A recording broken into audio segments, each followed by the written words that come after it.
From the Bronx, MLB Network brings you baseball from Yankee Stadium. Should be a good one here this afternoon between the Chicago Cubs and the New York Yankees. Two great hitters lead their teams to battle next on MLB Network.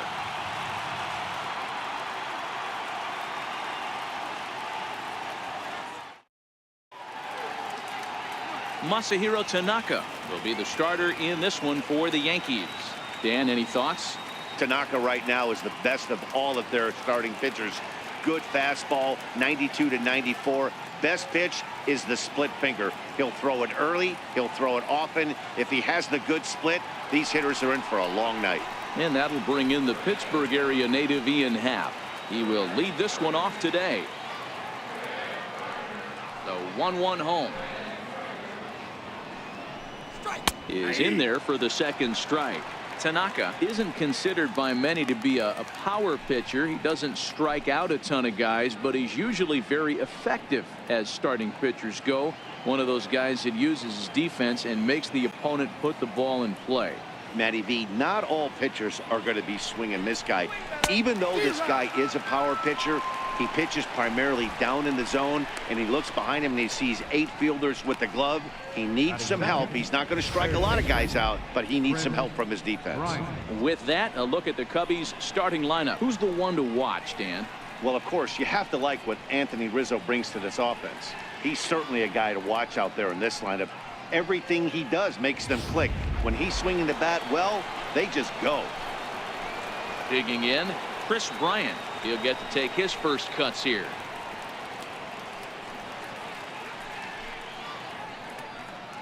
Learn how to play the game, Cubbies.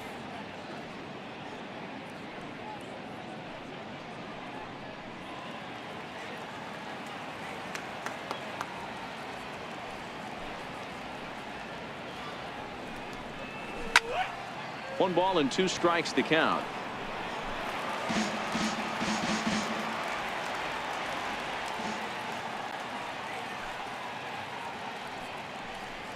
And the slider's in the dirt as he lays off it for a ball. 1 out, nobody on.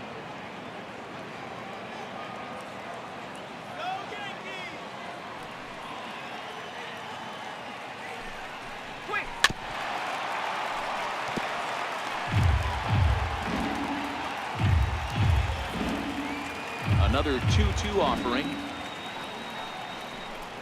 And a splitter swung on and missed that time, and that'll be out number 2.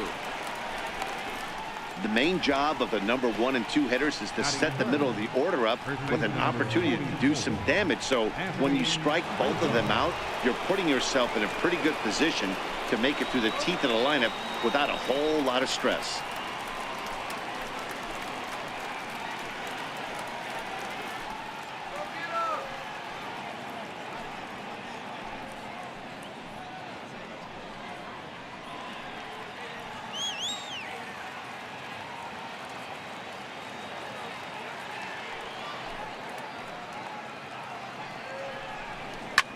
Oh my, this ball is crushed.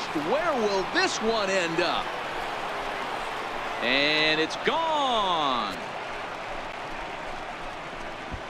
Oh, come on. Solo shot to right center as they've taken a 1-run lead.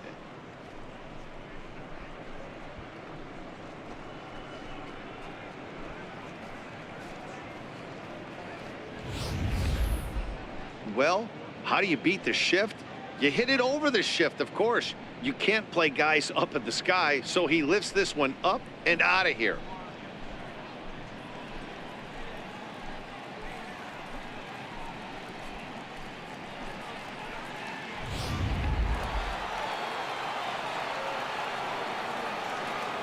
Standing in now, Wilson Contreras. And he'll come back with 1 in the dirt as the count moves to 2-1 now.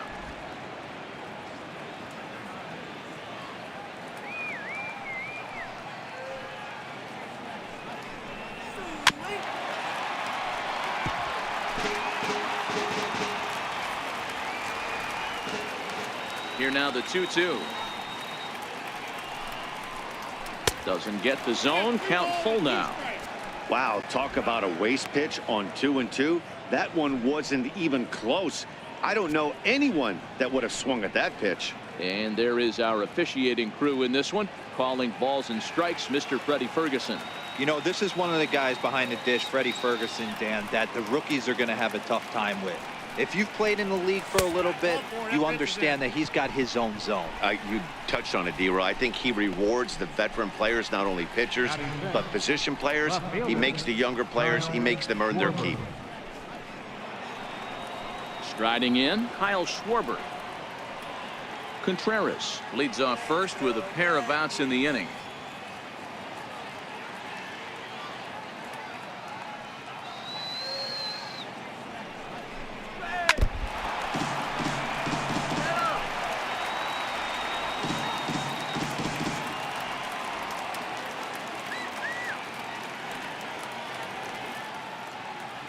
The 1-2. And it's fouled away. A lot of times you see guys in the middle of the order get worked away, but not right here. They're keeping it inside on him. Is that an effort to keep him from getting extended, do you think? Yeah, I think that's the idea, Matt, but he might spin to win if he starts looking for it in there. Set to deal on a ball and 2 strikes. Hit sharply on the ground, and that's through for a hit. He looked a little bit out in front right there, but he's able to pull that ground ball through the hole for a single.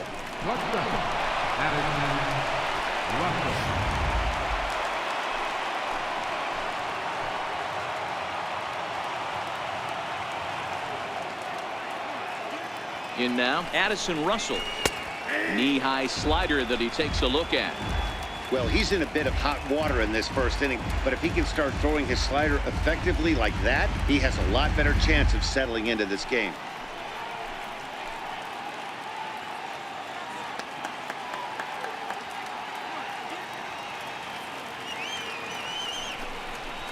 And he fouls this one off.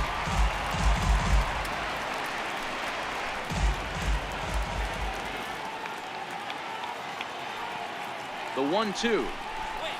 This is flared out towards second, and this will be put away easily for the out.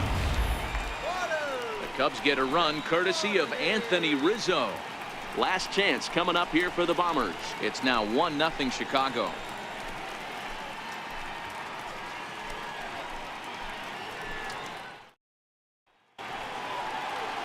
John Lester is the man towing the rubber for the Cubs in this one. Dan Plesac, what's the word on him? Hey, every team needs a pitcher like this one here. His numbers aren't going to blow you away. Career ERA just under 4. But one thing he does, he takes the ball every 5 days, throws strikes, and gives his team a chance to win every single time he goes out there. He'll be fun to watch in this one here today. Here comes Brett Gardner now as he'll lead things off in the home first.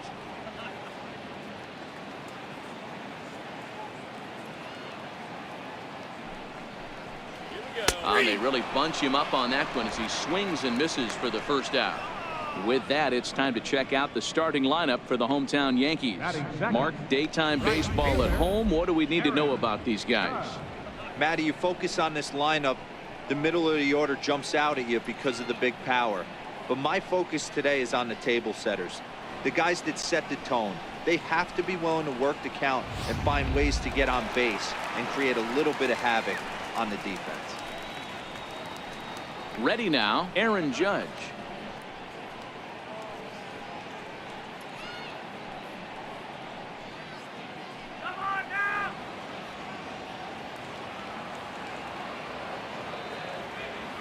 Looking for back-to-back Ks to start the game.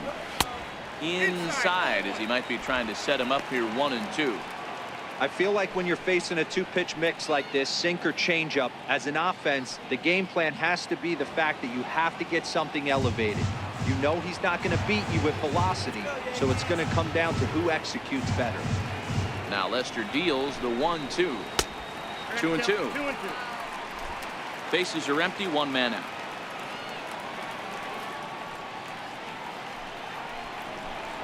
And that is swung on and missed, and things are starting to look bleak here for the home 9. There are 2 away now. Well, at the rate he's going, he's going to strike out 27 on 81 pitches, not throw a single ball and toss a perfect game. Obviously, I'm kidding, but you can't start a game any better than this. 2 hitters, 2 strikeouts, 6 pitches. This has the makings of a great outing already. Into the box, Giancarlo Stanton.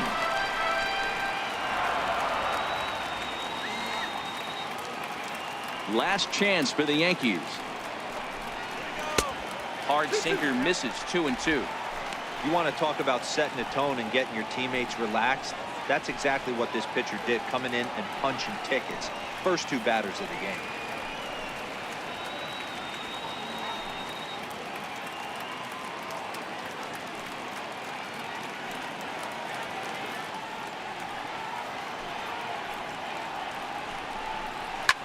This is line to left.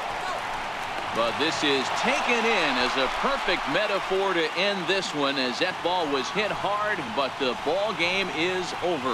Wow, that game flew by, but that's what happens when you get a well-pitched 1-run game. Both hurlers battled, and it's almost a shame somebody had to lose this one. A single run good enough to do it today. 1-0 the final score.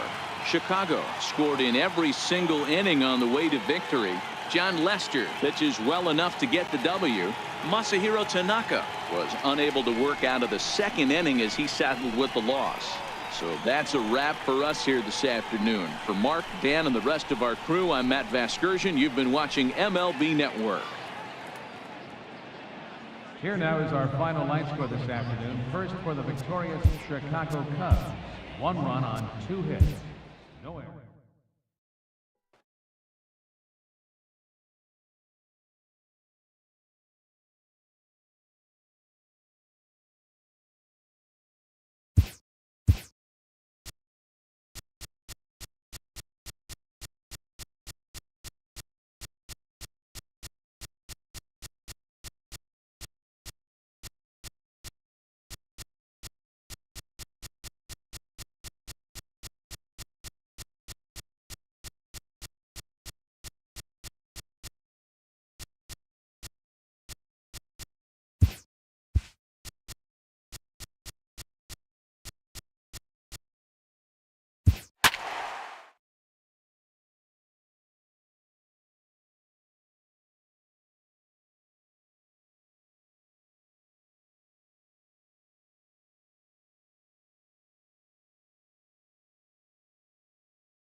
MLB Network's coverage of Major League Baseball is on the air. Coming up, we've got a good matchup in store between the Seattle Mariners and the Detroit Tigers.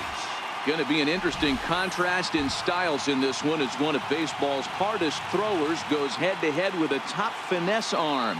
Next. Michael Fulmer gets the starting nod for the Tigers in this one. Dan Plesac, what do you got? Hey, thanks, Matt. On the bump, Michael Fulmer.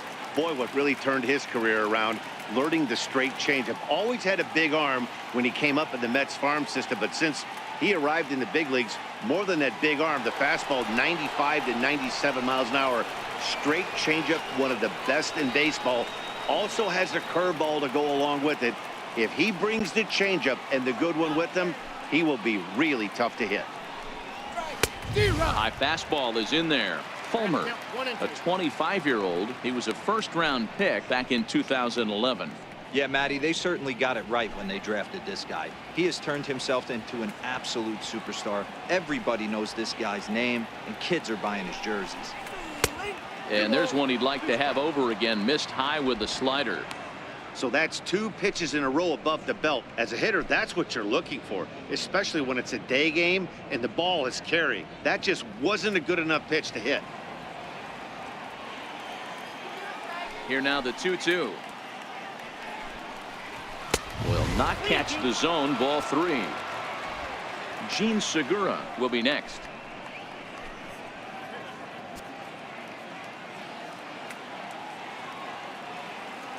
Three-two pitch. Hit out towards second. Played on the backhand. And that's out number one. A moment now to give you a look at the Mariners starting lineup. Danny, who stands out to you? Well, Matt, I'm going to be watching for the speedster, D. Gordon. This guy hit over 300 last year, and man, it was impressive. Just hitting over 300 is really something special to look at. He's a consistent hitter. I love watching his approach. He doesn't make a lot of mistakes. He'll be there again this year if he continues to stay within himself. Gene Segura standing in.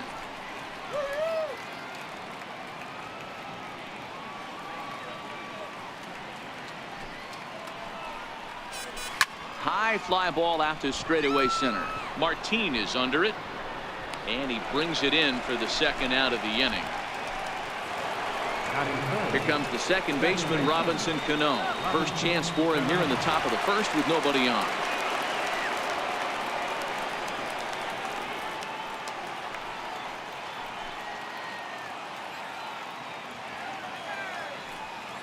The 1-1 home.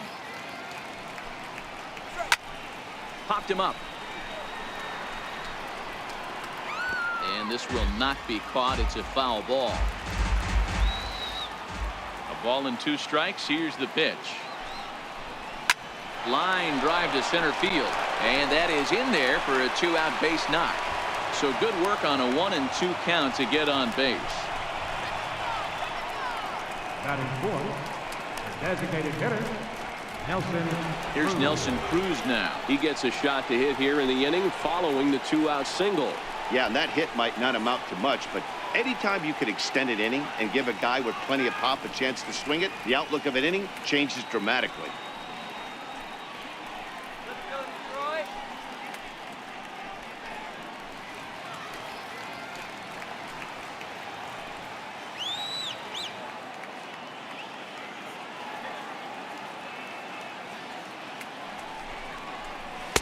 And he can't catch the corner here, so he's behind 3-1.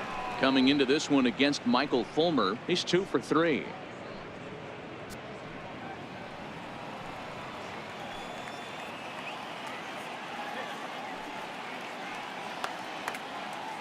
The 3-1.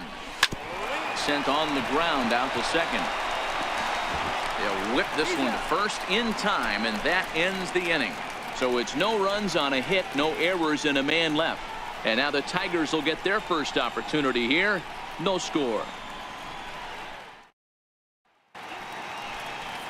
Felix Hernandez gets the starting nod for the M's. What do we need to know here, Danny? Well, here he is, King Felix, also known as the King. Big arm, 5-pitch mix, mid to upper 90s fastball, slider, curve, changeup, and split. Some people think he throws too many pitches. Well, I know one thing. This guy's been a good pitcher for a long time, and he is one of the few aces in the game of baseball. And that'll bring up Mikey Mata. He'll lead things off here in the bottom half of the first. Really good at-bat here from the leadoff hitter as he'll force him to throw another one. The next 3-2. Hard ground ball to third. And there's one away. A moment now in Motown to check out the Tigers starting lineup. Thoughts, Dan? Who stands out? Well, Matt, keep an eye on that number 2 spot. He doesn't let the pressure of the big moment get to him. I love watching this guy hit in clutch situations. It's like he takes a deep breath and everything stops in front of him. He plays like the Zen man. Digging in now, Jeimer Candelario.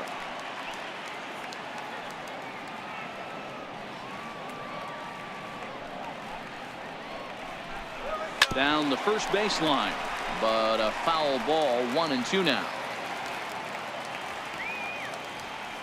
The 1-2 is a changeup that's looked at for a ball. And set up behind the plate is Joe McDonald as you see the rest of our umpiring crew in this one. You know, you got to take your time and feel Joe McDonald out behind the dish a little bit. He has a tendency to move his zone around, usually settling in those middle innings. You know, all you ask for an umpire is to be consistent. At times, Joe Mack is a little bit too inconsistent, particularly from a pitcher standpoint.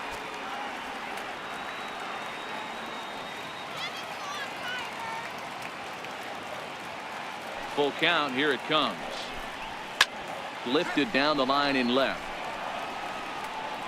And this will wind up a foul ball.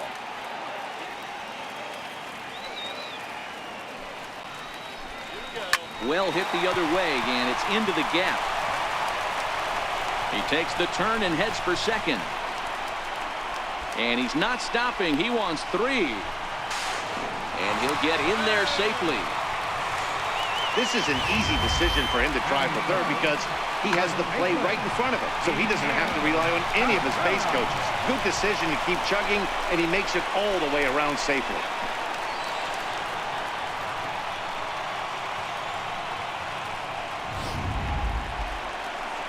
First baseman Miguel Cabrera stands in. The head-to-head history with King Felix. He carries a .393 batting average. He's also gone down on strikes 5 times. Candelario stands at third with 1 gone in the inning.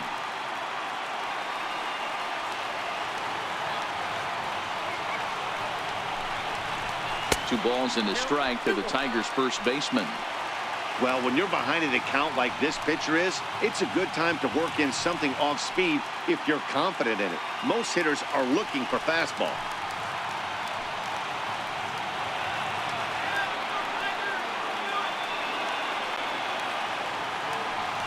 Now the 2-1.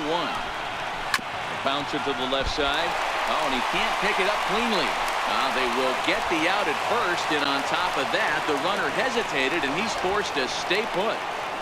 Batting fourth, designated hitter. So coming to the plate, Victor Martinez. He'll hit with the go-ahead run at third and 2 away.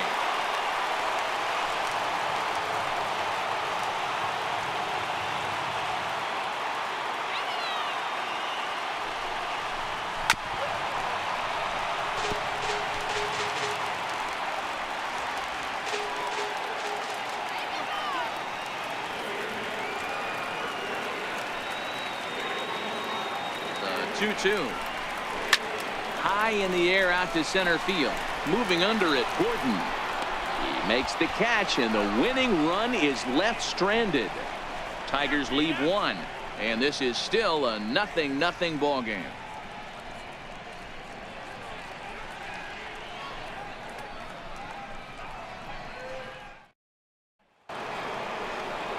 In now, Kyle Seager. He'll start it out against Michael Fulmer to begin the inning.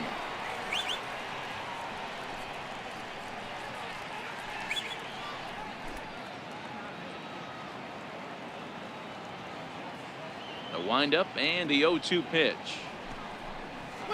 2-strike pitch is chopped foul at the plate, and will do it again. Well, fans of the art of pitching are in for a treat. One of the game's big-time flamethrowers faces a top craftsman here today. And you're going to see 2 different mindsets from both offenses, Dan. Facing the power guy, he's going to come at you. He's going to pitch to his strengths and not your weakness. And on the flip side, the finesse guy is going to try and keep everyone off balance. And I want to see what off-speed pitch he has working. You know, Dero, that's one of the beautiful things about the game of baseball. Good pitchers come in all different shapes and sizes, and they come with all different type of weapons. We're going to see one flamethrower and one guy that throws below the speed limit. Digging in, Mitch Haniger. No score here as we play inning number 2.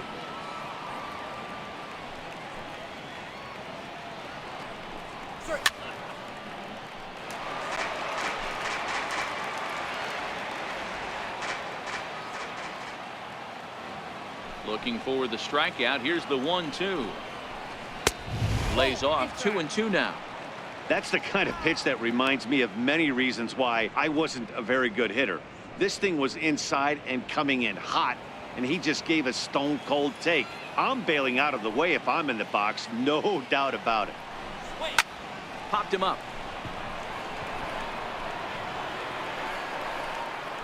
And he'll squeeze this one for the second out. Batting 7, the catcher, number 3. Here now is Mike Zunino. He'll work on keeping this top of the second alive.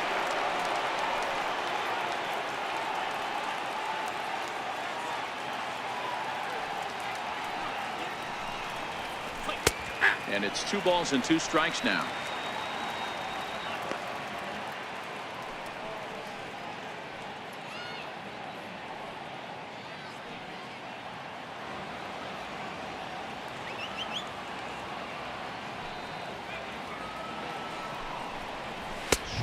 3 called, and the inning is over. Mariners are down in order. We'll go to the bottom of the second. No score.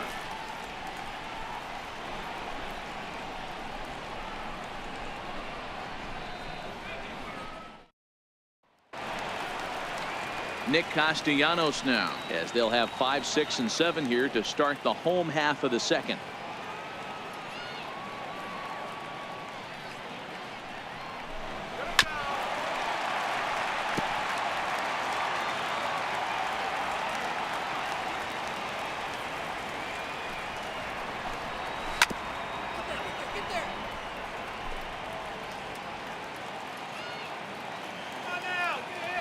The 1-2. Popped up. Hernandez calls for it. 1 out. All right, guys, here's Seattle's defensive alignment. And, guys, the things I want you to focus on today, one of them being this manager loves to shift. He has the pitching staff to trust to be able to manipulate his defense to try and get as many outs and play the numbers as much as he can. Stepping up now, James McCann. The head-to-head history with King Felix. He's 1 for 4. 1 out, nobody on.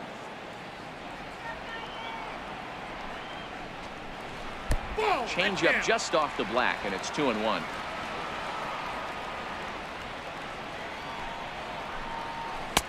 And he misses low here, so the count goes to 3-1. Leonis Martin will be next.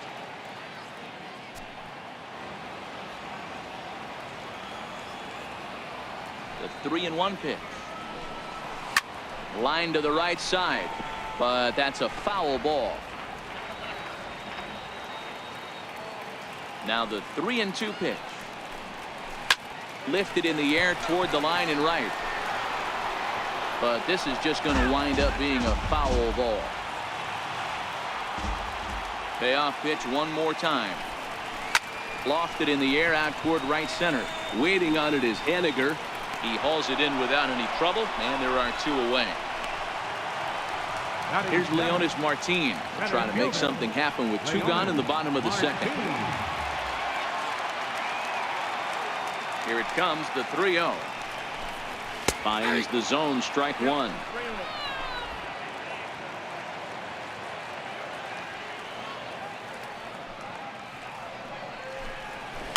Hit hard to the right side, but foul.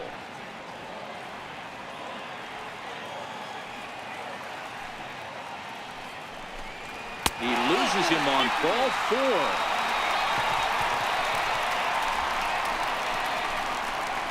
Batting 8, second baseman, Dixon Machado digs in.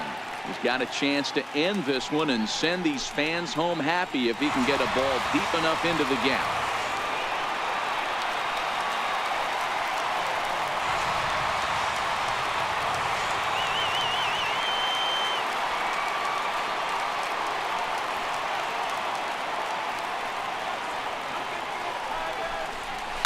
Pulls this one in the air out to left.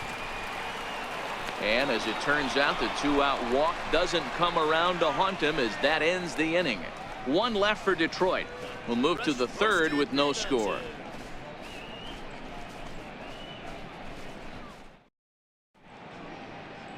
A nice aerial look of downtown Detroit as we welcome you back to our MLB Network broadcast from Comerica Park. And that'll bring up Ben Gamble as we are all set to begin the 3rd inning in this one.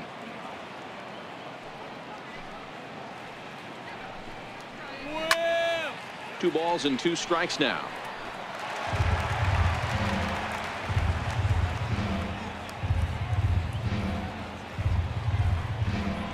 Hit down the 3rd base line, but a foul ball as it holds it 2-2.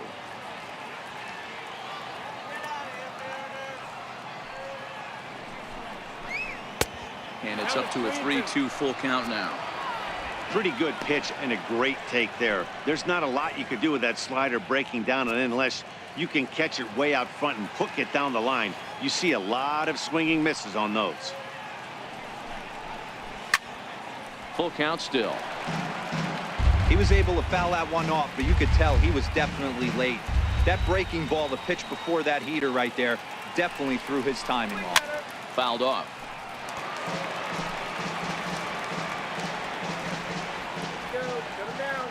Once again, a 3-2.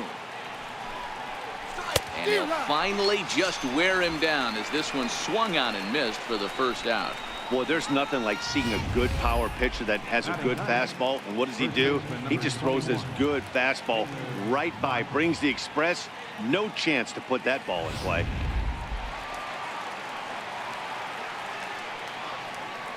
Into the box now, Taylor Motter. And that's taken high for a ball. It's full now, 3-2. No pitcher likes to take the count to 3-2, especially when you throw a non-competitive pitch like that on 2-2. That one wasn't even close.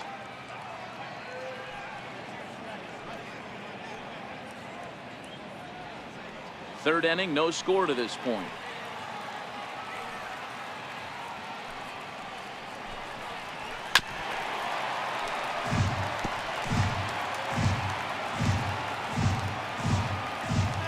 Another full count offering on its way. Out in front of a fastball as this is ripped down the left field line. That's going to be a fair ball. Running hard. He's digging for second. And he's in there easily at second with a one-out double.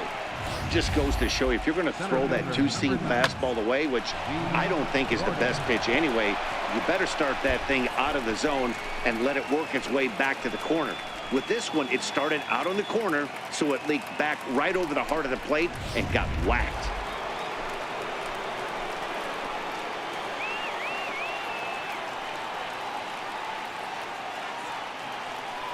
Stepping in now, D. Gordon. Oh, they have him looking awfully confused up there right now. It's 1-2. Motter leads off second with one gone in the inning.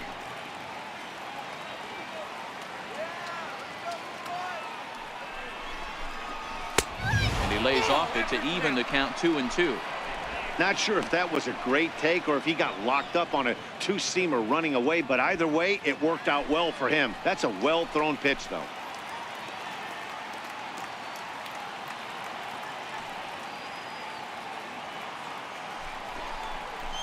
And here's a changeup in there for a called third strike, and that's the second out of the inning. Flat out locked him up with the changeup right there. Usually you're trying for a swing and miss when you throw that pitch in a two-strike count, but clearly he wasn't looking for it, so it's a backwards K for him. Now at the plate, Gene Segura. So far 0 for 1 with a flyout. 2 out here and a runner at second.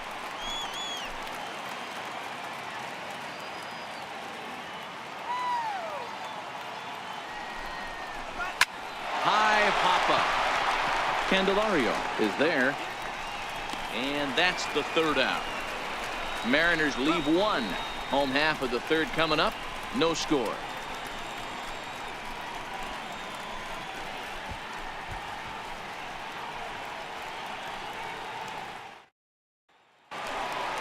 Stepping into the box, Jose Iglesias, as we move on to the bottom of inning number 3. 1-1. Grounded back up the middle. Throw on to first, and one shortstop grounds out to the other, one away. The left fielder, number 8, Mikey. And that'll bring up Mikey Mata. 0 for 1 for him here in this one. Bases are empty, one man out.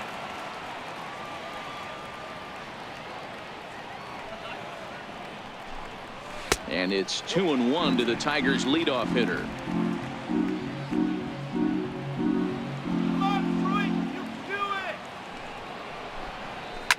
Swing, line drive. That's going to be trouble.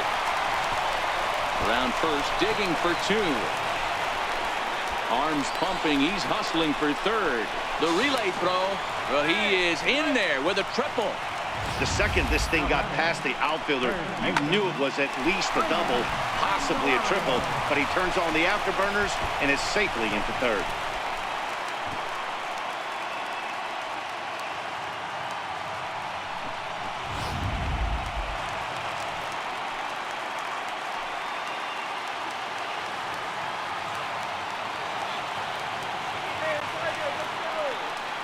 Standing in now, Jeimer Candelario.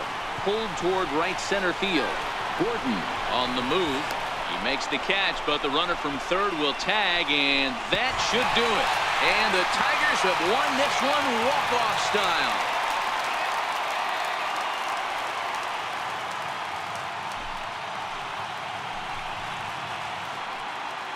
That's what you call doing your job, folks. He knew he just needed to lift one to the outfield, and that's just what he did. Hey, a walk-off sac fly isn't as dramatic as a game-winning hit, but it's just as effective. Great team win right there.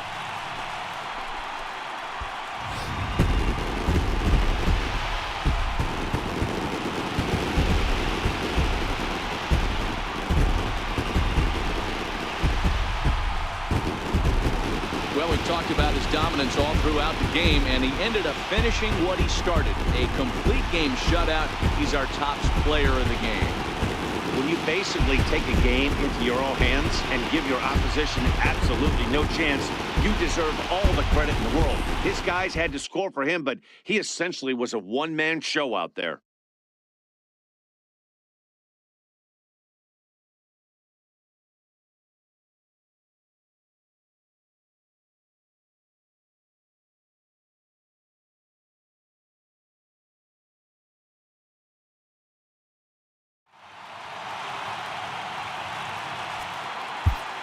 Here now is our final line score this afternoon. First for the victorious Tigers.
MLB Network's coverage of Major League Baseball is on the air. Tonight, we've got a good matchup in store between the Pittsburgh Pirates and the Minnesota Twins. It's Interleague Baseball next on MLB Network.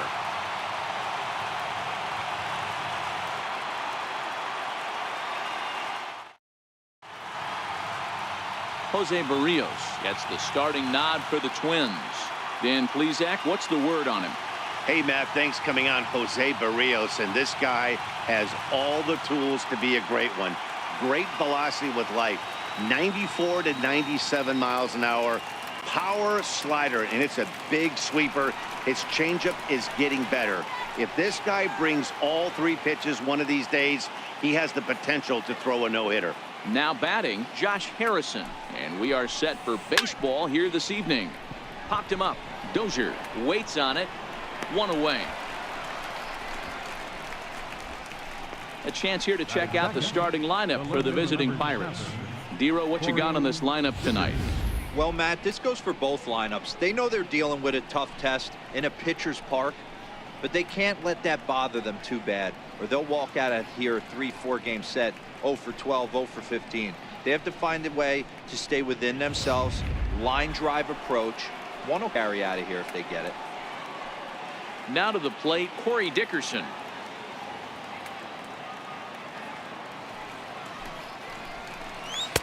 And that one just missed outside. Game time temperature tonight, a comfortable 66 degrees at first pitch.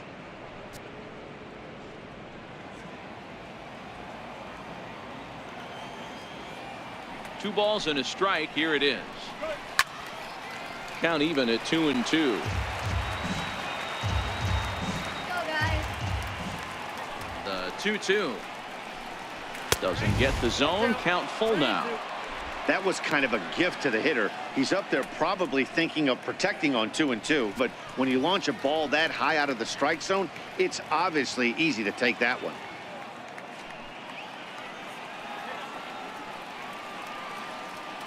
And the payoff pitch.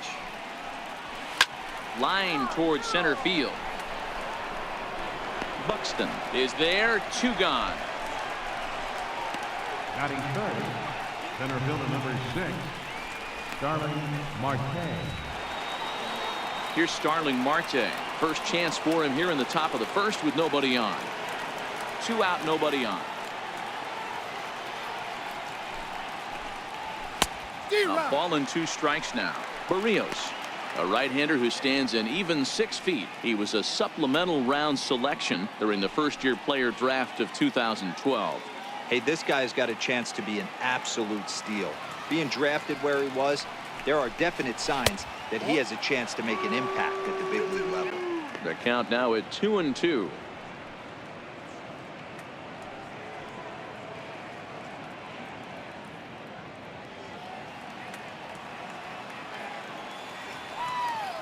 Here now the 2-2. Lifted down the line in left. And that will end up a foul ball.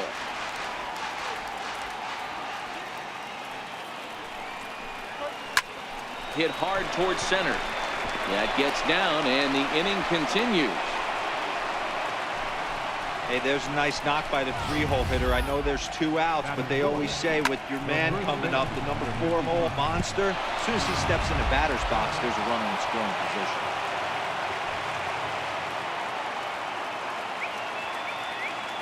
Into the box, Josh Bell. And he takes a called strike 2.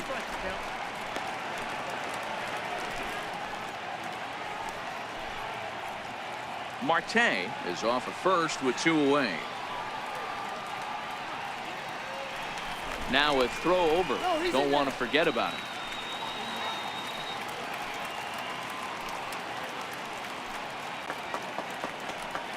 Ready on 1-2.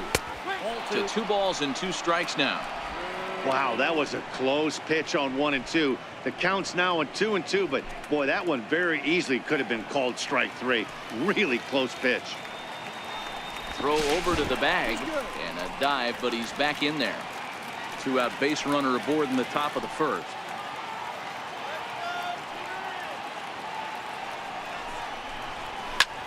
Pulled toward right center field.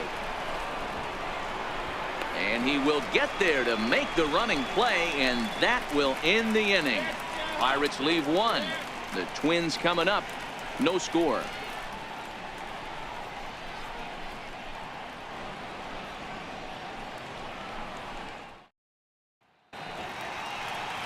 Ivan Nova is the man on the mound for the Pirates in this contest. What do we need to know here, Danny? Hey, we're going to get a chance to look at a guy that is a little bit up and down throughout points of his career. A career ERA just over 4. When he's good, he can be really good. And when he's bad, well, let's just say he can be pretty bad at times. But it'll be interesting to see which one we see. He's a little bit of Jekyll and Hyde. Hopefully he's going to be a little bit more Jekyll than Hyde in this one here today. Now at the plate, Brian Dozier. He'll lead things off here in the bottom half of the first. Swing and a miss just behind a lively fastball.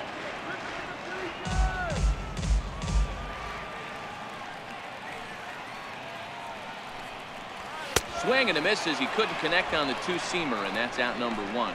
A chance now from Target Field to take a look at the Twins lineup in this one. What's the key for a home victory tonight, Dero? Well, Matty, we know this is a pitcher's park. The numbers bear it out. Look for the managers to play a part in this one. Hopefully the guys listened in the hitters meeting. They're going to stay up the middle, big part of the yard. But when they get on, look for some wheels in motion, some execution, trying to manufacture some runs. I think that's how this lineup will play it out.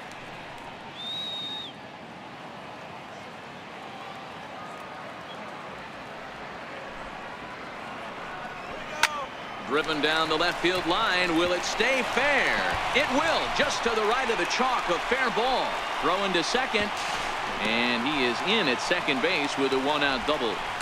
Wow, this is a perfect example of a wily veteran doing what needs to be done to deliver for his team. Yeah, and just watch this swing. Instead of trying to do too much with it and pull it, he stays inside the ball and is able to smack it to the opposite field for a double.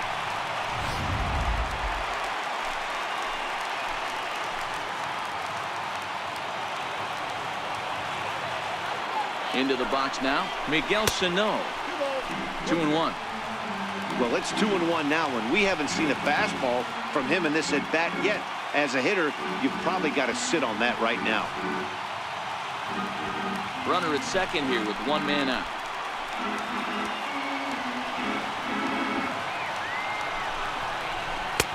And a big swing and a miss here, 2 strikes.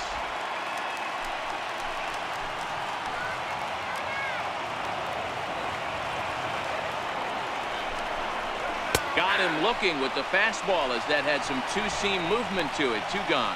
Great spot on that 2-2 fastball. You can't place it on the inside corner any better than that. And as a hitter, there's just not a whole lot you can do with that unless you're looking for it and time it just right. Love seeing a guy that can work the inside with his fastball. Stepping in now, Eddie Rosario to short. Mercer has it. Throw on to first, gets him, and the side is retired. Twins wind up stranding 1. We are still scoreless.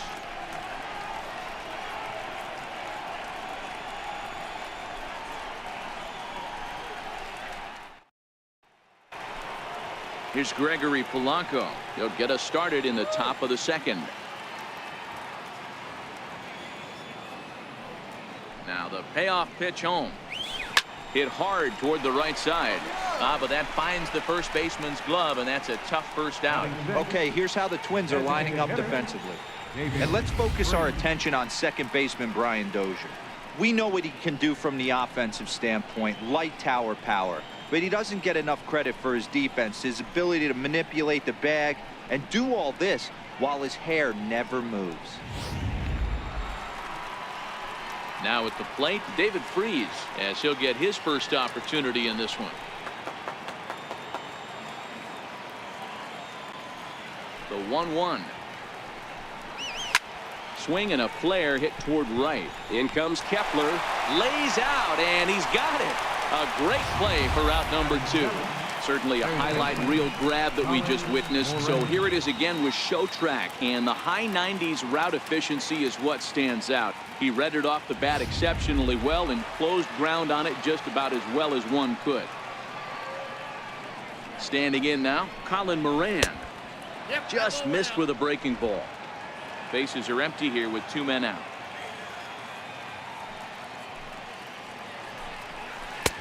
Off-speed pitch misses here, and he runs it to 3-1. This is a good at-bat so far here with 2 away. If you're going to go down 1, 2, 3, at least make the guy work for it. He's doing that, and he's even gotten himself into a good hitter's count now. And this is taken low for ball 4, and they'll have themselves a 2-out base runner here after all. Batting 8, catcher, Francisco. Here's the catcher, Francisco Cervelli. There are 2 gone and the possible go-ahead run at first.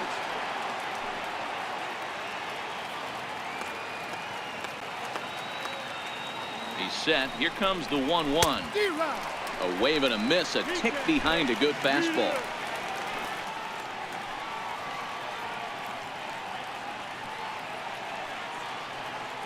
The 1-2. Hit out towards second. Dozier has it. And as it turns out, the 2-out walk doesn't come around to haunt him as that ends the inning. 1 left for Pittsburgh. We'll go to the bottom of the second. No score.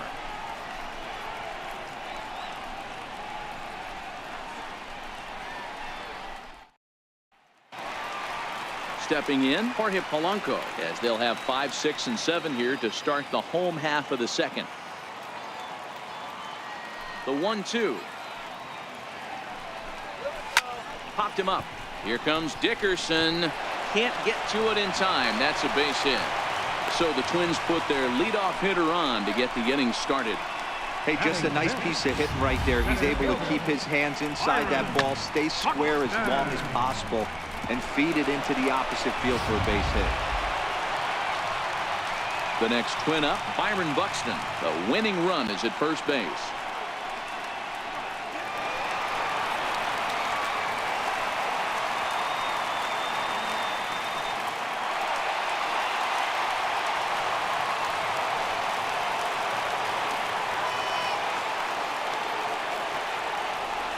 The 3-1 takes a strike for a full count now, 3-2.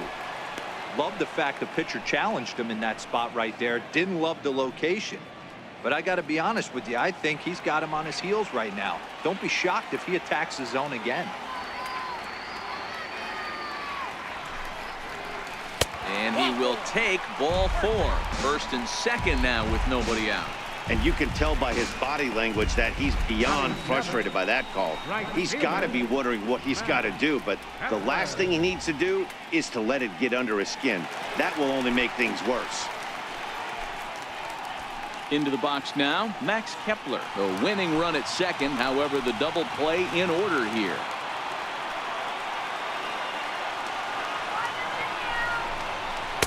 Outside, 2-1.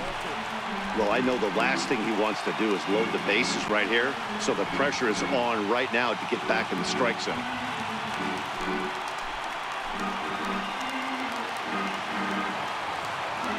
Gets the sign. Here comes the 2-1. Takes a fastball on the inside corner.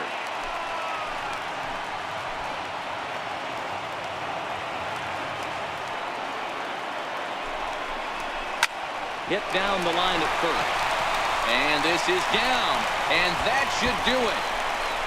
And the Twins are going to walk home a winner. Well, the way things unfolded, you kind of had a sense that this thing was going to end in dramatic fashion, and that's exactly what happened. A walk-off for the win? Wow.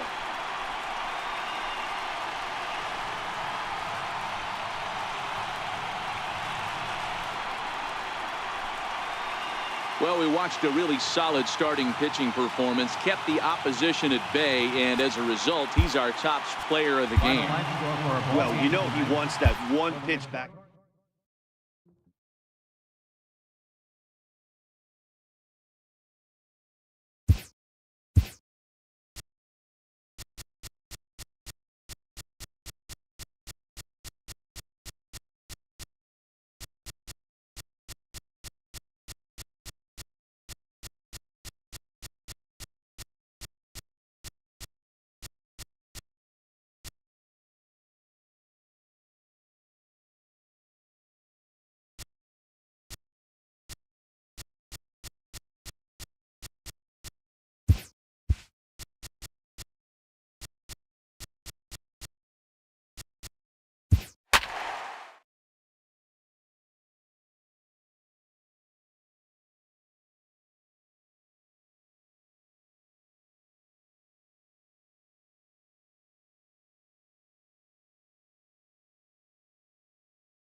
Daytime baseball here on MLB Network. Ought to be a good one here between the Atlanta Braves and the St. Louis Cardinals.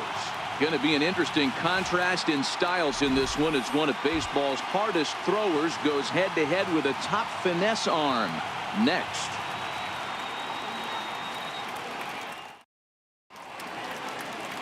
Carlos Martinez will be towing the rubber for the Cardinals. What's your take on him, Dan? Hey, Carlos Martinez, one of the biggest arms in the game of baseball.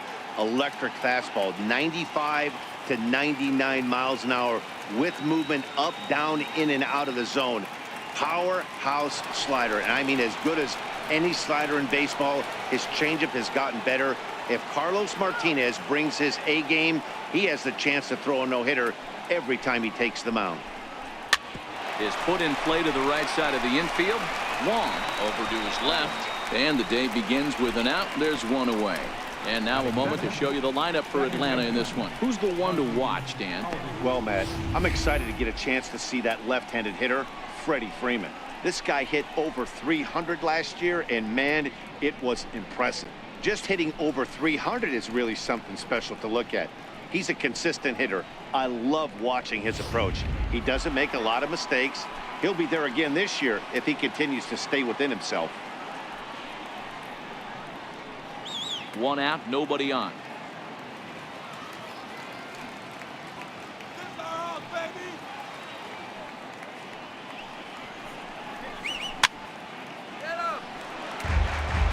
Our temperature not quite as hot as we'd expected. 85 degrees, the reading at first pitch.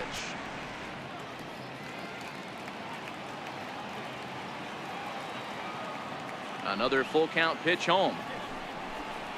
And he lays off here, ball 4, and he'll become the game's first base runner here with 1 away. And that's the beauty of having a guy in the 2-hole like him. He's almost like another leadoff hitter, working a walk with just 1 out. And I think there's a good chance that he's going to be on the move at some point. Here's the first baseman, Freddie Freeman. His head-to-head numbers against Carlos Martinez. He's an impressive 5 for 8. He's taken him deep once. 2 balls and a strike to Freeman. And there are our umpires for this one.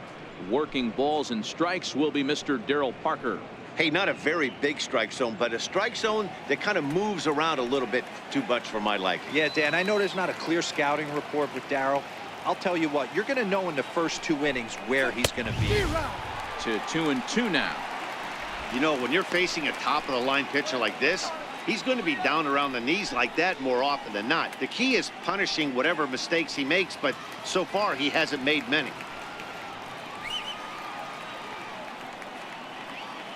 Here now the 2-2 is a swing and a miss. That's strike 3.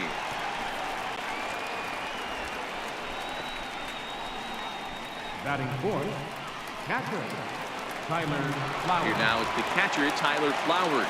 There are 2 gone and the possible go-ahead run at first.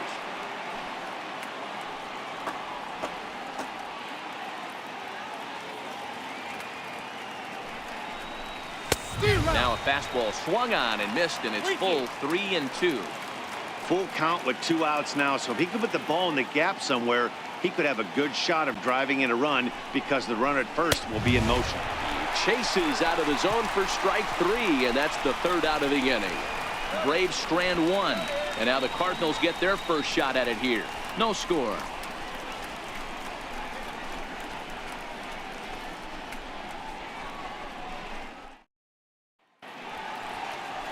Julio Teheran, the Colombian native, gets the call to start this one. Dan Plesac, what do you got? Hey, Matty, Julio Teheran, 4-pitch mix guy. Good fastball, 89 to 94 miles an hour. Changeup, probably his best off-speed pitch. Has the curveball, has the slider. One of the keys you'll notice he's going to be on early, inducing a lot of ground balls. He's a ground ball type pitcher. If he's getting ground balls, expect a strong outing. Here's Dexter Fowler now. He'll lead things off here in the bottom half of the first. And a fastball, but he's losing it a bit here to 3-1 now.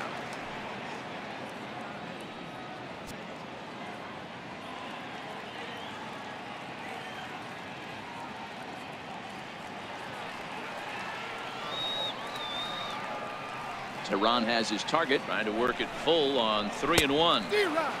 Swung on and missed, outclassed by that fastball for a strike.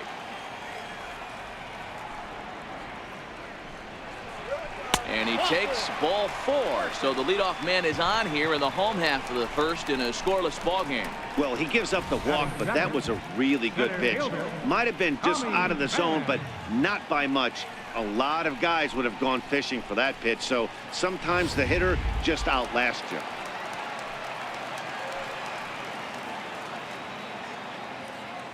Into the box, Tommy Pham.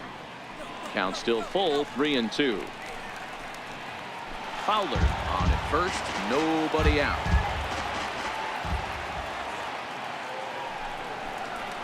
Look out as this bat shatters on impact. And he won't even think about second as he'll flip on to first for the sure out. And now here's Mike Matheny's starting lineup for the Redbirds. Danny, who stands out to you? Well, Matt, I think the cleanup hitter might be the difference in this game. Go look at the numbers. He hit over 310 last year and was consistent most of the year. I'm looking forward to him having another solid campaign.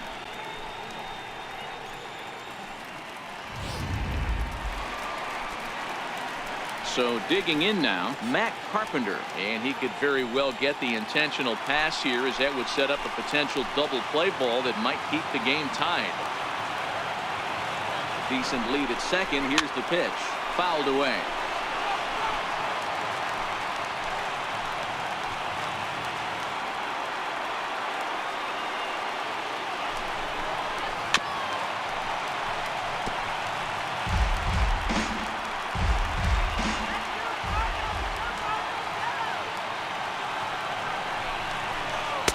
Breaking ball misses the corner. 2 balls and 2 strikes.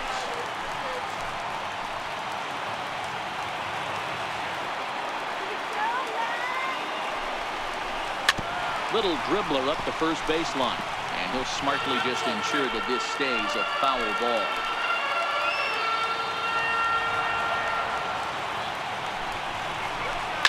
Lifted the other way down the left field line, and that will end up a foul ball. He's set. Here's the 2-2. He pulls this one into right, and that's taken in straightaway right. Will he try from second? And he's up to third safely now with 2 gone in the inning. Here's Marcelo Zuna, although there are a couple of bases open, and we'll see if they think about working around him. A 1-1 home. Takes a pass and misses. That's strike 2. And this pitcher's feeling the flow right now. 2 outs in the first inning. He's got really nice mechanics working right now and blew that fastball right by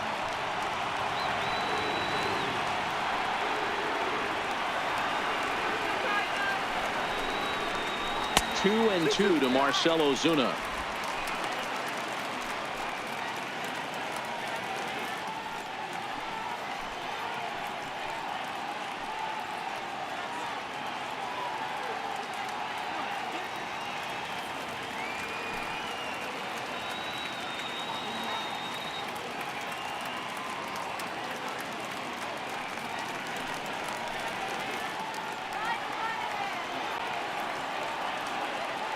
Hoping to send him packing. Pitch on its way. Still even at 2-2.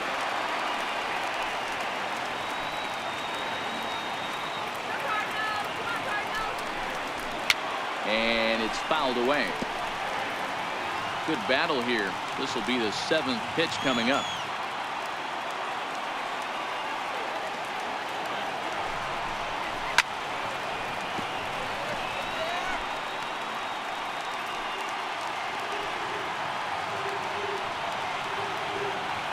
Another 2-2 in the dirt, but swung on and missed.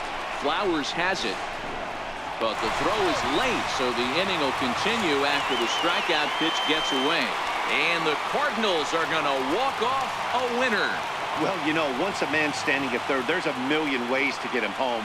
But to lose a game like that, painful to say the least. But in the other dugout, they'll take it any way they can get it.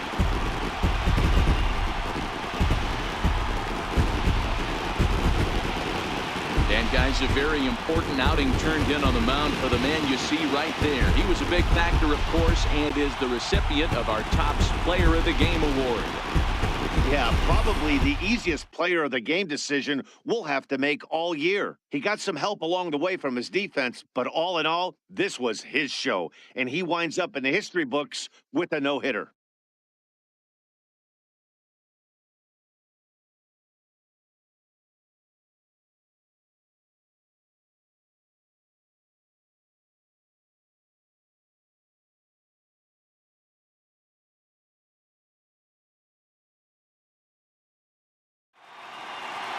A single run good enough to do it today. 1-0 the final score.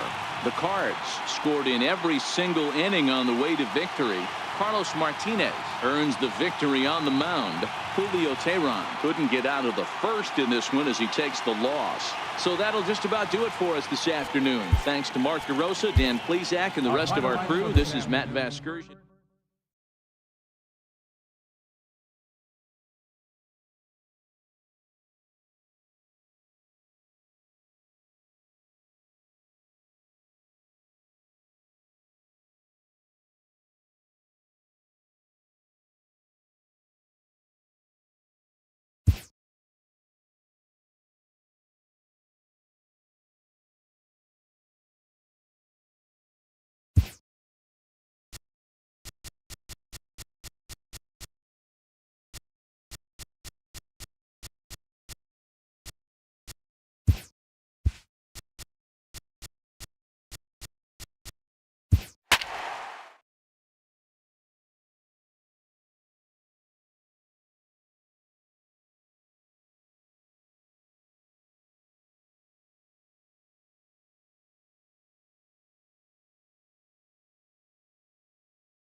Daytime baseball here on MLB Network. Today we've got a good matchup ahead between the LA Dodgers and the San Francisco Giants. We've got an excellent matchup on our hands in this one. Two of the league's craftiest starters go head-to-head next.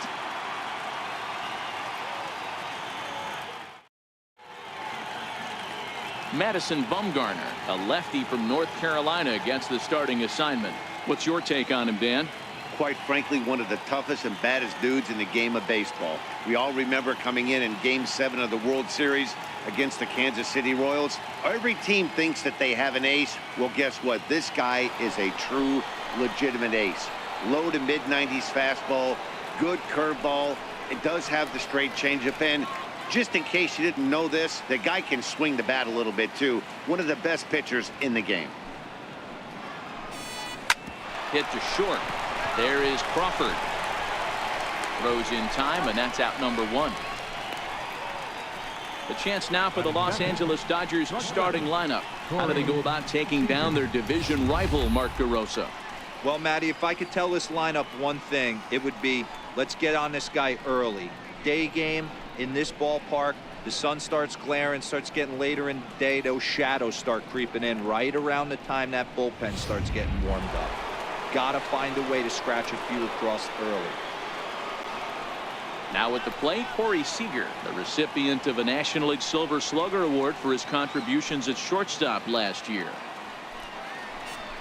And a full count now, 3-2. Shaping up to be a pretty nice day for baseball. 69 degrees here at first pitch.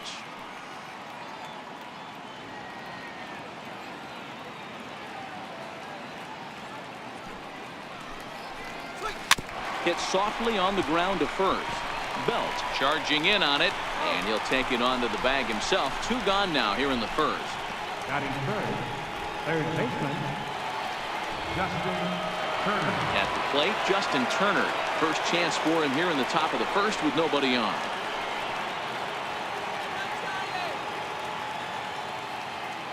Into the windup, ready with the payoff pitch. And we'll have the first base runner of the ball game here as that misses, and it's a two-out walk. Well, the reason power hitters generally draw more walks than other guys is exactly what we saw right there. Pitchers work around them and nibble the corners a lot more so they don't get burned. He made some good pitches, but he just couldn't get him to chase enough out of the zone. So now it'll be the four-hole hitter, Cody Bellinger. There are two gone and the possible go-ahead run at first. Now the 1-1 pitch is taken for ball two.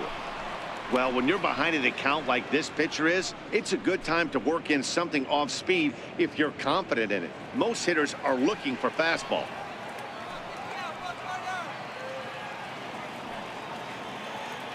Now the 2-1.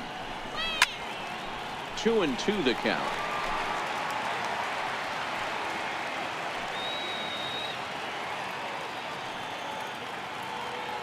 Here now the 2-2. And he fouls this one off.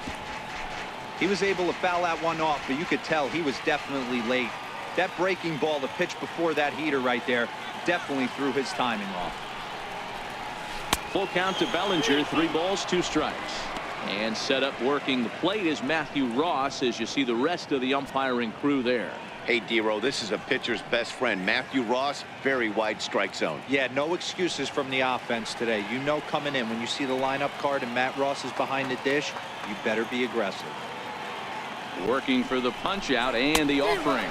Swing and a miss, and that ends the inning. 1 left for LA. It's the Dodgers nothing with the Giants coming up next. You're watching MLB Network.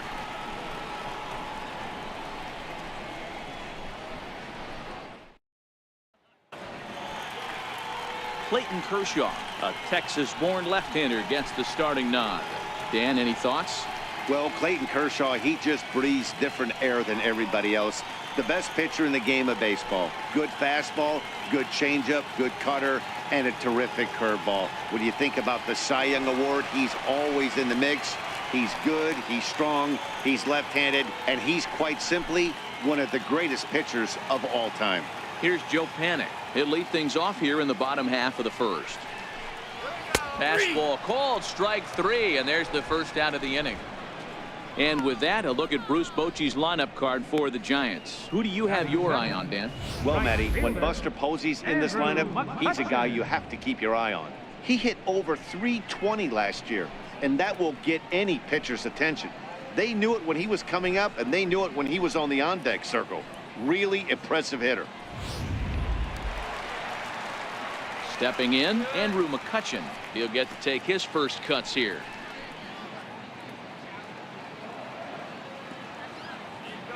The windup and the 0-2 pitch. Very weakly on the ground, but that one rolls foul. Bases are empty, 1 man out. Oh, and he dusted him off the plate that time. Some mind games being played now. It's 1-2.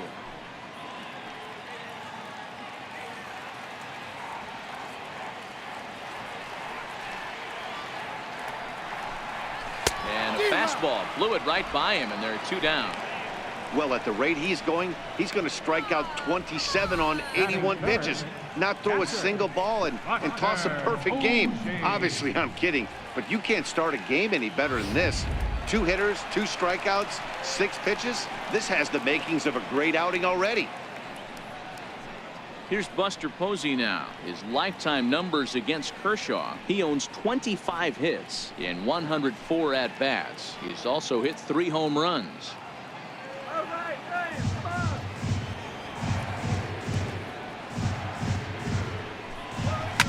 Fly ball right down the line in left. Kemp will get there, and he puts it away to retire the side. Giants are down 1-2-3. Still no score.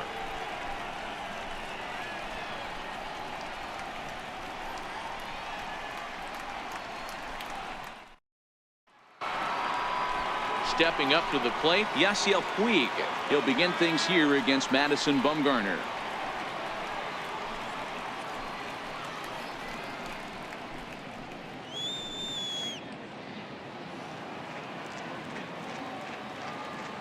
The 2-2 is a wave and a miss. He struck him out.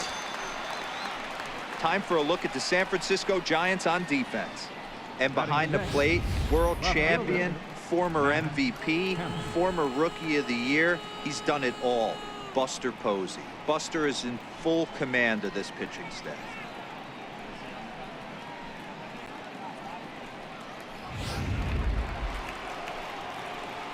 So the base is empty here with 1 away, and stepping forth is the left fielder, Matt Kemp.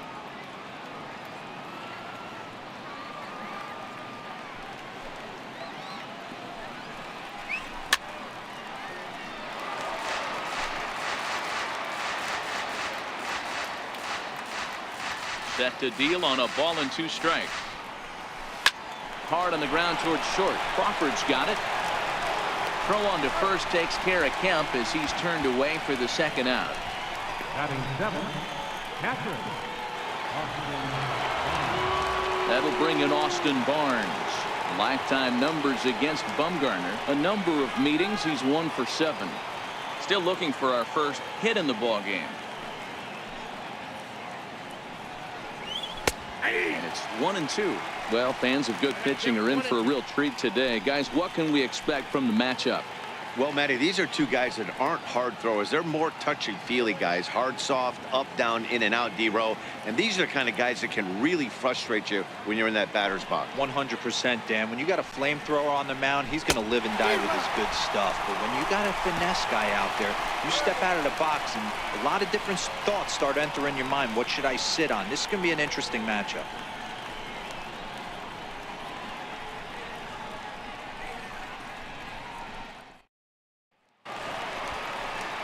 So stepping in, Evan Longoria.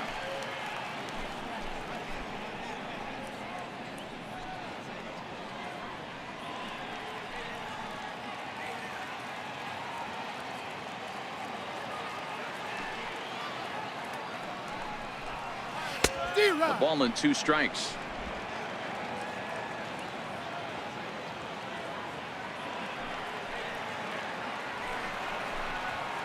No offer that time from Longoria. It's back to 2-2 now.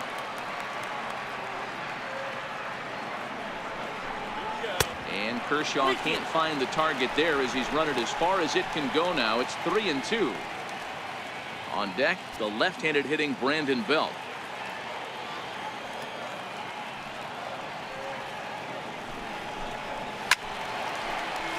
Count remains full.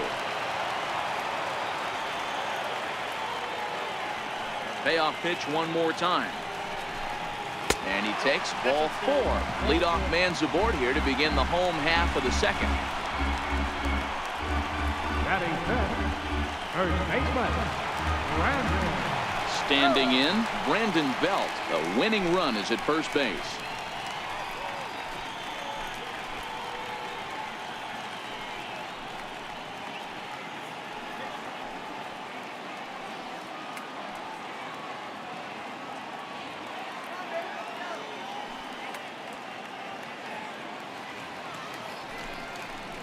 And he takes strike 3 called on the fastball. 1 gone.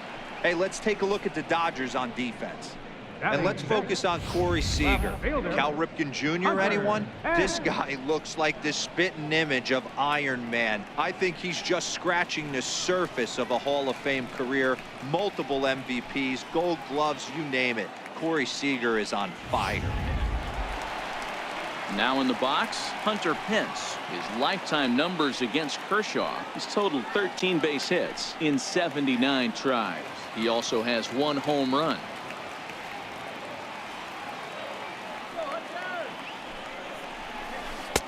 Three and 2 now. We could see the runner in motion here on a 3-2 count with 1 out. There's a pretty good chance he's going to get a pitch to swing at, and if not, it's ball 4 anyways. Longoria leads off first with 1 away.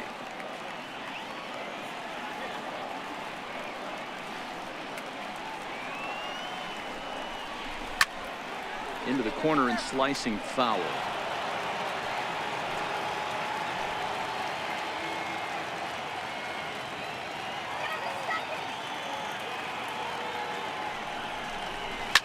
Swinging a soft liner. Well, this is hauled in by the second baseman.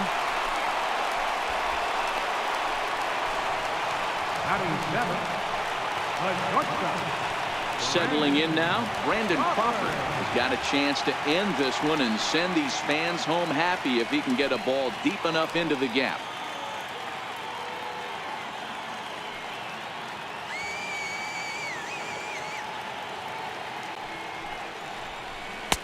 Now he went for the knockout pitch that time, but a good eye. 1-2.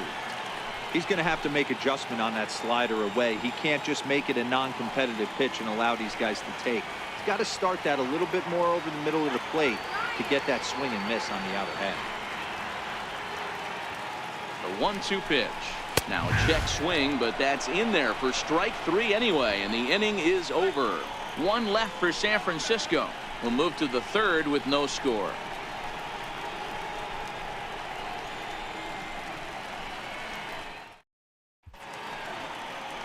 Back now in San Francisco on MLB Network. Thanks for joining us today. Into the box now, Logan Forsythe, as we are all set to begin the third inning in this one.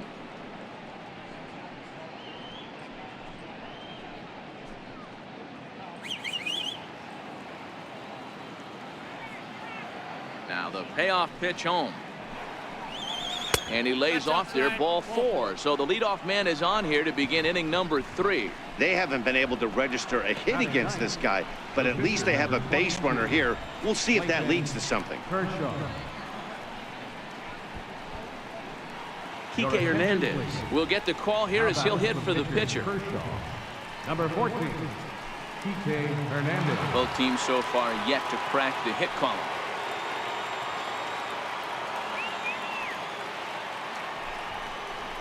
Hernandez behind the ball and 2 strikes. He can't take the heater.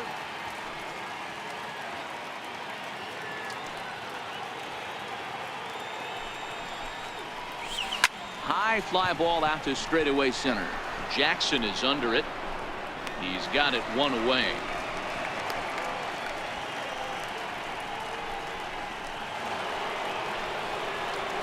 Riding in once again, Chris Taylor. There's 1 away. The runner at first represents the potential go-ahead score. Double play is in order, however. Come on, Giants! Got to find the strike zone. Here's the 3-0. Takes a high fastball for a strike. Third inning, no score to this point.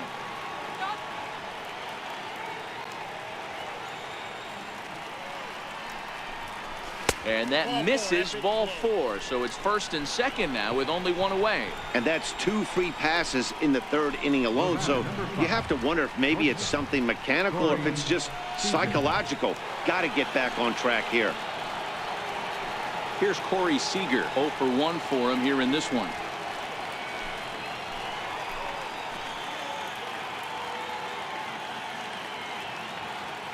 So 1-1 home.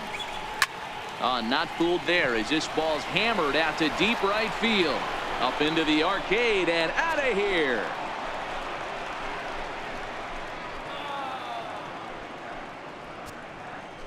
So a 3-run shot to right center field as they jump ahead by 3.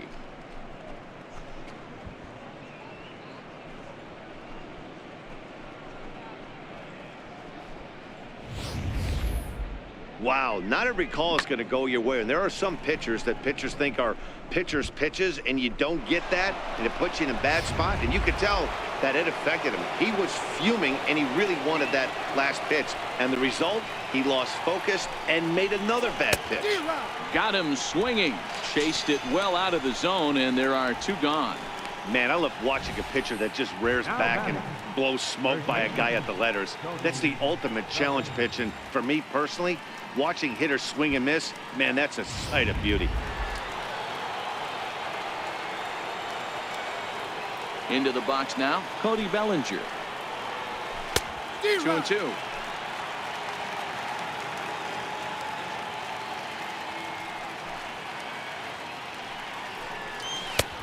Full count, 3-2. For the guy on the mound, this is one of those innings where nothing comes easy. He's thrown a bunch of pitches, and this AB hasn't been any different. Definitely laboring at the moment. 3 runs already home here.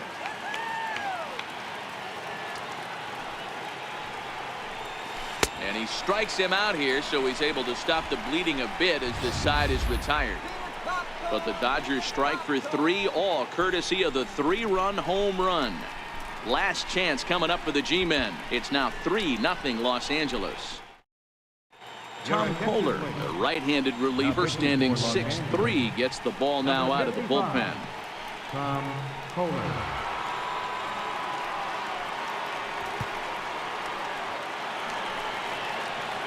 Here's Austin Jackson, the center fielder.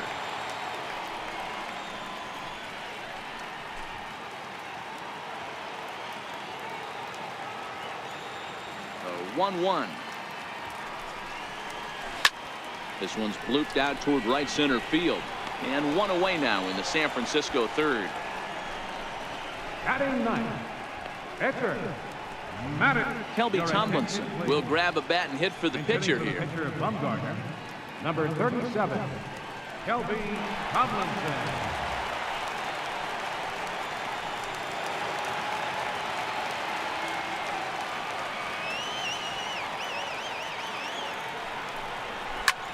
Ground ball sent back up the middle. And that's the first hit in this one for the Giants. Nice execution right there, Dan. Kept his front shoulder in, kept his hands inside the baseball, and ripped the base hit up the middle. And if you're a pitcher right there, you can't get discouraged. Sometimes even when you make a good pitch, the ball's going to find a hole somewhere. That one right up the middle. In now, Joe Panic. And that'll miss for ball 4 as this one gets away. Now batting, right fielder, Andrew McCutchen. Here's Andrew McCutchen now. He was a strikeout victim in his first try. Tomlinson on second. Panic is over at first with one away.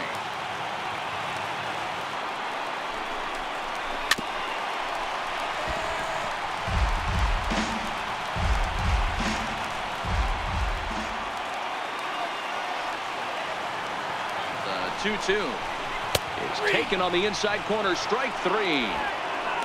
Well, no preferential treatment there.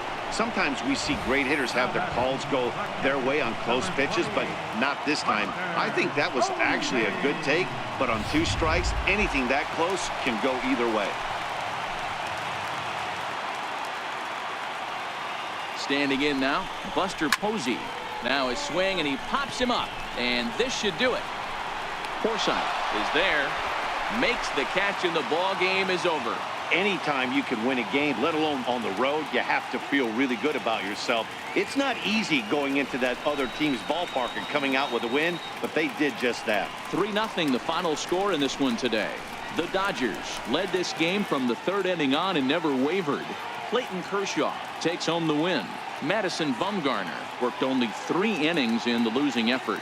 So that'll just about do it. For my partners Mark DeRosa and Dan Plesac, this is Matt Vasgersian. You've been watching a presentation of MLB Network. So long, everybody.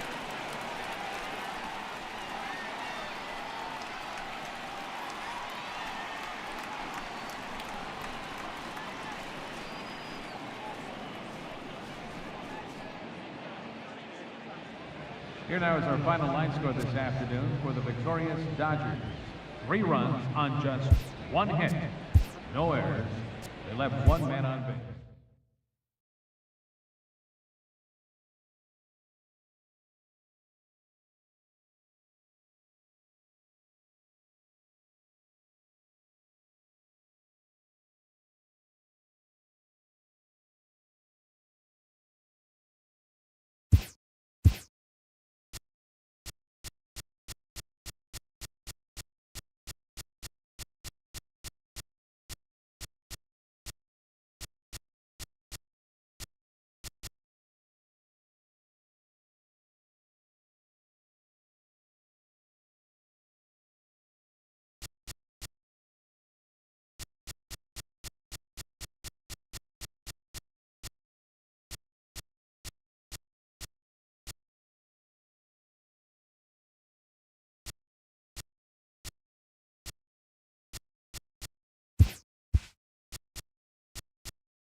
Daytime baseball here on MLB Network. Today we've got a good matchup in store between the Miami Marlins and the Baltimore Orioles.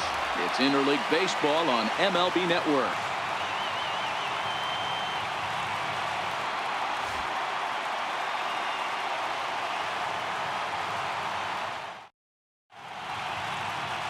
Dylan Bundy A right-hander from the Sooner State gets the starting assignment here.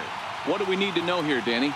Boy, Dylan Bundy's come a long way. It wasn't that long ago where he went to camp and he had to make the team coming out of spring training.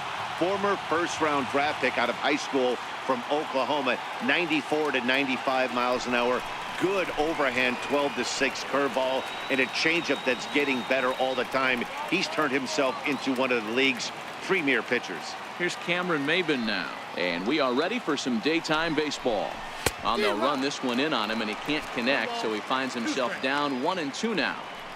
And we should see some 90s as we go forward. 88 degrees, our game time temperature.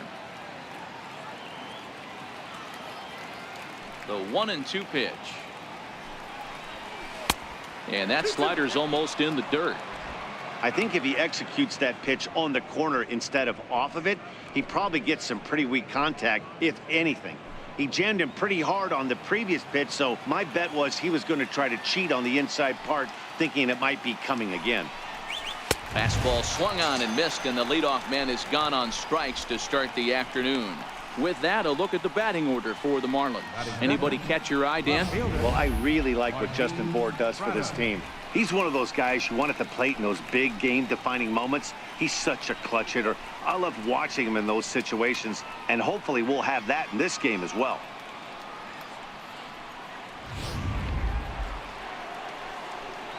Up next from Miami, Martin Prado.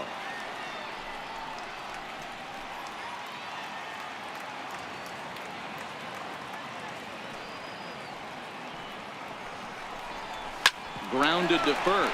Davis has it, and he'll take it onto the bag himself. 2 gone now here in the first.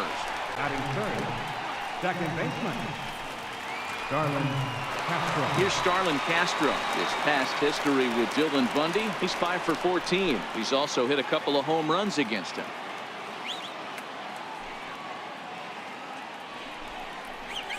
Hit in the air out to right. Hayes is there, and the inning is over. Miami down in order, and now the O's will get their first crack at it. No score.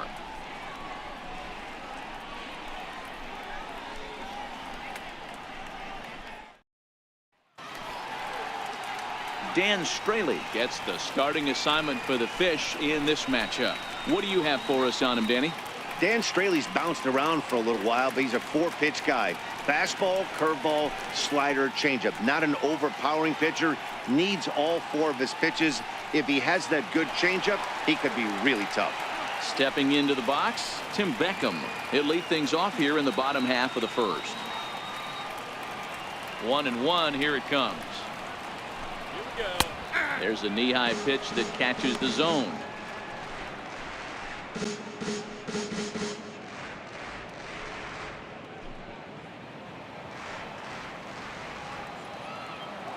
The 1-2. Skied into straightaway right. Giving chase is Brinson. 1 away.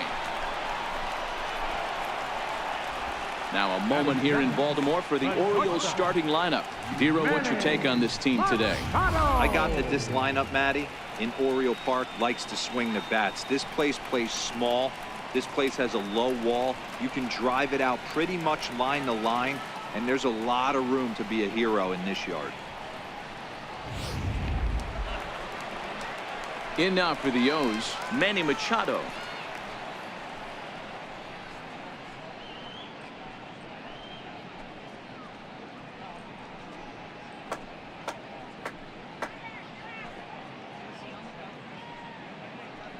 Let's go, Orioles! 1 out, nobody on.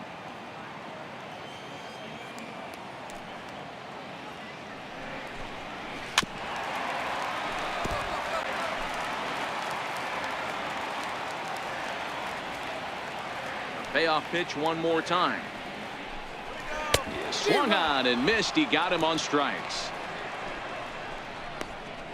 One thing to know is not all strikeouts are created equal. Right there, he goes down on strikes, but he really made that guy on the mound work for it.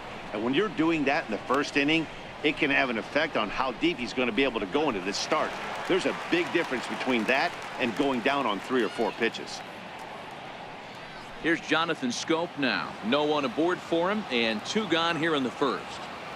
Now the payoff pitch home. Lifted in the air to right field. Brinson's in pursuit. And that ends the inning. 3 up, 3 down for the Orioles. And this is still a 0-0 ball game.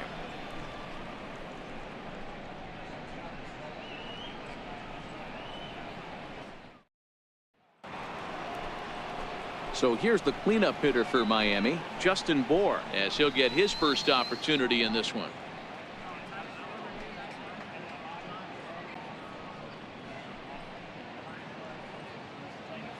Let's go, Orioles! Here now the 2-2. And right into the shift. And a heck of an effort over there at first, but it'll be for naught as this is a foul ball. The 2-2 one more time. Is laid off and the count runs full. Pretty easy pitch to lay off there, 2-2. Not even close to being in the strike zone. He made it easy for the hitter in that one. Time for a look at our umpires in this one. Behind the plate is Ed Drummond. Yeah, Matty. Hey, you know what, Dero? This Ed Drummond, he's a good umpire. Fair umpire, good ball and strike umpire. Pretty much straight down the road. That's all you look for, Dan. Just be consistent. I don't care if you're given 2 to 3 inches off the outside corner, but you can't do it on the inside corner. If you're going to stick to one thing and stay consistent with it, no player will have a gripe with you. Throw to first will be in time, and there's 1 gone here to start the second. All right, let's take a look at the defensive alignment for the Orioles. And let's spot shadow first baseman Chris Crush Davis. Doesn't get enough love for how soft this guy's hands are. Constantly picking middle infielders left and right. We get it. He's got power. But look for him to make a nice play on defense as well. Striding into the box, JT Realmuto. Still looking for our first hit in the ball game.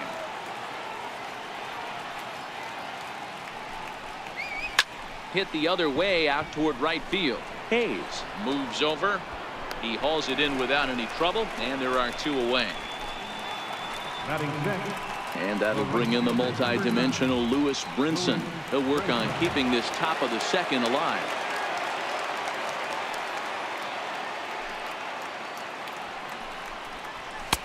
Three and one. Got to believe he had the green light in that situation. 2 outs, 3-0 count. This guy can certainly handle the bat. That's a perfect situation to let him loose. But I love the fact that he's keyholed in a certain area, and it wasn't what he was looking for. Full count, 3 and 2. No score here as we play inning number 2.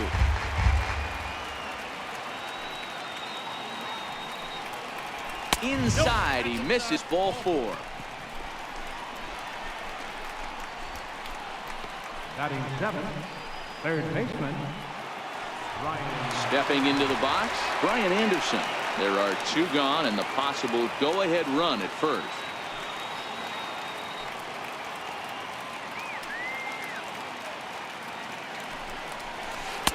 Tries to change up on him there, but it's a ball, 2 and 1.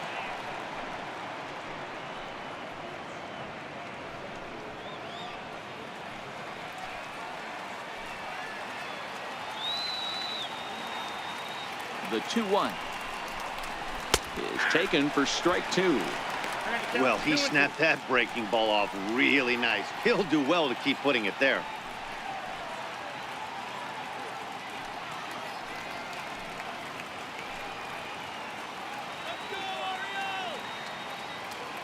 Here now the 2-2. It's a swing and a miss. That's strike 3. Marlins leave 1. We'll go to the bottom of the second. No score.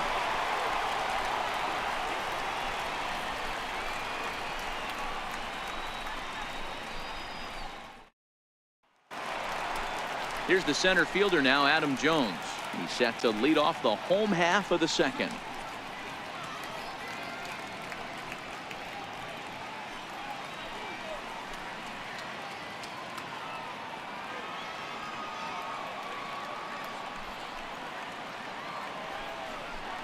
And he can't get out of the way there, so the leadoff man will be aboard to open up the inning. Well, this home crowd didn't like this guy on the mound before, but now they really don't like him. He's gotten the baseball all worked up by hitting one of their best hitters early on in this game. And you can bet he's really going to hear it if he comes around to score. At the plate, Trey Mancini. The winning run is at first base.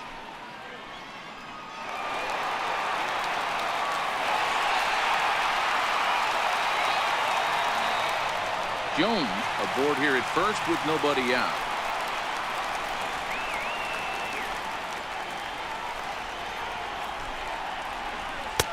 Low and away with that one. It's 1-2.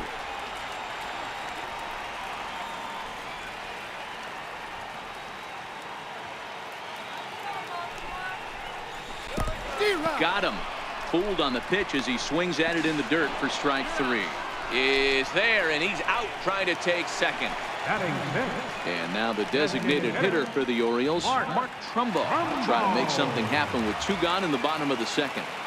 Now the 1-1 pitch is looked at for ball number 2. Didn't catch the corner there, but you can see he was trying to jam him with that running action on that 2-seam fastball.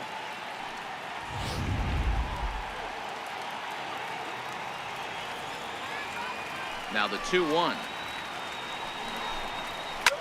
Smacked into the gap, and this might be extra bases. And this is down for extra bases. And there's your winning run moving into scoring position. And he'll post into second here with a 2-out double. Wow, this is a perfect example of a wily veteran doing what needs to be done to deliver for his team. Yeah, and just watch this swing. Instead of trying to do too much with it and pull it, he stays inside the ball and is able to smack it to the opposite field for a double.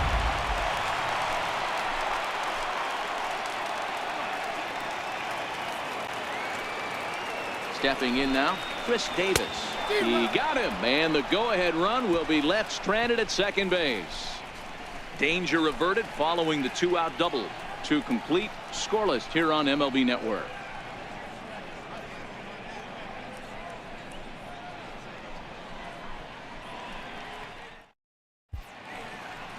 A nice aerial shot there, the Inner Harbor in downtown Baltimore, as we welcome you back to the Charm City.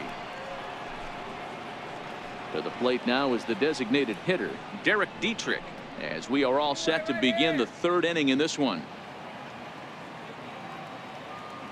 Into the windup, ready with the payoff pitch.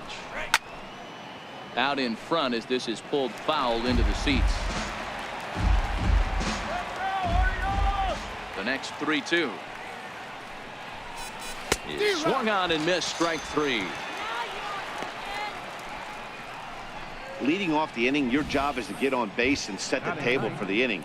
That was a pretty good at bat that he pushed the count to 3-2 and made the pitcher work, but I think he'd like to have that 3-2 pitch back. Pretty sure that was ball 4 he went after. Into the box, JT Riddle. And it's an even count of 2-2 to JT Riddle.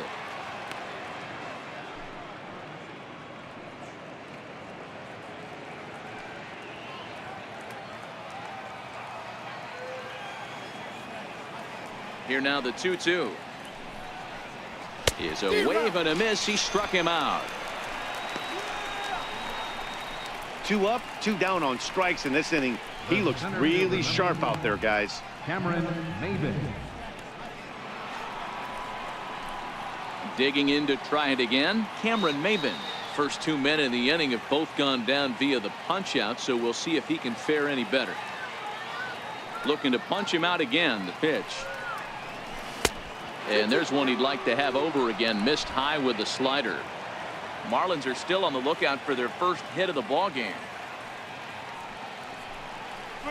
And he struck him out. So a fine inning here as he strikes out this side in order. 3 up, 3 down, 3 strikeouts. Not too shabby. Don't touch that remote. More on MLB Network right after this.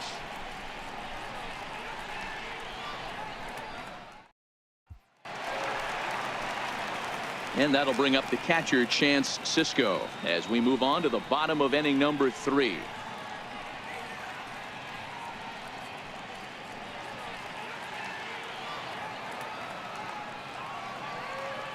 from the windup, the 1-1 pitch. And that misses. 2-1.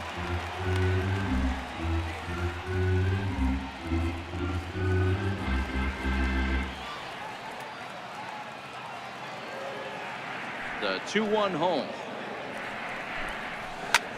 High fly ball out to straightaway center. Maben is there. Looks it into his glove, and there's one gone. Batting ninth. Ready now for Baltimore, Austin Hayes.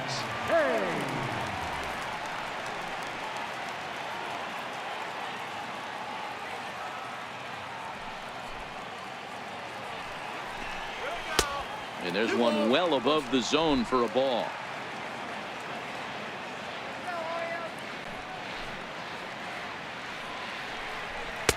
Too high that time, and it's 3-1. One thing that could nag at you as a pitcher is having to work really hard to get a guy that you think you should be able to cruise right through. He's not known for his offensive prowess, but he's putting together a real nice at bat here. The 3-1 is in there for a full count now. 3-2.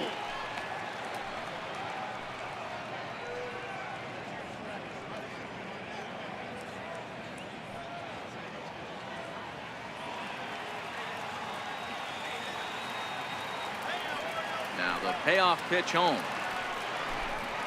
And he takes ball 4. So a good job out of the 9-hole in getting on base as we go back to the top of the order.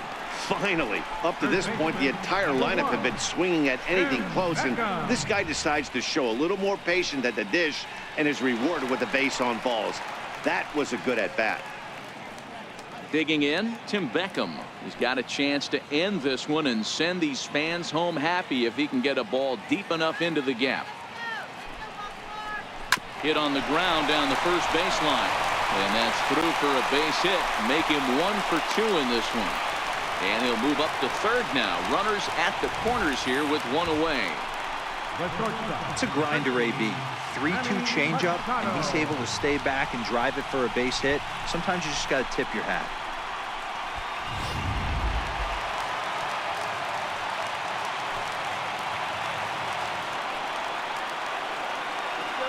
Into the box now, Manny Machado. A ball and 2 strikes to the Orioles shortstop. With 2 strikes and the runners at the corners, this is a big pitch coming up. Got to execute and hope to either get a strikeout or a double play ball to help you get out of this thing.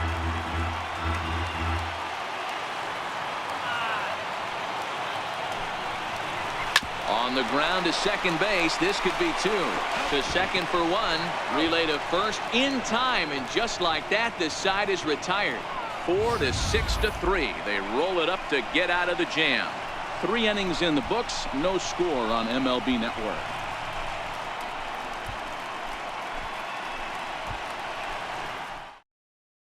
Martin Prado now. He starts off the inning against a guy who struck out the side last inning. How did they get to him here?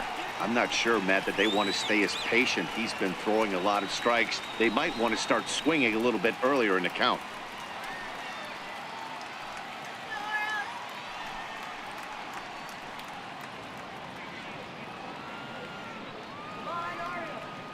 A 1-1 count. Here's the pitch.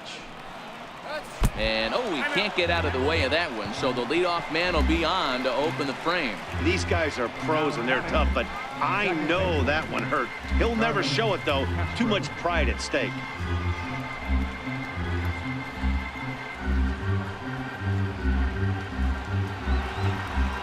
Digging in for his second at-bat, Starlin Castro.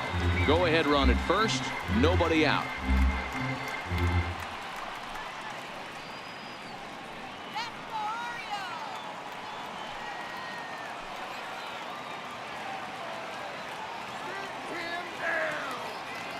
Now the 2-1 is strike 2 swinging.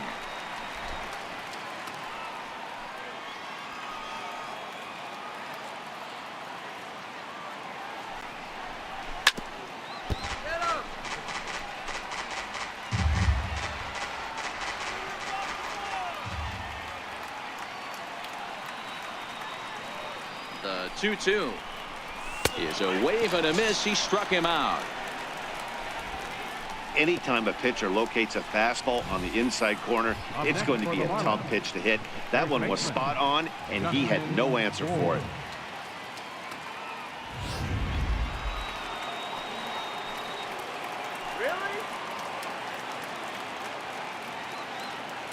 In now, Justin Bohr to 2-2 now.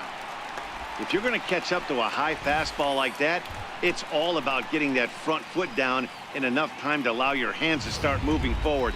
He was way too late there. The 2-2. Fouled off. A lot of times you see guys in the middle of the order get worked away, but not right here. They're keeping it inside on him. Is that an effort to keep him from getting extended, do you think? Yeah, I think that's the idea, Matt, but he might spin to win if he starts looking for it in there. The 2-2 one more time. Pulled toward right center field. Hayes moves over.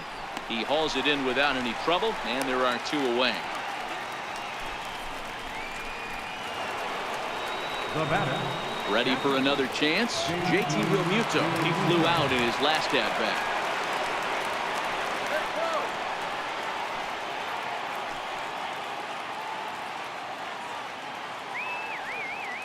Now the 1-1 pitch is taken for a ball as that slider broke off the plate.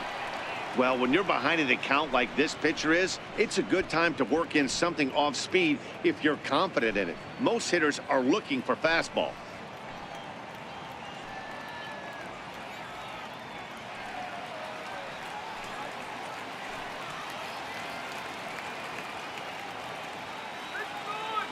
The 2-1 home. Takes a pitch for strike number 2. One of the most frustrating things for me to watch in this game is guys getting count leverage and not pull the trigger on a fastball middle in. That's why you play, to get in those situations where you can try and do damage. What do you want, the nasty slider? And oh, that looked to catch him flush down near the foot or the ankle. Great support from his infield, though, as that's the 3rd out. Weird way to end the inning. 1 left for Miami. On to the bottom of the 4th now, still with no score.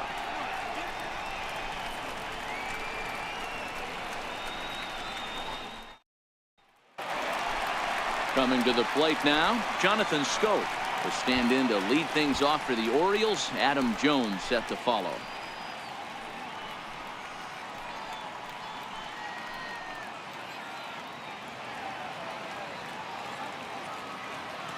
The 1-1 is swung on and missed for strike number 2.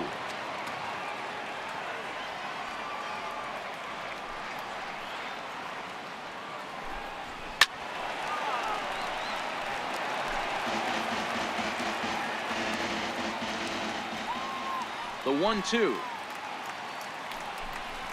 is swung on and missed. He got him on strikes. I'll tell you, he looks really dialed in on the bump right there. He's got a shutout going, and he really seems to have this lineup off balance. Even when he challenges them up in the zone, they don't have an answer for it. 1 out now in the Orioles' 4th, and standing in the fine center fielder Adam Jones.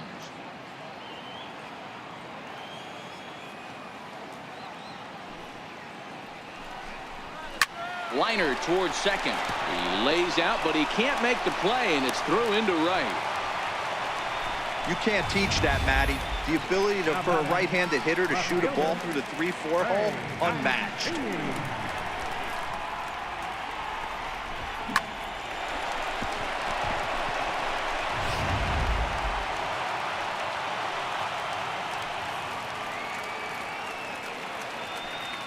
Stepping in now, Trey Mancini. And the count will be full. Jones, a runner at first with 1 gone in the inning.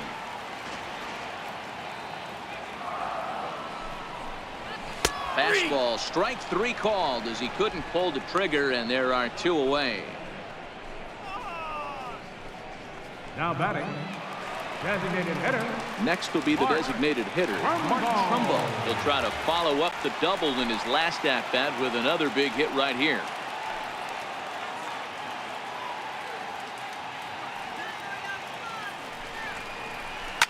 Now a swing as he shoots this down the right field line. And that's a fair ball as it'll head toward the scoreboard. So now they'll have runners on the corners with 2 away. He just scorched that ball off the wall, and now the question will be, should he have continued on or not? He thought about pushing it, I'm sure, but decided to play it safe. It would have been close, but I think this time he's probably right in staying at first.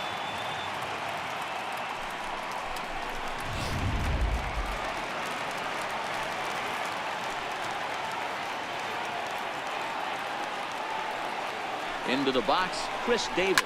Pulled high in the air out to right field. Waiting on it is Brinson. He makes the catch, and the winning run is left stranded. Orioles strand a couple through 4. Still tied, 0-0.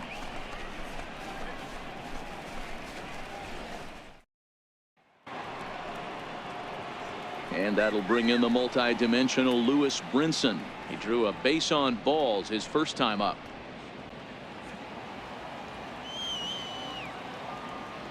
From the windup, the 1-1 pitch. Weak grounder back to the mound. And the 5th inning will start with a ground out, 1 away. Up next for the Marlins, third baseman, Ryan. Coming to the plate now, Brian Anderson. He'll look to bounce back after striking out his last time up. From the windup, the 1-1 pitch. Swung on and missed, outclassed by that fastball for a strike.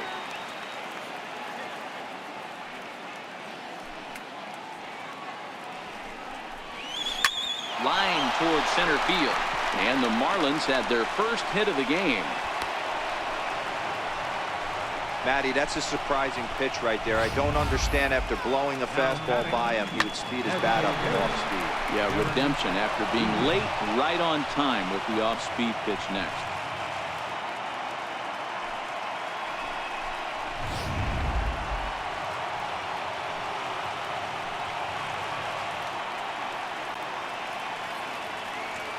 Standing in now, Derek Dietrich.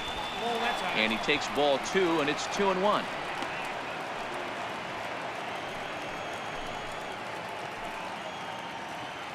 Anderson stands at first with 1 out.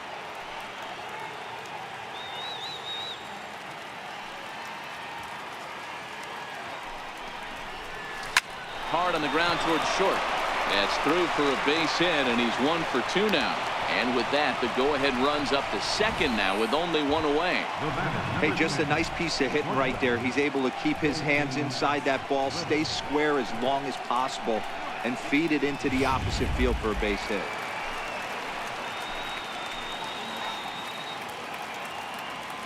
Into the box now, J.T. Riddle. Chopped weakly to the left. Fielded cleanly. On to Davis at first, and there are 2 away. The center fielder, number 1. So striding forward now, Cameron Maben, as he'll hit with the go-ahead run at third and 2 away.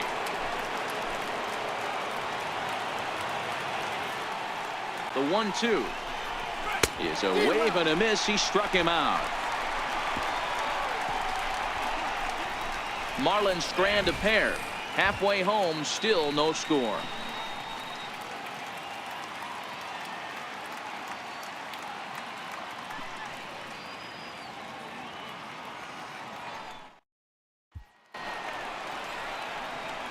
Into the box, Chance Sisco. Flied out in his first at-bat, so make him 0 for 1 so far.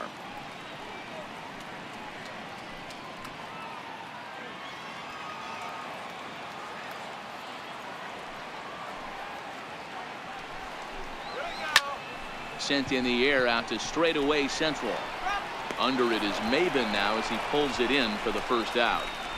The right fielder, number 18, Austin Hayes. Standing in, Austin Hayes reached base via the walk in his first plate appearance. The 1-1. Count is 1-2 now.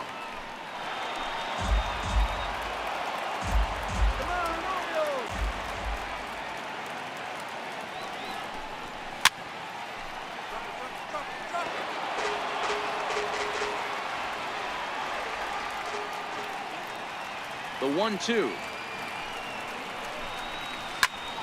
Still hanging with him. Another good swing to keep it going.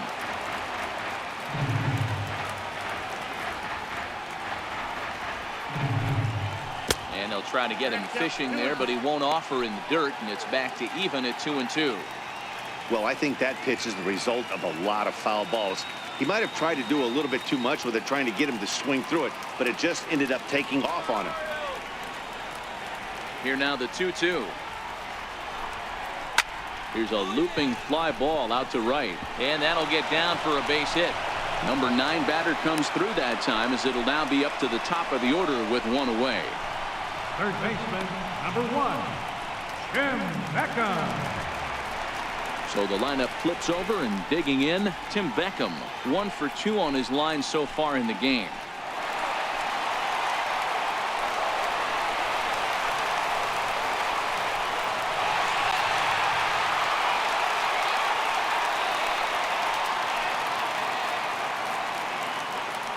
Even at a ball and a strike. Here's the pitch. In there. Now the throw. Not in time. He's in there at second. You know, I like the aggressiveness there. They haven't cracked the scoreboard to this point, so it's clear they're trying to manufacture something by forcing the action. We'll see if it works out for them.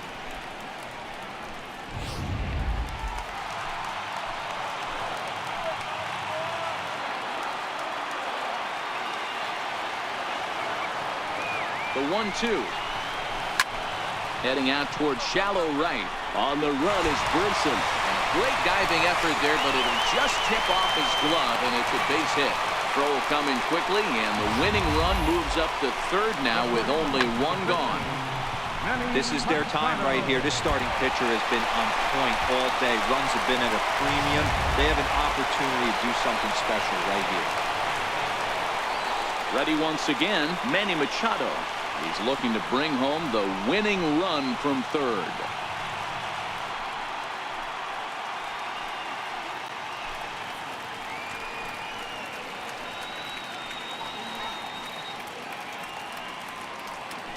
No runs on 6 hits, and no errors for the Orioles so far. Slider stayed too low, ball 2. Boy, he better get it back together here quick, because he's got 2 guys on already. He's starting to lose location of that strike zone. He's got to throw a strike right here.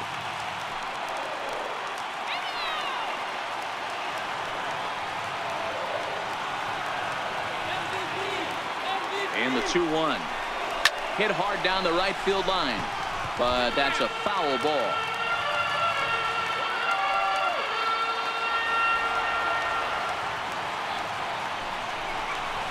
Oh, and this is lined into center field. It's down for a base hit, and the Orioles are going to walk off winners. Hey, this game looked like it was going to be one of those wild ones right from the beginning. But when you could win this thing in walk-off fashion, what a way to win a ball game. A walk-off win?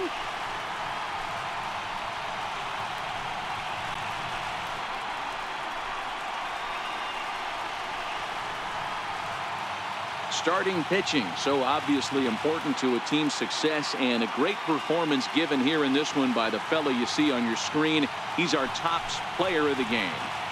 Yeah, there's absolutely no debate as far as I'm concerned. He dominated this game, and he really never allowed the opposition to gain any kind of momentum. This was fun to watch.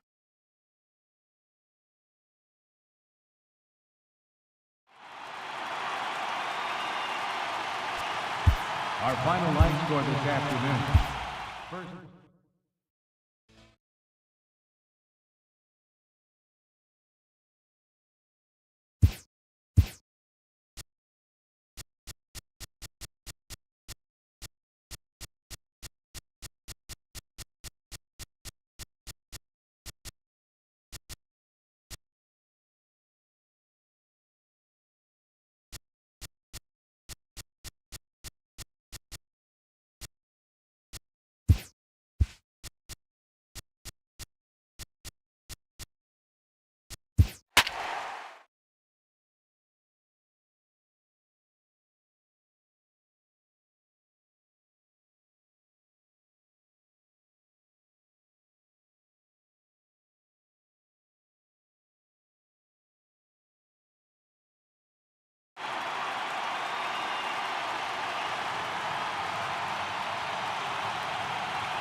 from the oldest stadium in baseball, Fenway Park. MLB Network is on the air. A good matchup here for you tonight between the Tampa Bay Rays and the Boston Red Sox.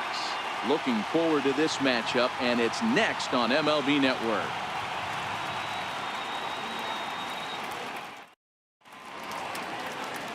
Chris Sale will be the starter for the Bo Sox in this contest. What do you have for us on him, Danny? Thanks, Matt. Chris Sale, you're talking about one of the premier pitchers in the game of baseball. Big fastball, 95 to 98 miles an hour. Wipe out slider. Great comparison. He's the closest thing we've seen to Randy Johnson. A nightmare against lefties. Three-pitch guy, fastball, slider, and a changeup that's getting better all the time. He is a definition of a true ace. And a swing and a miss as that looked like self-defense there. It's 2-2. Good night for baseball all in all. Game time temperature 63 degrees.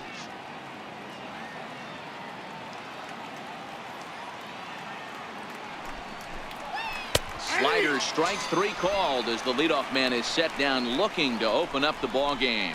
And here's the starting lineup for the visiting Tampa Bay Rays. Dan, who do we keep an eye on? Yeah, I'm pretty excited to watch Kevin Kiermaier. You can bet the opposition spent a decent amount of time crafting a game plan to stop this guy, because as he goes, so goes the team. You stop him, you've got a chance to win. You don't, you're probably going to lose. Up next for the Rays, Matt Duffy. Bases are empty, one man out.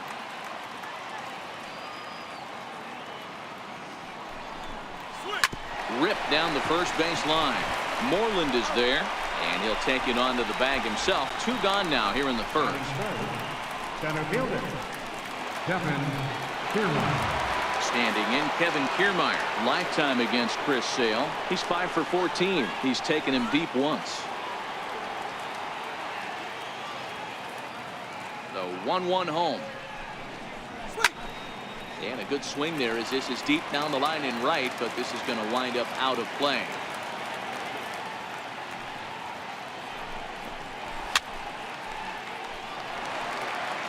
Just underway here at Fenway Park.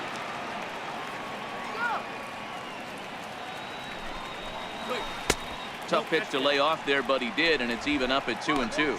And there are our umpires calling balls and strikes in this one, Mr. James Kingsley. Hey, Dero, James Kingley's a pretty good umpire. He doesn't get too excited, keeps things under emotions. He's a pretty good ball and strike umpire. Yeah, James Kingsley will never show you up, and he's always approachable. And he chased it in the dirt. The throw to first is in time, and the inning is over. Down in order go the Rays. Tampa Bay held scoreless in the top of the inning. Red Sox coming to bat. You're watching MLB Network.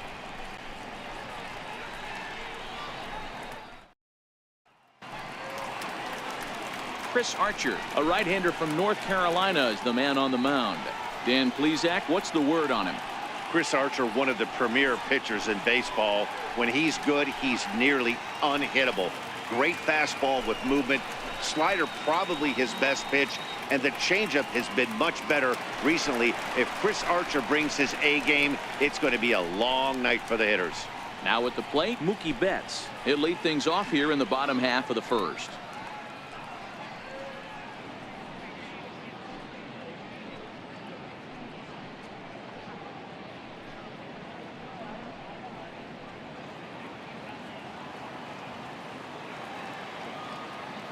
The 1-1 home is taken for ball 2.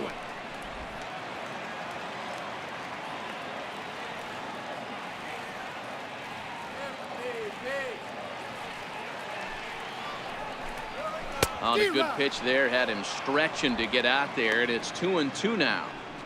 Ugly swing right there. That pitch wasn't even close. You could tell this guy's been in the swing mode from the minute he walked into the batter's box. Grounded to short, fielded by Hechavarria, and there's one gone to start the night. With that, here's how the hometown Red Sox line up in this one. Danny, any thoughts? Well, one thing's for sure, they love what Mookie Betts brings to their offense.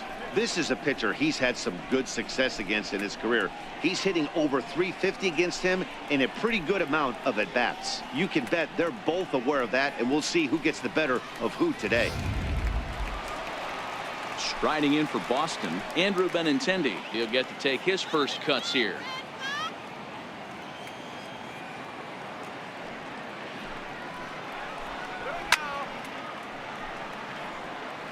One out, nobody on.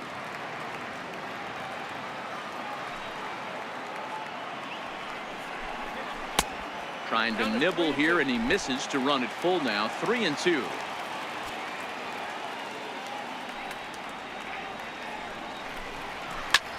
Popped him up. Ramos has a play. And that's the second out of the inning. Batting third, first baseman. There's the first baseman now, Mitch Moreland. Head-to-head against Chris Archer. He's gone 3 for 11.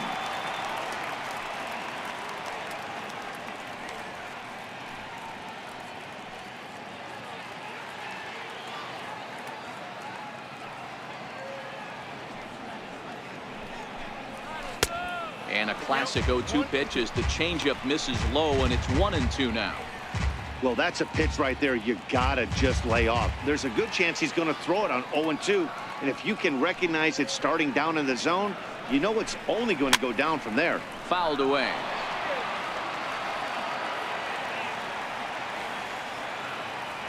Another 1-2 delivery. And another foul ball.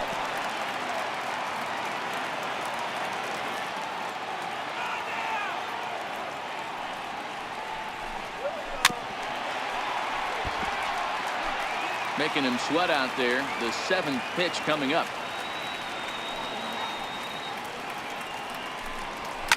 Not surprisingly here, this is on the ground to the right side. Throw to first in plenty of time, and the side is retired. Red Sox go down 1-2-3. We are still scoreless.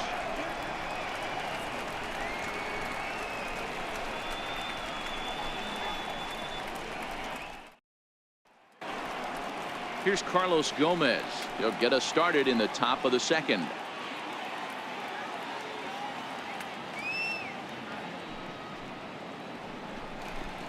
Two balls and 2 strikes to Carlos Gomez. Boy, that's a tough pitch to take right there, right down the middle. But I think that happens when you're facing a good pitcher like this guy. The last thing you're expecting is one right down the pipe, and unfortunately, he let that one go, and he'd like to have that pitch back to take a good swing at that one. And it's fouled away.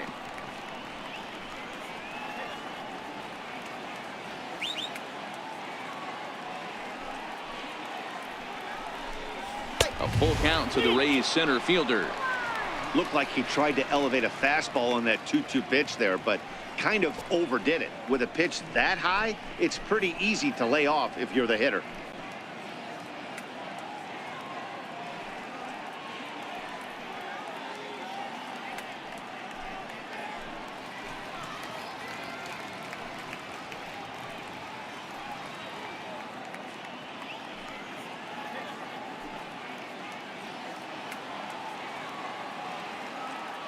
Sale into the windup. Here it comes on 3-2.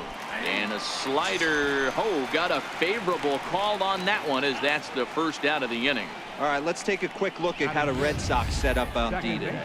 And let me tell you about Mitch Moreland. We get it. Big, nasty, left-handed swinging first baseman. But if you were to rate the top defenders at that position, you wouldn't necessarily think of Mitch's name at the top. But I'm telling you what, he's exactly that. His buddies love the way he picks them out of the dirt. So striding in, Brad Miller, as he'll get his first opportunity in this one. Now here's the pitch.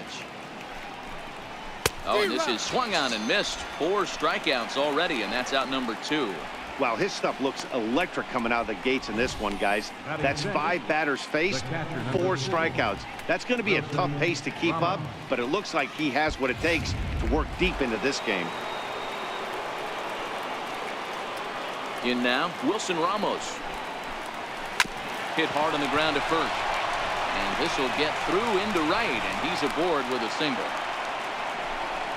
Well, this was a good start for the pitcher. First 5 guys, 5 up, 5 down, but the number 6 hitter proved to be a little bit more difficult, and that's a bullet hit. Yeah, absolutely right there, Dan. Just a nice AB by the 6-hole guy after watching his first 5 brethren take a seat. Stepping in now, C.J. Cron. 1-2 now as that one's fouled off.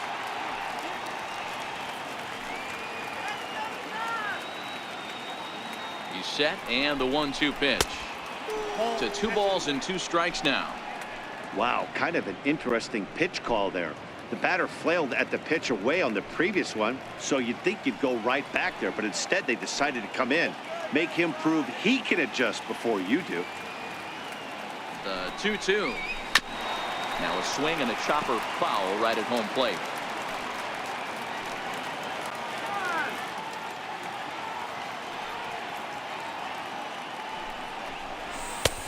Ball 3.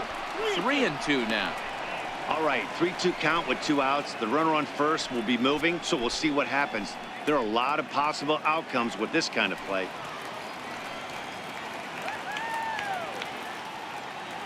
Now the 3-2 pitch. High and deep to right center. Betts on the run. He can't make the play as it hops over the wall, and that's a break for the defense as it's going to keep the runner from first from scoring. Man, an unlucky break right there with the runner stealing from first. If that ball doesn't bounce over the wall for a ground rule double, he's probably going to score easily. But instead, he's forced to stay at third. Now it's going to be up to the next guy to drive him home. Standing in now, Adeiny Echeverria. A ball and 2 strikes to the Rays shortstop. Ramos at third. Cron at second with 2 gone.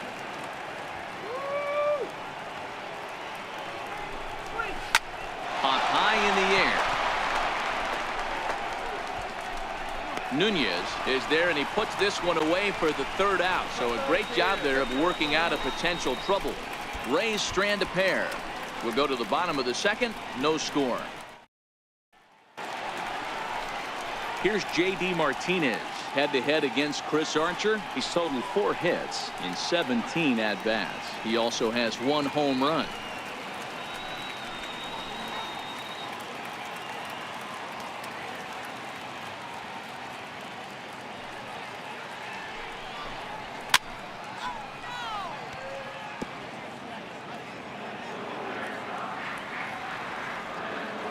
Here's Archer on 1-2. Smoked on the ground up the middle. Miller's got it. And the throw pulls the first baseman off the bag, and he's safe at first. Not particularly graceful there, and as a result, he'll be slapped with an E4 on the play. Next up for the Red Sox, Xander Bogaerts. A winning run is at first base.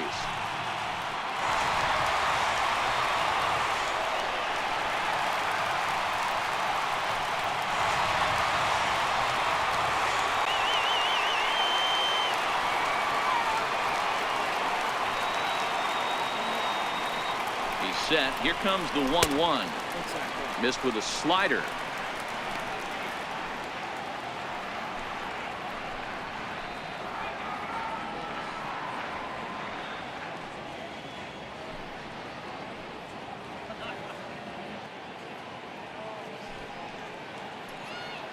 Come on, Boston!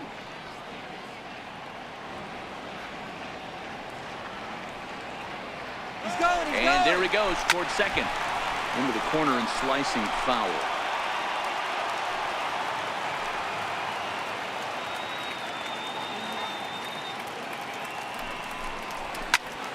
Count remains 2-2. A runner at first with no outs here.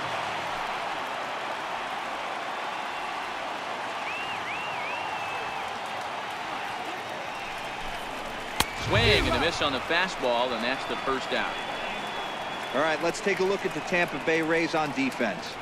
And guys, what I want you to focus on today is this is one of the new age teams in the game that really rely on statistics and the numbers. And the numbers tell them that they're a better team defensively, moving guys around and shifting as much as they can. Rafael Devers the next to bat. He's got a chance to end this one and send these fans home happy if he can get a ball deep enough into the gap.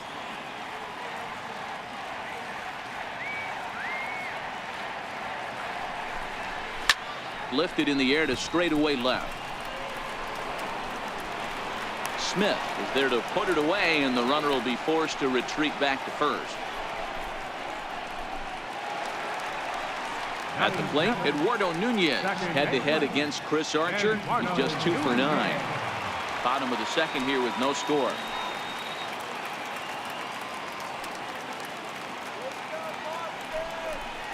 And that misses, ball 4, so it's first and second now with 2 out. He did not want to let the hitter off the hook with 2 outs, and now he's got a runner in scoring position to deal with.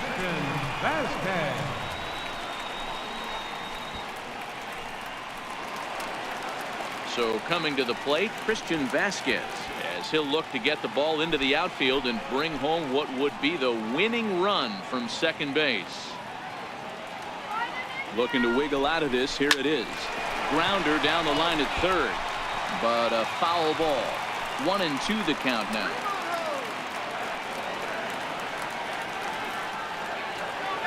The 1-2 in the dirt here. And a nice job to keep the runners at bay as the count moves to 2-2. The 2-2 is a swing and a miss. That's strike 3. Boston strands a couple. Will move to the third with no score.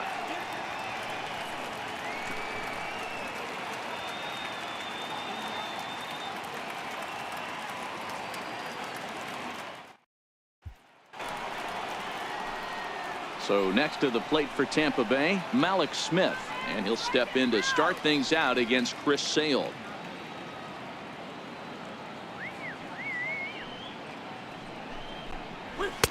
And there's one well above the zone for a ball. High fastball right there with a 2-strike count. You know what that might be doing? Setting up the next pitch. Could be that hard slider down and away. Something breaking down and away off the plate. And this is swung on and missed. 5 quick strikeouts now, and that's your first out of the inning. Boy, that's really disappointing for a guy that has wheels, right? All he wants to do is get on base and take advantage of the strength of his game, which is his speed. But with the strikeout right there, you can't get on first base if you strike out.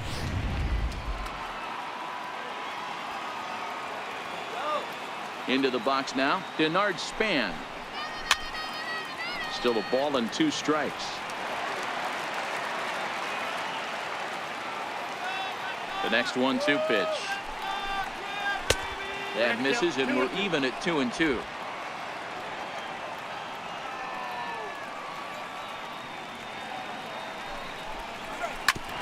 Hit back up the middle. And that'll get on through into center, and he's got himself a 1-out hit. There's a hard hit ground ball. Pitcher not able to get a glove on it. Hard single up the middle. Yeah, watch your lips right there, Dad. Sent it back right where it came from.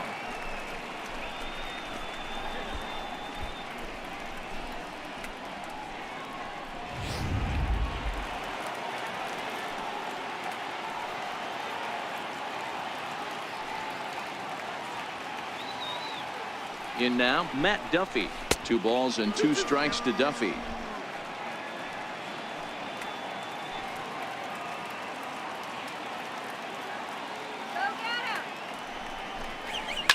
Lifted in the air toward the line and right, but this is just going to wind up being a foul ball. The 2-2 one more time, and he fouls this one off.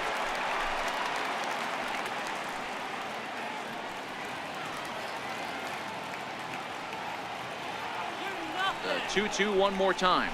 Doesn't get the zone. Count full now.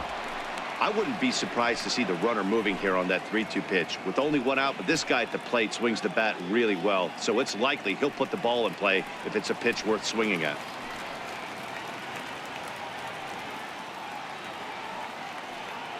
Now the 3-2 pitch. Hit in the air out to left field. Waiting on it is Benintendi, and he brings it in for the second out of the inning. stepping in and ready for another shot, Kevin Kiermaier. There are 2 gone and the possible go-ahead run at first.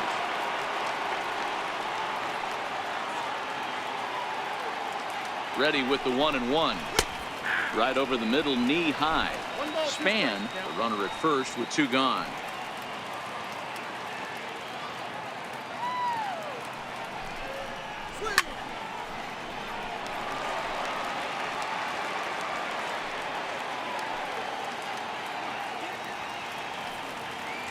Now another 1-2. Strike 3, and the potential go-ahead run left on base. 1 left for Tampa. Home half of the 3rd coming up. No score.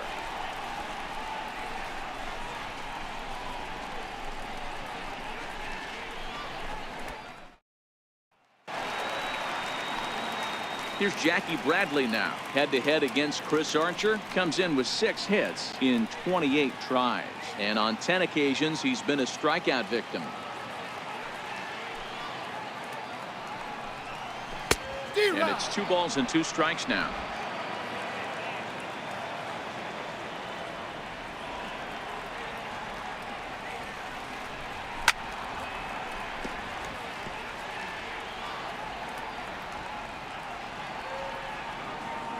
The 2-2 one more time. Gets him swinging. He struck him out. Wow, that's the case right there where a pitcher knows this guy's up there and he's in swing mode. That pitch wasn't even close to the strike zone, and he still swung at it.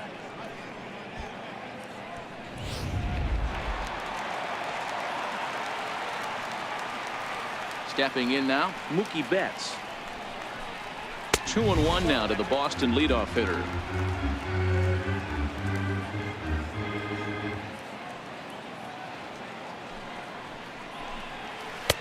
He's fallen behind now, 3-1. Andrew Benintendi will be next. Red Sox still looking for their first hit here.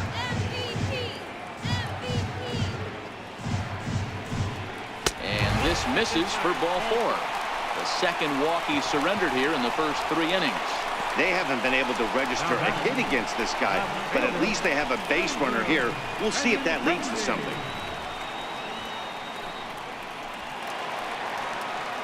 Digging in, Andrew Benintendi. He popped out in his first trip.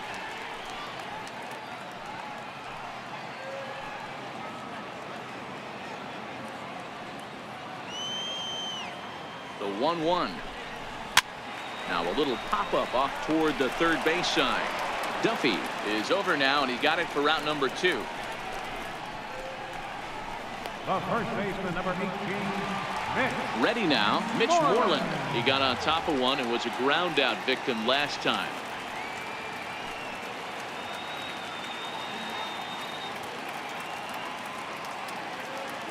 There he goes. Strike taken to throw. Way late, and he's in there easily at second.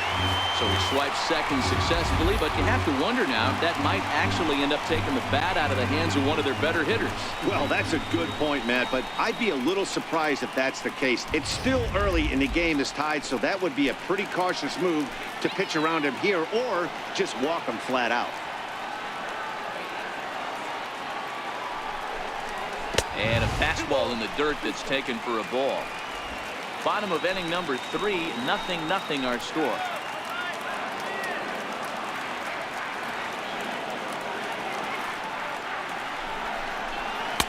This one misses, and that'll fill the count here. 3-2 with 2 away. If you're at the plate right now, you have to realize who's on deck. I guarantee you something's over the heart of the plate. You have to be aggressive in the zone right here.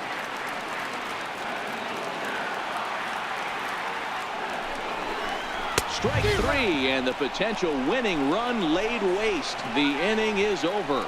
1 left for the Red Sox. We'll head to the 4th, still scoreless.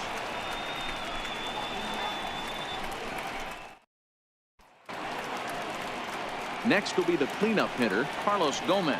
He got called out on strikes his last time through. The 3-1. And he'll just get a piece here as this is chopped foul at home plate. Now the 3-2 pitch. And he lays off there, ball 4. So the leadoff man is on here to begin stanza number 4. Well, they haven't been able to scratch a run across yet, so maybe this walk will jumpstart their offense a little bit. Brad Miller. Striding in, Brad Miller.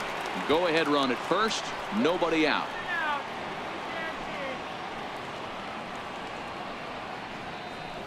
No runs, 3 hits, 1 error in the ballgame for Tampa Bay. Now a snap move over to first, and he'll be back in standing up. And another snap throw to the bag, keeping particularly close tabs on him. And again, he'll snap one over to first, being especially careful here. Gomez gets his lead at first, nobody out.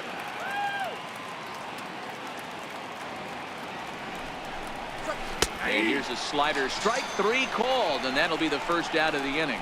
Boy, he's got great stuff today, doesn't he? That's 7 punch-outs now here in the middle innings. He's up over 1 an inning up to this point. It'll be interesting to see if this lineup can change their plan of attack and start to put the ball in play. But right now, that's just not happening. In now, Wilson Ramos. There's 1 away. The runner at first represents the potential go-ahead score. Double play is in order, however. And now they've got it down. They slap the tag on him, and he is out at second base. No runs, 3 hits, 1 error in the ballgame for Tampa Bay.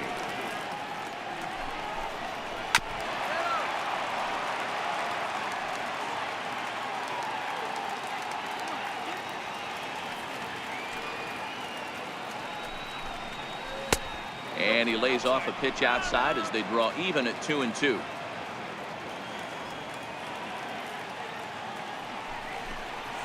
Hit sharply toward the right side. He lays out, but he can't make the play, and it's through into right. Not every day that you see a ball come off the bat like that one did, and looking at it again on show track, we see it a lot faster than it came in. 113 miles an hour. Couldn't have hit that one much better than that.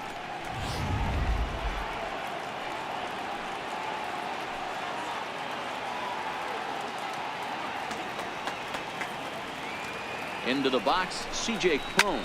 Hit high and deep to right center. And he will get there to make the running play, and that will end the inning. Rays strand just the 1. On to the bottom of the 4th now, still with no score.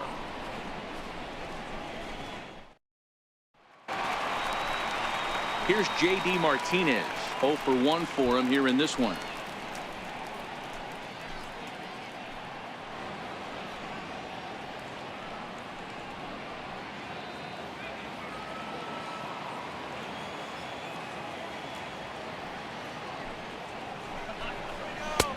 No offer on that one. 2 balls and a strike. Yeah, that looked like a strike, but let me tell you, when you're staring at a big 0 in the hit column, getting a call like that to go your way can feel like a big victory. Ball even at 2-2.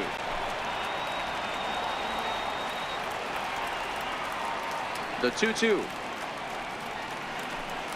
Fastball called, strike 3, and there's the first out of the inning.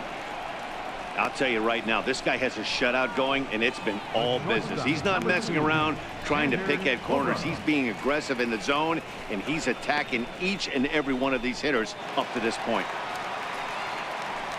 1 gone in the inning now. Here's Xander Bogaerts.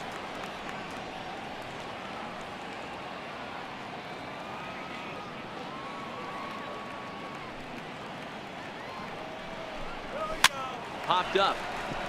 Miller over to his left. He hauls it in without any trouble, and there are 2 away. Now batting, third baseman, Rafael Devers. Digging in, Rafael Devers. He flew out in his last at-bat. The 3-1 pitch. Swing and a miss, and that'll fill the count at 3-2. When you get yourself to a 3-1 count and you get a fastball, those are the ones you really want to punish. Couldn't get the bat on it, so we'll see if that comes back to haunt him.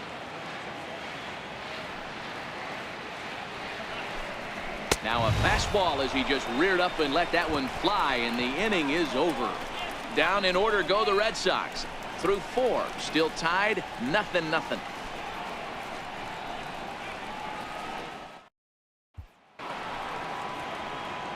Digging in now, Adeiny Echeverria. He popped out in his first trip.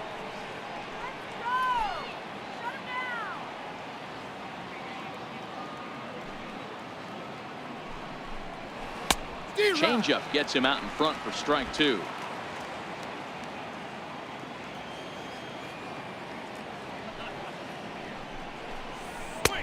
Now a fastball, but that's easy to lay off, and it's back to even at 2-2.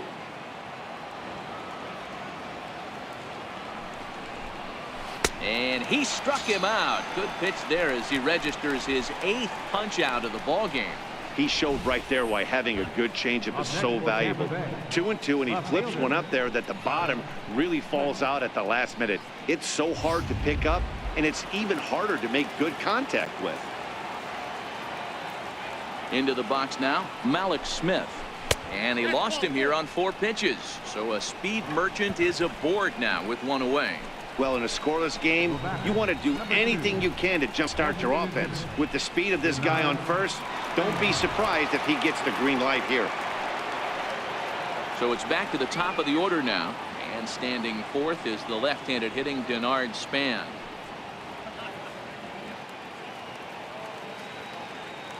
There goes Smith. That's a strike to throw down. He's in there easily as the throw bounces on the way down. Yeah, I don't think there's any doubt, Nettie. The ball isn't carrying well tonight, and we haven't seen any home runs, so sometimes you have to try for something else. Now, with seeing I single could be all it takes to push a run across.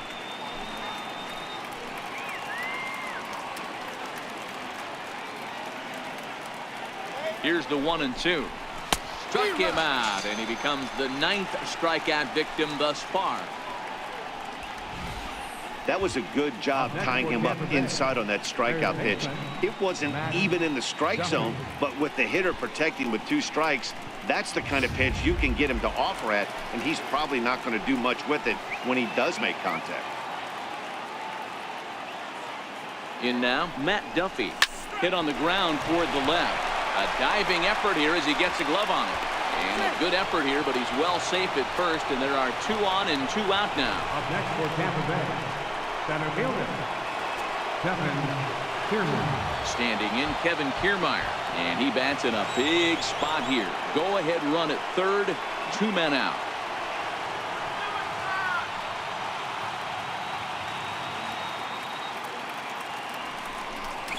And he misses with it for ball 4. So the bases will be loaded now with 2 away. And now time will be called here as you see the pitching coach making his way out to the mound to pay a quick visit.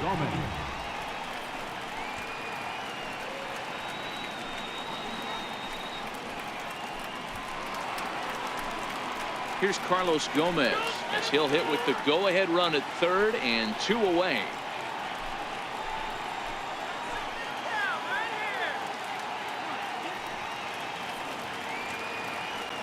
The 0-2 home. Fastball right back to the mound. On to first, and the Rays are kept off the scoreboard here as the side is retired. A couple of walks, but no damage. More baseball on MLB Network right after this.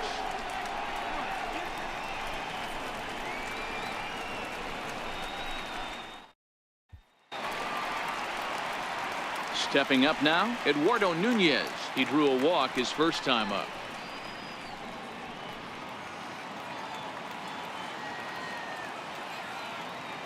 The 3-1. Heading out towards shallow right. Gomez has a read on it. Makes the play, 1 away. Now batting, catcher, Christian Vasquez.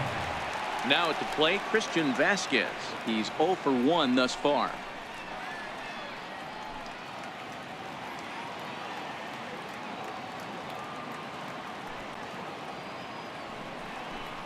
And a fastball misses there, ball 4. Now batting, center fielder, Jackie Bradley. Now batting, Jackie Bradley Jr. comes into this at bat 0 for 1 in the ball game.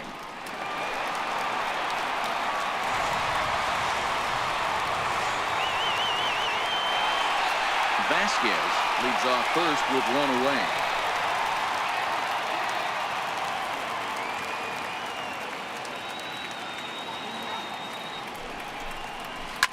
Bullet back up the middle.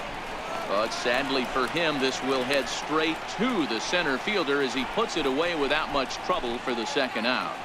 A look at our line score to this point, and I'm almost certainly jinxing things by pointing it out, but it's worth mentioning that 0 in the hit column through 2 outs here in the 5th.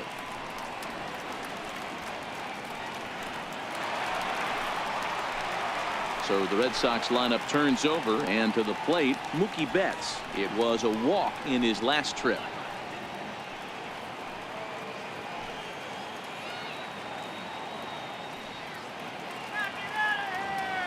And here's the 3-2 from him. And this pitch misses for ball 4. So that's going to move a runner into scoring position now with 2 away. Well, they've struggled offensively in this one so far, but after that walk, they've got runners at first and second and look ready to make a little noise. Just need a big hit now. So digging in now, Andrew Benintendi, as he'll look to get the ball into the outfield and bring home what would be the winning run from second base.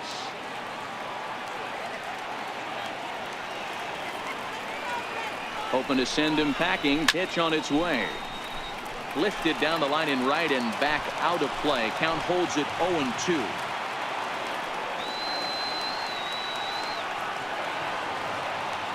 The 0-2 delivery.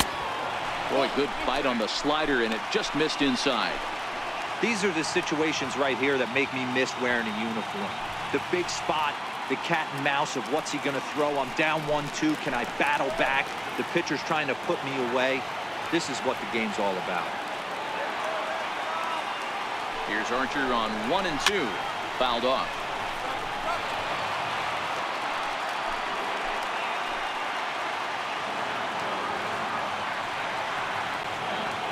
The 1-2 misses for the second ball.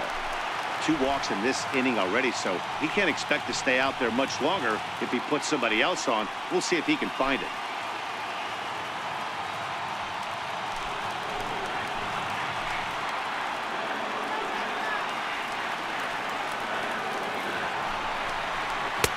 Too high. Ball 3. For the guy on the mound, this is one of those innings where nothing comes easy. He's thrown a bunch of pitches, and this AB hasn't been any different. Definitely laboring at the moment.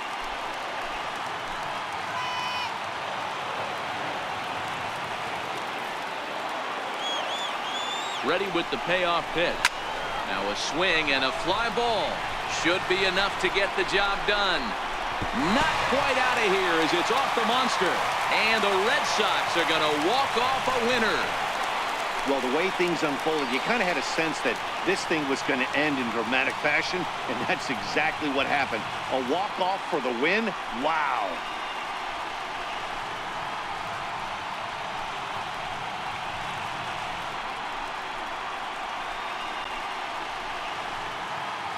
And fellas, a very strong performance on the mound by the guy you see there. A worthy recipient, no doubt, of our Topps Player of the Game award. When you basically take a game into your own hands and give your opposition absolutely no chance, you deserve all the credit in the world. His guys had to score for him, but he essentially was a one-man show out there.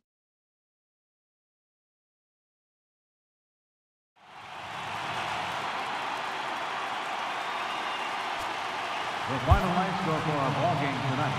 For the victorious Boston Red Sox, 1 run on just 1 hit. No errors. They left 3 men on base.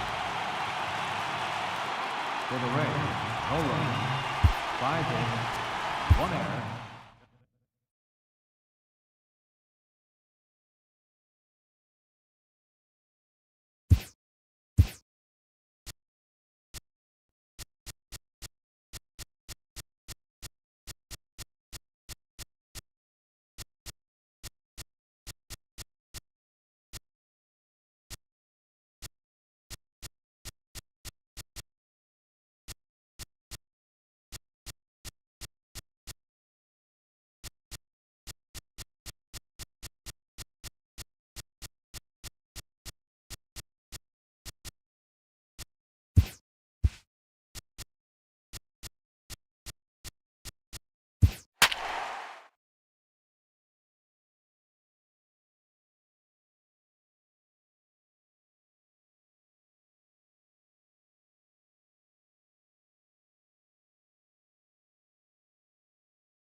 MLB Network's coverage of Major League Baseball is on the air. A good one on tap for you this afternoon between the New York Mets and the Kansas City Royals.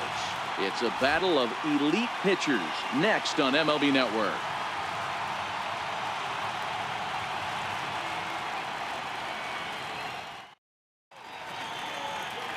Danny Duffy is ready to go as he'll be on the mound for Kansas City.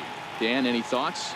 Hey, thanks, Matt. And Danny Duffy, you're looking at a small stick of dynamite here. Not a real big guy, about 6 foot, 185 pounds, but good life on his fastball. Sneaky quick, 94 to 96.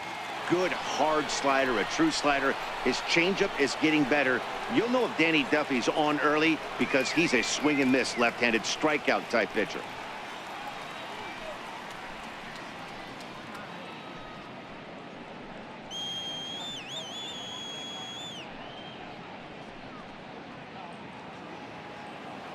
Go back to New York, man. 1-1, here it comes. Swing and a ball chopped foul down the left side. Our temperature not quite as hot as we'd expected. 85 degrees, the reading at first pitch.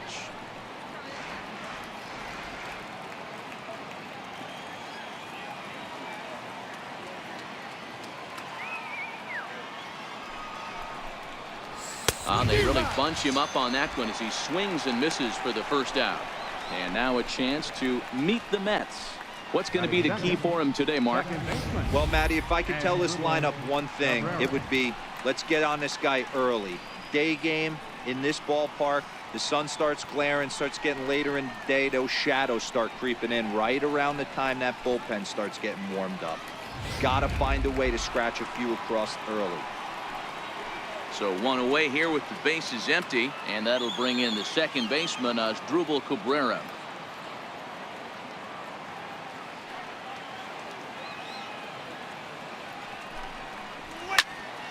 Count moves to a ball and 2 strikes now.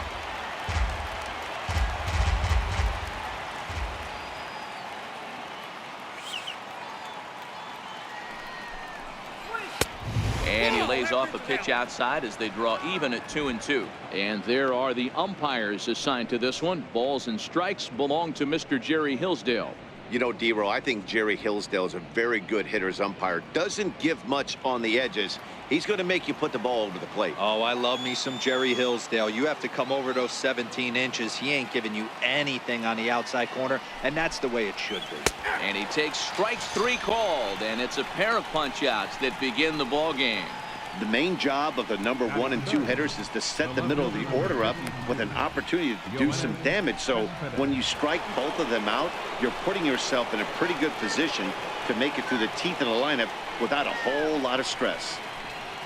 Just underway here in Kansas City.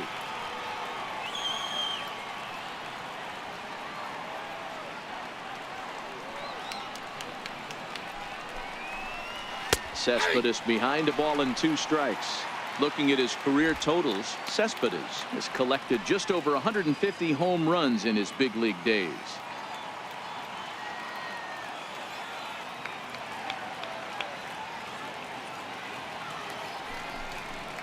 Struck him out, so he makes quick work of him here. 3 straight strikeouts, and the side is retired. 3 up, 3 down, 3 strikeouts. Not too shabby. Bottom of the first, straight ahead. We're scoreless on MLB Network.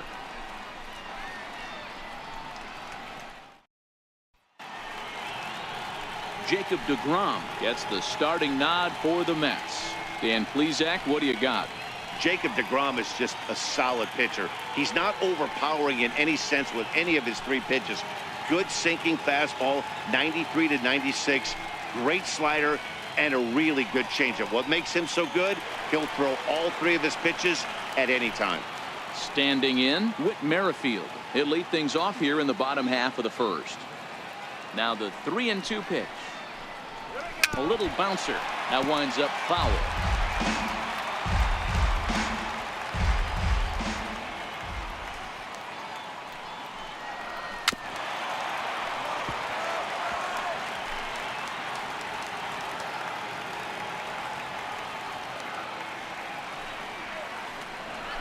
Little dribbler down the line. Frazier's got to get rid of it, and a good throw gets him one gone. Well, a chance now from McKay to have a look at the starting 9 for these Royals. Mark, what's your take on him against one of the best starters in the game? Taking a look at this lineup, they're going to have to work the count. That's the key to success right here. They have to find a way to drive this guy's pitch count up and get into that bullpen as quick as possible.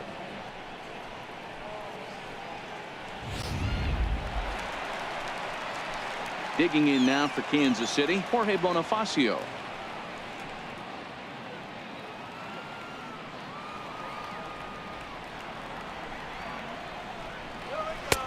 Missed with a slider.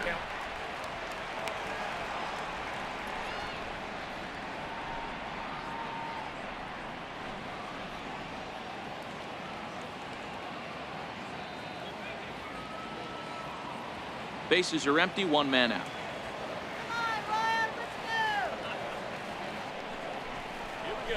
Swing and a ground ball to third. Frazier is there, and that's the second out. Batting third, left fielder, Alex Gordon. Here's the left fielder, Alex Gordon, looking to get on base and keep this first inning alive.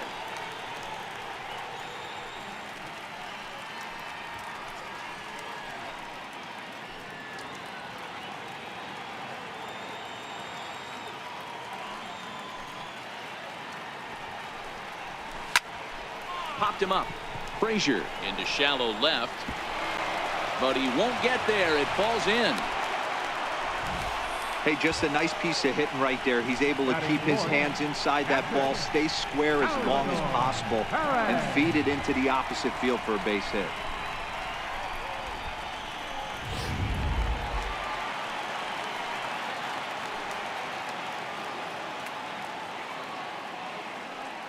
Standing in now, Salvador Perez. There's the good fastball, and he can't catch up. 3-2. All right, 3-2 count with 2 outs. The runner on first will be moving, so we'll see what happens. There are a lot of possible outcomes with this kind of play. And a fastball called strike 3, and the side is retired. One left for Kansas City. Still no score.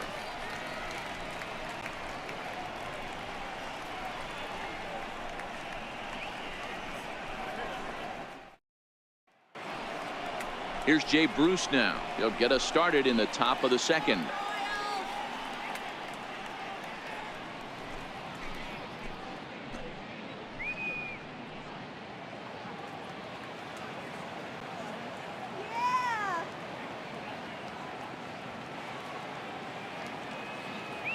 The 1-1 home. A ball and 2 strikes now.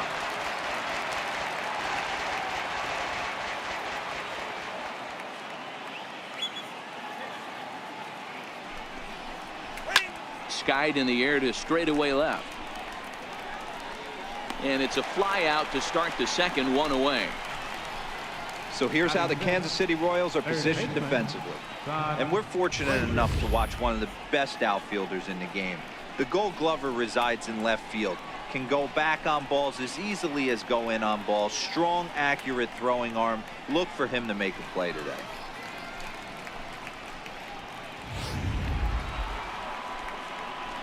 Here's Todd Frazier now. Career numbers against Danny Duffy. He's a .333 hitter. 2 of those hits were for home runs.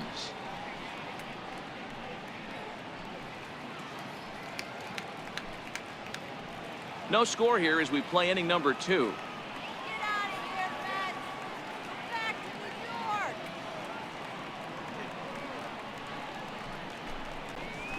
Hard hit ball to short. And no chance there for Escobar. It's a base hit. Batting sixth, first baseman number 23, Adrian Gonzalez. Next up from New York, Adrian Gonzalez. There's 1 away. The runner at first represents the potential go-ahead score. Double play is in order, however.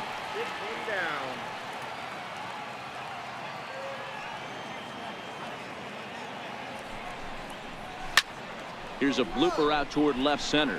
Here comes Gordon. He can't get to it. This one's down. Throw into third, but too late, and he's safe at third. Somebody's going to be icing their thumbs after this game. That's a jam sandwich, but able to mix in a knock.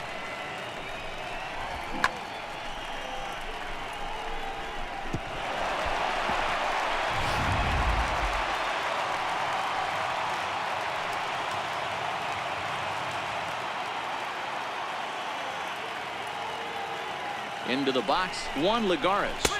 2-1 to Juan Lagares.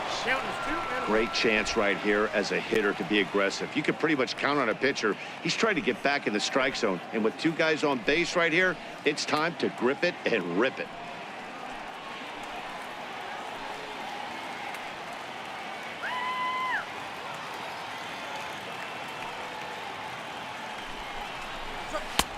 And they'll back him off a bit with a fastball in, but it's 3-1 now.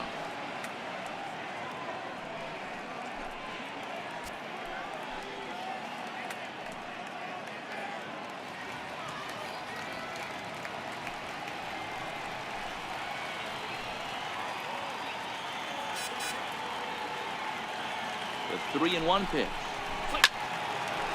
Now a ball hit pretty well to left, but this is going to wind up in the seats foul.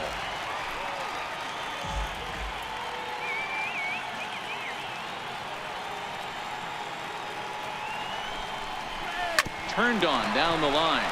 Scooped up on the backhand. On to first as they get the double play to get him out of the inning. Around the horn they go. 5-4 to 3 to end the threat. Through an inning and a half. No score on MLB Network. Striding forward now is the DH, Jorge Soler, as they'll have 5, 6, and 7 here to start the home half of the second.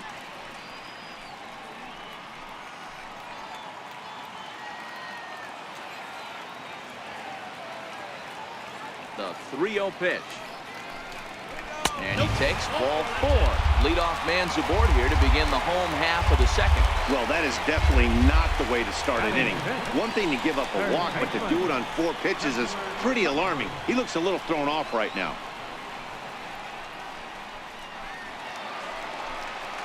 Here now is Cheslor Cuthbert. The winning run is at first base.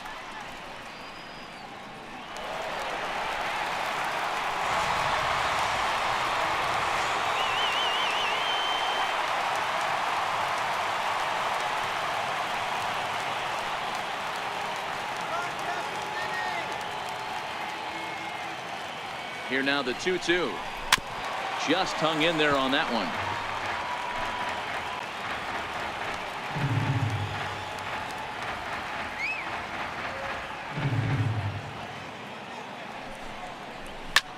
High in the air and drifting out to shallow center. Coming in is Lagares. And he hauls it in for the first out of the inning. Here's the defensive alignment for the New York Metropolitans. And let's focus our attention on catcher Travis d'Arnaud. He's going to have to step up today and have a big game for these guys. Not known necessarily for his defensive acumen, more of a big pop guy on the offensive side. He has got to control this game. Now to the plate, Hunter Dozier. He's got a chance to end this one and send these fans home happy if he can get a ball deep enough into the gap.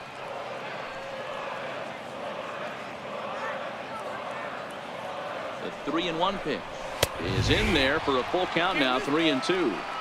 I think it's a real possibility that they put that run on first in motion. That would help them stay out of that double play that would end the inning, but that's also kind of risky at the same time.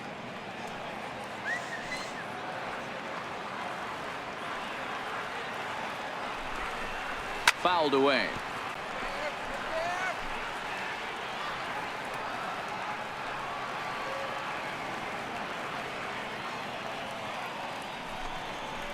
And he lays off here. A nice job. It's ball 4. First and second now with 1 away. We knew coming into this game that this guy has a tendency to give up a lot of free passes, and history repeats itself as he's already given up 2 walks here. I'll tell you, effectively wild is a pretty tough thing to be.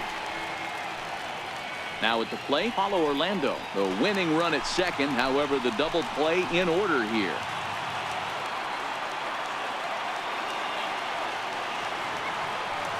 He Set and the 2-1 pitch. And a neck-high fastball that time. There isn't a hitter alive that doesn't love hitting in fastball counts like 3-1. It's usually a pretty fruitful count in terms of getting a pitch to drive.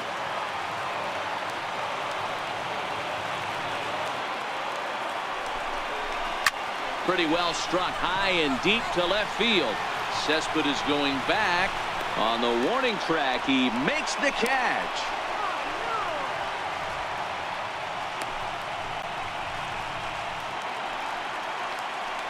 Now at the plate, Alcides Escobar. He bats with 2 outs and the winning run at second.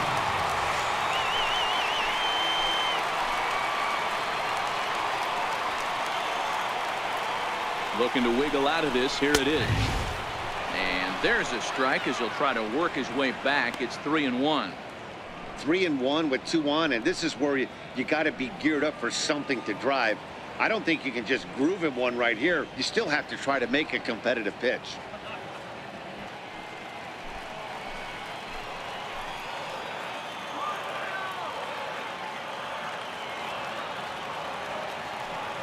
Out of the stretch, here's his 3-1 home. Boy, not close again. His 3rd walk of the inning as that misses for ball 4. I think he was trying to be a little too fine there, and a walk is the result.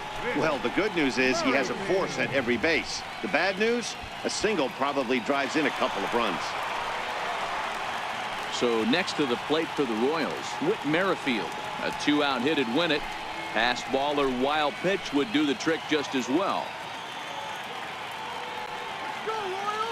Ready to deal. Here's the 1-1. Swinging a ball hit on the ground, but this will get foul. It's a ball and 2 strikes.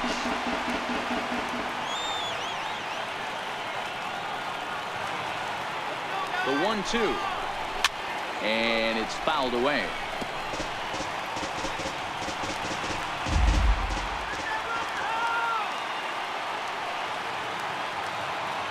Here's another 1-2.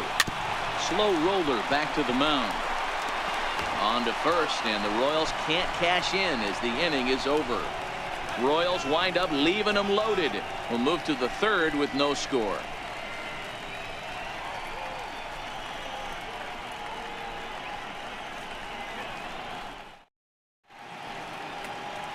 And welcome back to this MLB Network broadcast from Kansas City as we get a nice shot of downtown there. Next for the Mets, Travis d'Arnaud, as we are all set to begin the 3rd inning in this one.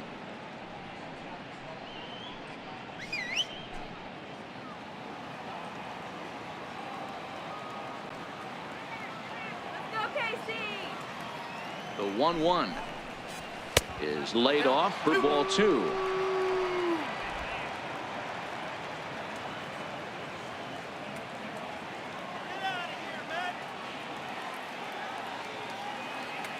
The 2-1 home is a well-located fastball down around the knees. You playing golf today?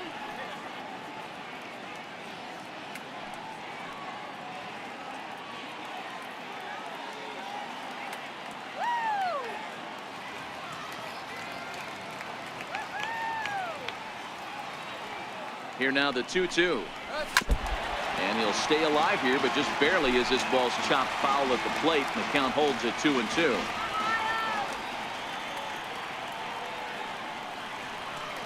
He's set, and the 2-2 pitch. There's a swing, and he sends a ball high in the air into left field. And he's going to have room to put this one away, and that's the 1st out. Into the box now, Ahmed Rosario. He'll get to take his first cuts here. 3rd inning, no score to this point.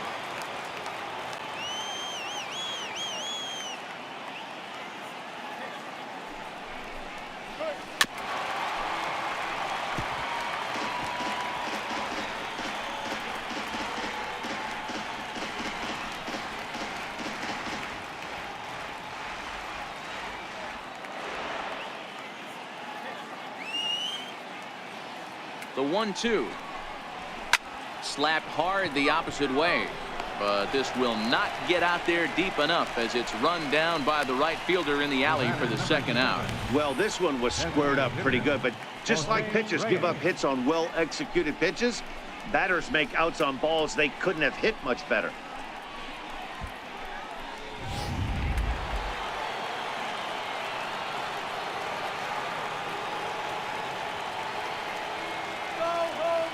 Into the box now, Jose Reyes. A ball and 2 strikes to Jose Reyes.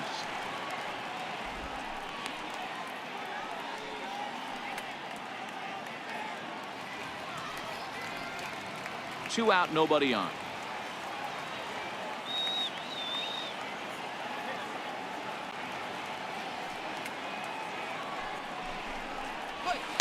Popped him up. Merrifield moving to his left. Makes the catch, and that'll retire the side.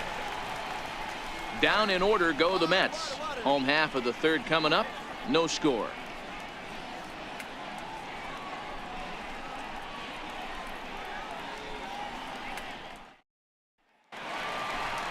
At the plate, Jorge Bonifacio. 0 for 1 for him here in this one.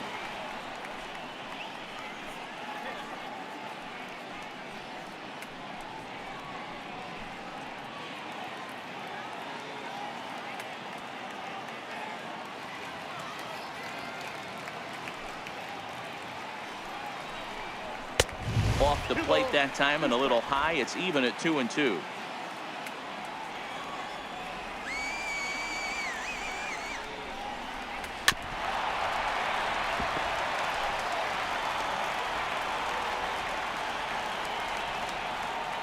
The 2-2 is swung on and missed. Strike 3. Another strikeout for him on the mound, and boy, is it fun to watch him go about his business. No doubt, Matty. He's one of my favorites, mostly because of his stuff. You know, he can absolutely dominate on any given day because of what he offers up there. It's just nasty. There aren't many hitters that like to see this guy on the mound. In now, Alex Gordon. A ball and 2 strikes to Alex Gordon. Hey, I can understand why he wanted to elevate the fastball right there. This batter's eyes have been lit up since he stepped in the box. Let's see if he gets him fishing on something breaking in the dirt right here.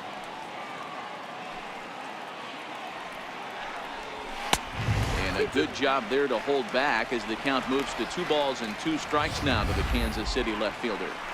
Kind of pitching him backwards in this AB. Soft stuff early, then those last 2 were fastballs, trying to get it right by him. Here now the 2-2 is swung on and missed. He got him.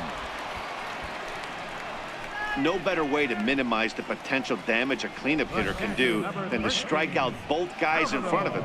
Always a confidence boost when you can sit down the guys at the top of the lineup.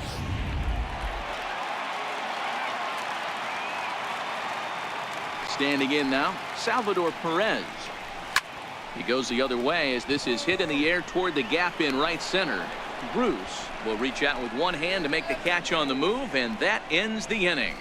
Royals go down 1-2-3. We'll head to the 4th, still scoreless. Here now is Asdrubal Cabrera.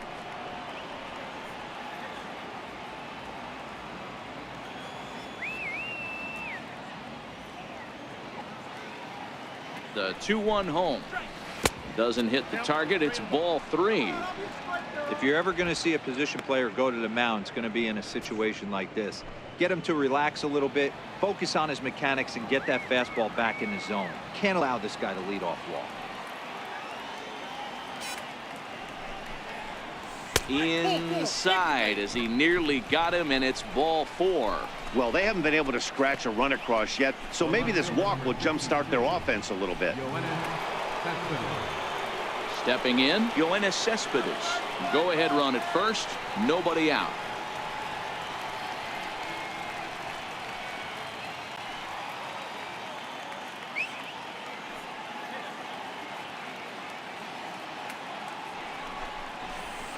And he pumps the fastball by him here. 1-2 now.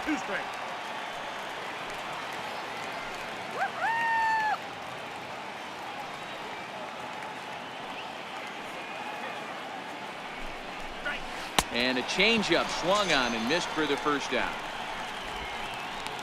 Wow, that's one of the toughest pitches in baseball to hit, right?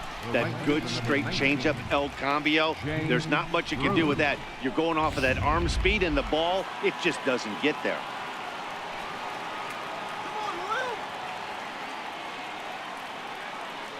Stepping in now, Jay Bruce. Fastball, and ooh, that ran in and drilled him.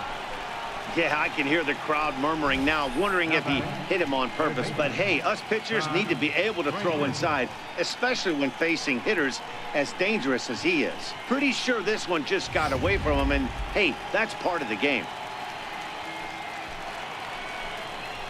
Stepping in, Todd Frazier. He singled his last time up.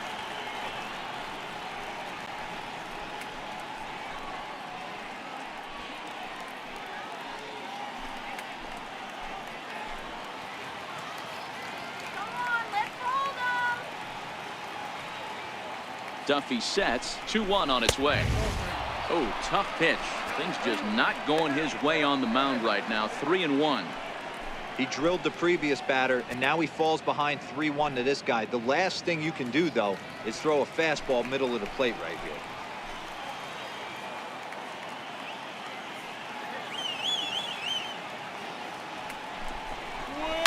High and deep down the left field line. And that will end up a foul ball.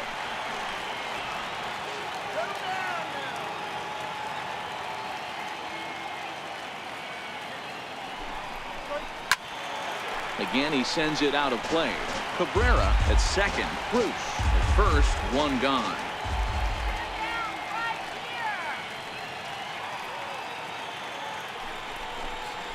Ground ball left side. And that's through into left field for a base hit. Throw comes in quickly here, so that'll hold that go-ahead run at third now with still only one away. Hey, guys, he's not known for being a singles hitter right here, but that's his second knock of the game.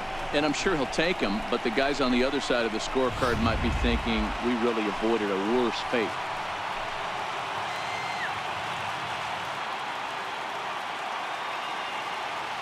Into the box, Adrian Gonzalez.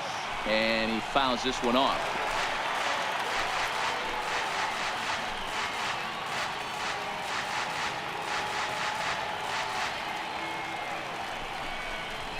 And he will look at a called third strike, and that go-ahead run has to stay right where it is at third with 2 away now. Here's Juan Lagares as he'll hit with the go-ahead run at third and 2 away. No runs, 3 hits, and no errors on the Mets line score so far.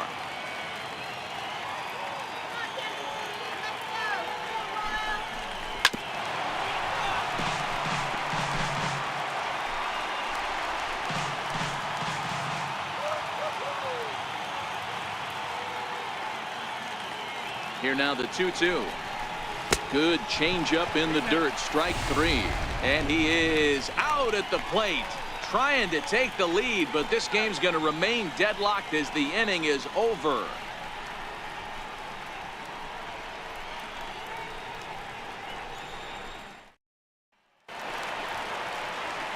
Stepping up to the plate, Jorge Soler. He drew a walk his first time up.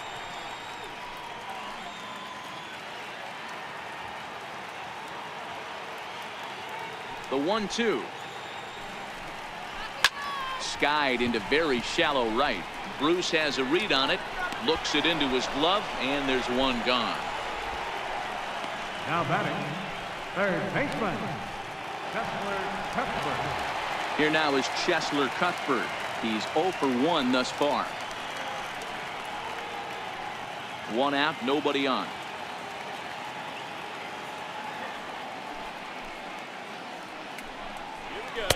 A fastball that finds the outside corner.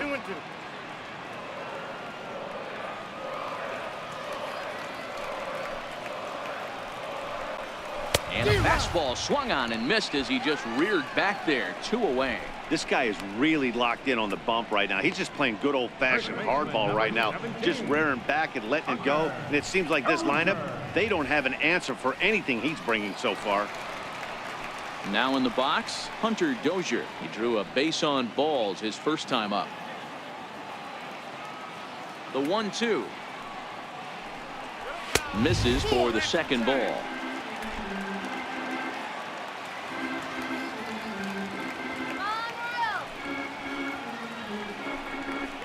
A swing and a miss as he chased with 2 strikes, and that will retire the side. KC down in order through 4, still tied 0-0.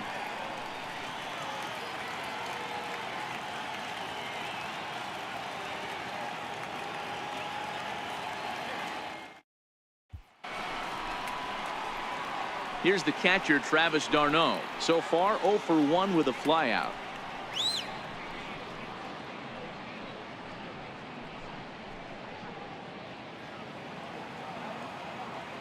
Come on, Royals, let's go.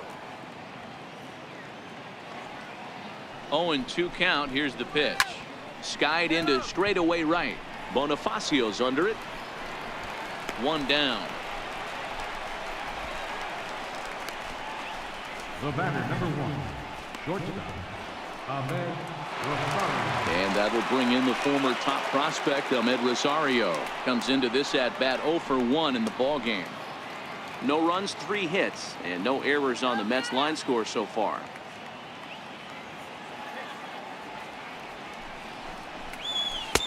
One and 2 as the changeup had him out in front there. Wow, that was an ugly swing right there, and that tells us all we need to know. Nobody's picking the baseball up off this guy.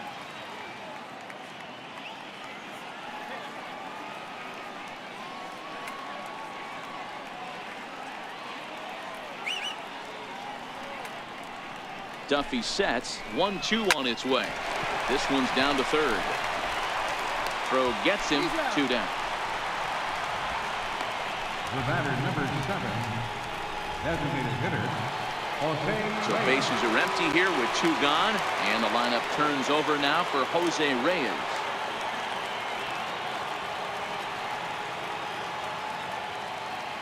Now the 2-1 pitch is in there for the second strike.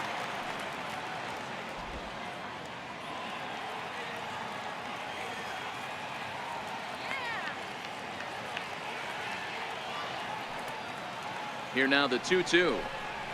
Will not catch the zone. Ball 3. Asdrubal Cabrera would be next if they can keep this inning alive. Bases are empty here with 2 men out.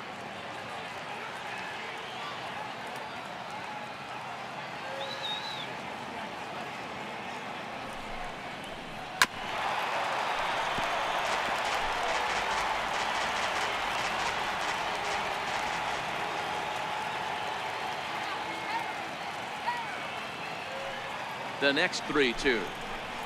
Seared down the first baseline, but this will get foul, so they'll do it again. 3-2.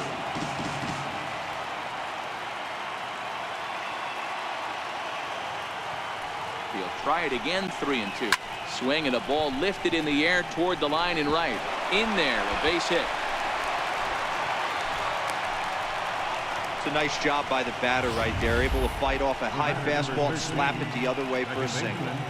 Asdrubal Cabrera.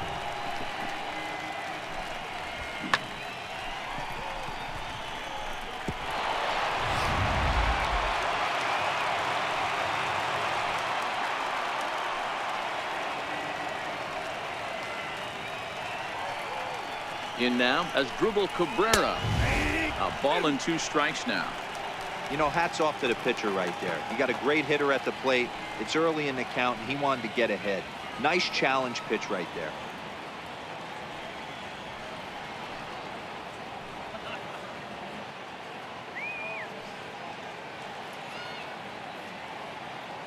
The 1-2. And there goes Reyes. And he struck him out, his 7th of the ball game, and that ends the inning. Mets strand 1. Halfway home, still no score.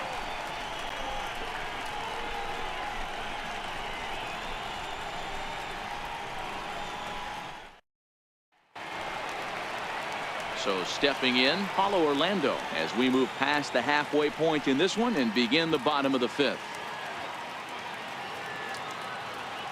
The 1-1 home. Popped him up. And that's going to land foul.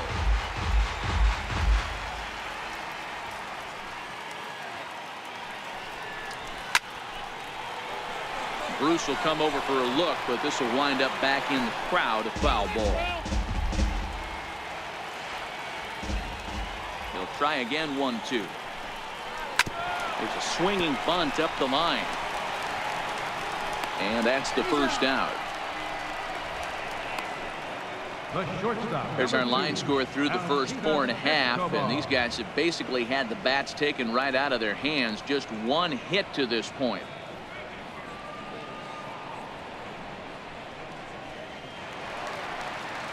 Settling in now, Alcides Escobar reached base via the walk in his first plate appearance. From the windup, the 3-0 pitch. Takes a look at one catching the outside corner.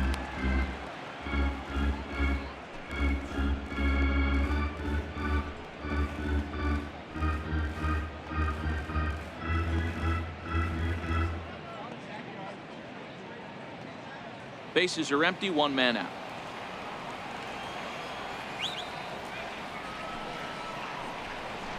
Hit on the ground to short. Rosario's got it cleanly.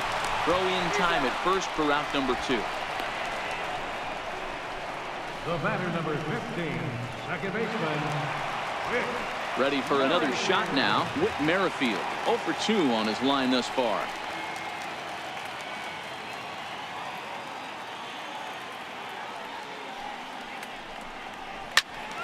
He stays alive, still 2-2. Here now the 2-2 is a wave and a miss. He struck him out.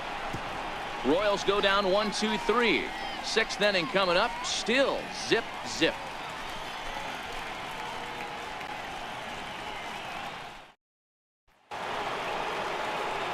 Into the box now, Yoenis Cespedes. He'll be the first to the plate for the Mets in their half of the 6th. You know, Madden, every team has that one guy, and Yoenis Cespedes is that guy for the Mets.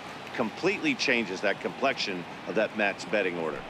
1-1. Here it is. 1 ball and 2 strikes to count.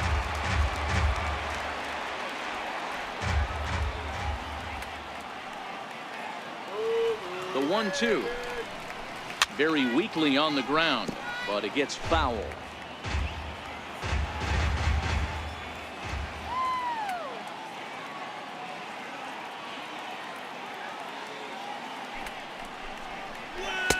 Fastball stays way up that time for ball 2. Boy, if you're going to throw a pitch like that to this guy, you have to make sure it's up above the zone like that. He can't do a whole lot with that, but if it were a little lower, he can and will make you pay big time. On its way is pitch number 75. Had to sit back on the changeup, and he did a good job to get the bat on that one. Shut him down now.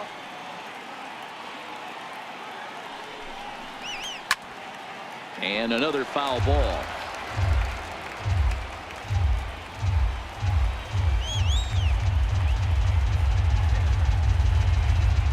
The 2-2 one more time. Line drive to center field. Orlando is right there, 1 down. Good contact to start out the inning. Thought he might be on base with some sort of a hit, but it hung up there too long. Just unlucky that time.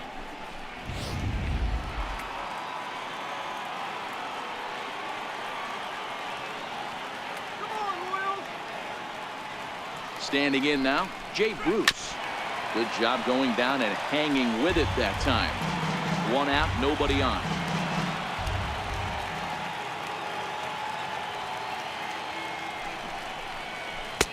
And he misses this one inside, and that'll run things full 3-2. These last 2 guys are making him work quite a bit out there. Both have been long at bats, and all in all, he's had to make 13 throws just to them so far.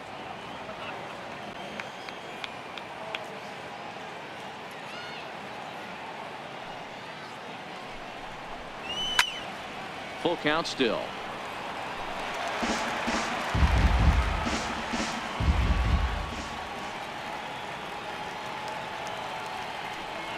Still 3 balls and 2 strikes. The 8th pitch of the at-bat. And he's just going to make him throw as many pitches as he can as he fouls another one away, and it's still full at 3-2. Once again, a 3-2. And Bruce will lay off that one. He's aboard. It's ball 4. And I'm pretty sure he thought that was a strike. He's thinking, what do I have to do? Put a bow on it? Walk it down and put it in the catcher's glove by myself? I think it got called a little outside, so he has to put it behind him now. So a runner at first now with one away, and standing in a power threat in Todd Frazier, the third baseman.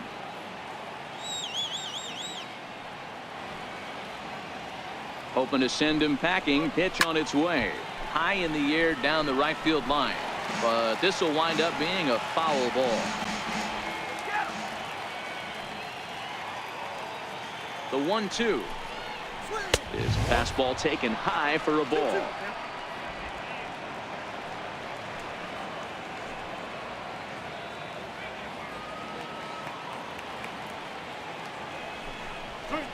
Off-speed pitch in the dirt as he takes it for a ball. For the guy on the mound, this is one of those innings where nothing comes easy. He's thrown a bunch of pitches, and this AB hasn't been any different. Definitely laboring at the moment.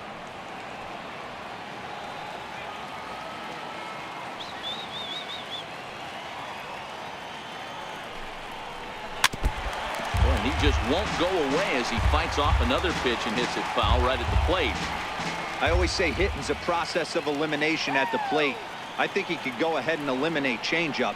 2 in a row back-to-back. I don't think there'll be a third. Fouled off.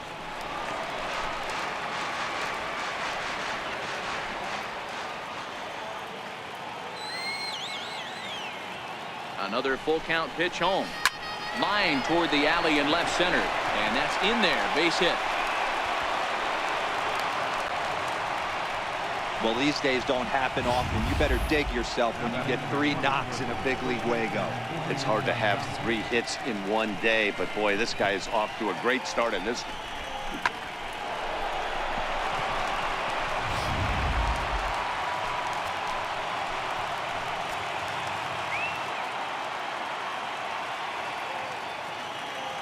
Into the box now, Adrian Gonzalez. And he misses there. 1-2.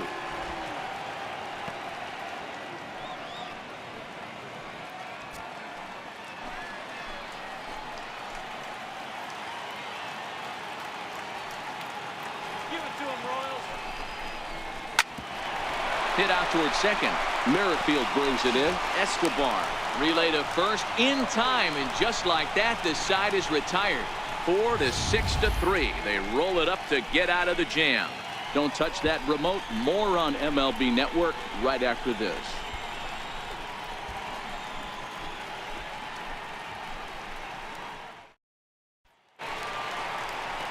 And that'll bring up Jorge Bonifacio.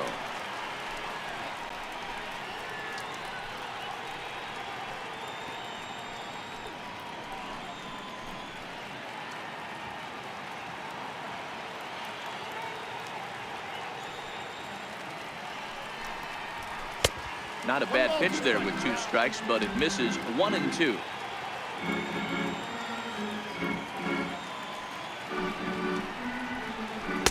And that misses. 2-2.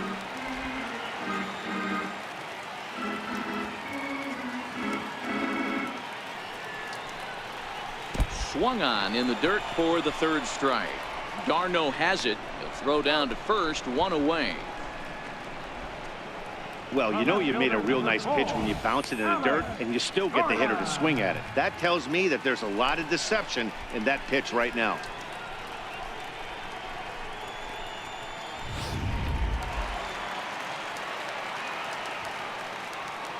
Stepping in now, Alex Gordon. And Gordon looks at ball 4.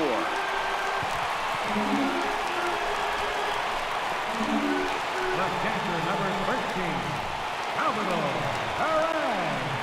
Digging in once again, Salvador Perez.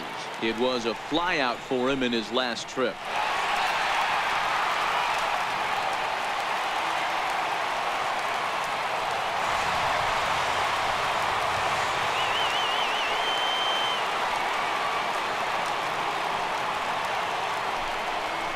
Ball and 2 strikes to the Royals catcher. Good job of making him chase that pitch down below the strike zone. That's where you want to pitch when you're looking for the double play ball.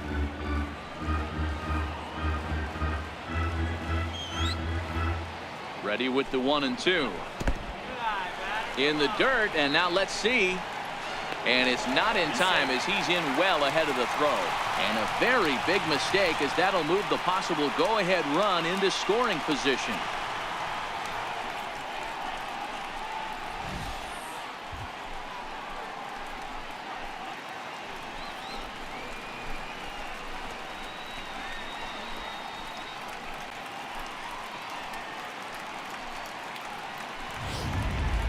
One out and a runner on second base.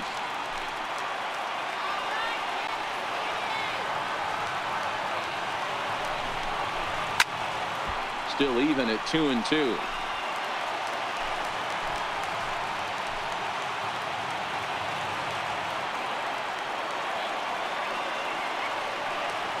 Another try at 2-2. Count remains 2-2.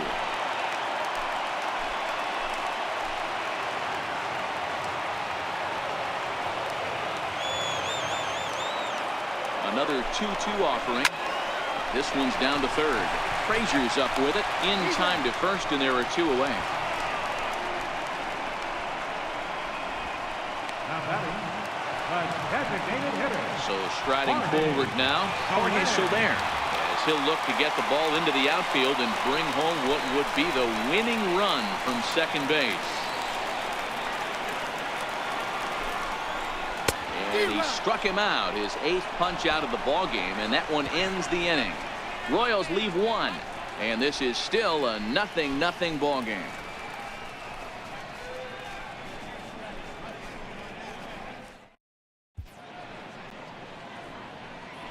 Back here at Kauffman Stadium here in Kansas City. Neither team denting the run column quite yet as we look at the game summary through the first 6 innings of play.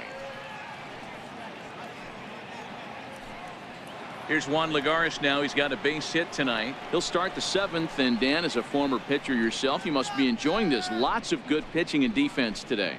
Oh, that's one of the keys. We're seeing a lot of strikes. We're seeing a lot of swings. We're seeing some great plays on defense. This has been a snappy one up to this point. Come on, Royals! Let's go, Royals! He's set. Here comes the 1-1.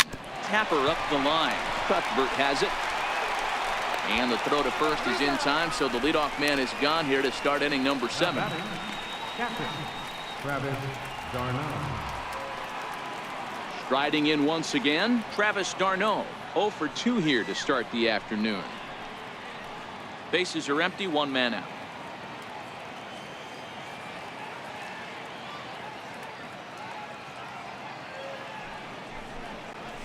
Oh, and look out as this runs in and gets him. The second man he's plunked in this one. Well, he might be feeling a little bit of a sting there, but he can take comfort in knowing that he represents the go-ahead run. That could turn out to be a huge hit by pitch.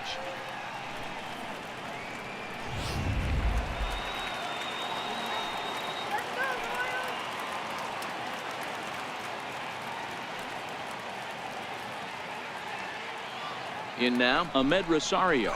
Hit on the ground to third. And that finds its way through for a base hit. And with that, the go-ahead runs up to second now with only 1 away. He had him on the ropes right there. Count leverage, 2 strikes against the batter. He's going to have to put that in the memory bank because that guy made a nice 2-strike approach right there. Made a nice 2-strike adjustment. Now here comes Kansas City manager Ned Yost making that slow walk to the mound. And he's going to motion for the bullpen as that'll be all for his starter this afternoon. So he'll leave with a couple of runners aboard that are his responsibility, meaning he'd be happy to get out of here with a no decision. Seth Maness takes the mound to try to get out of this mess. There are 2 on with only 1 away. Seth Maness.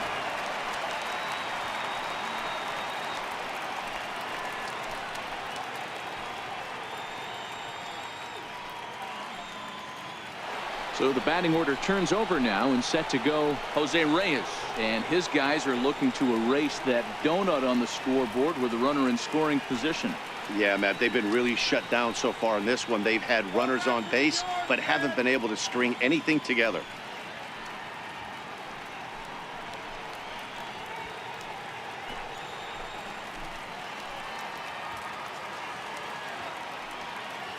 Crowd gets up for the 3-2. Now this is hit not all that hard out to second. One there, but one's all they were ever going to get, and the inning will continue.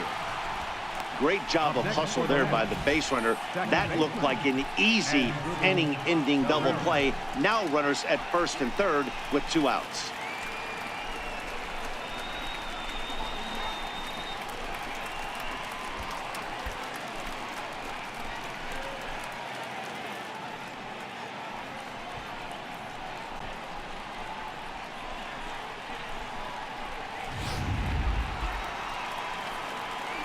So coming to the plate as Asdrubal Cabrera, as he'll hit with the go-ahead run at third and 2 away.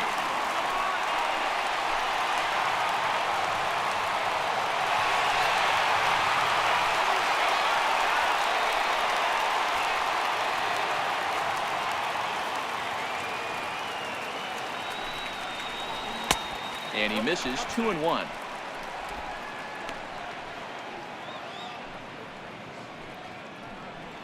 Runners at the corners, 2 men out.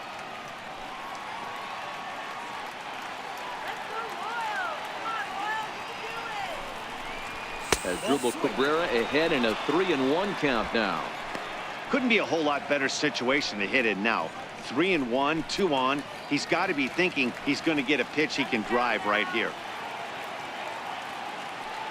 The 3-1 takes a strike for a full count now. 3-2.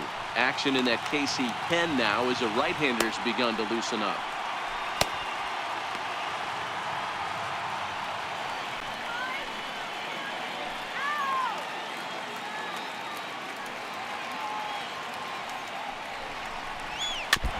And this one's chopped foul right at home plate.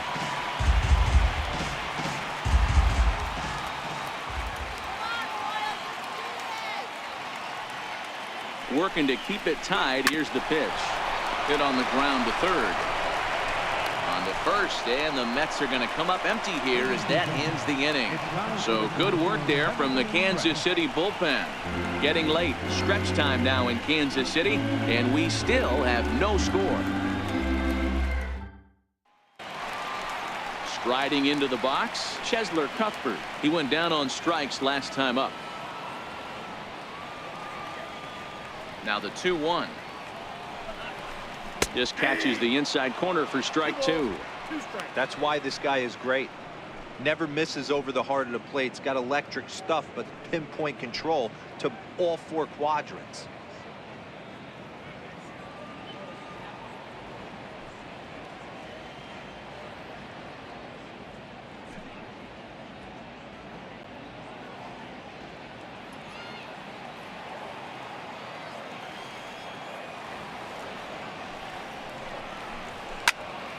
He stays alive, still 2-2.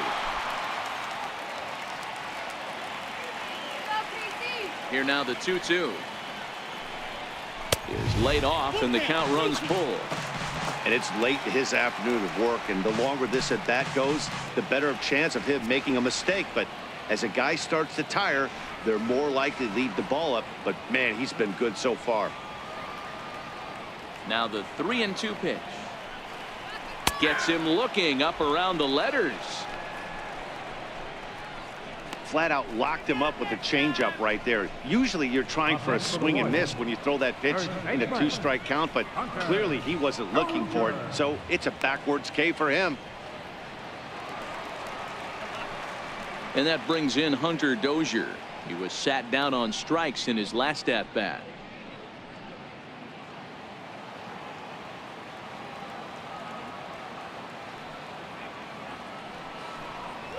A swing and a miss. He offered it a ball way outside the strike zone for out number 2. That was a big strikeout there, guys. The best pitchers have the ability to strike guys out when they really need to, and that second out was really important at this point of the game. Could be something we look back on later when the game's over. Into the box, Paulo Orlando. Line towards center field, and that's in there, so perhaps some life here with 2 men out. So the bottom of the inning is still alive after the 2-out base hit. The shortstop, number 2, Alcides Escobar. Stepping into the box, Alcides Escobar. He was retired via the ground ball last time up.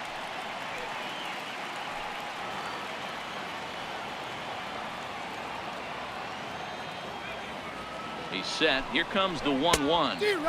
A swing and a miss just out in front of that fastball. A couple of righties starting to loosen now in the bullpen.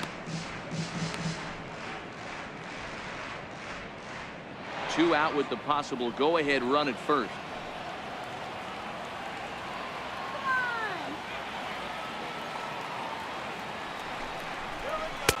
Missed with a slider.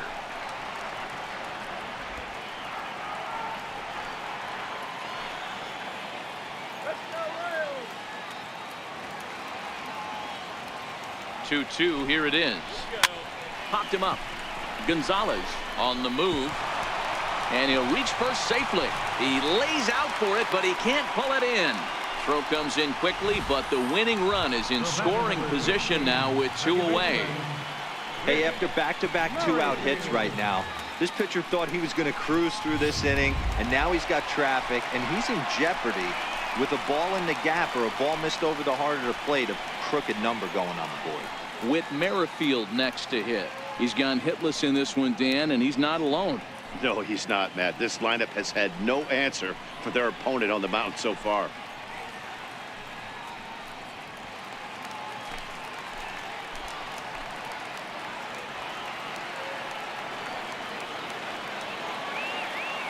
The 3-2 pitch.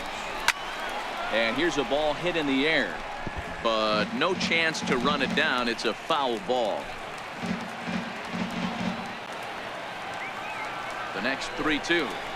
He's at the knees and called strike 3. So it's no runs on 2 hits, no errors, and 2 men left stranded. 8th inning coming up, and we still have no score.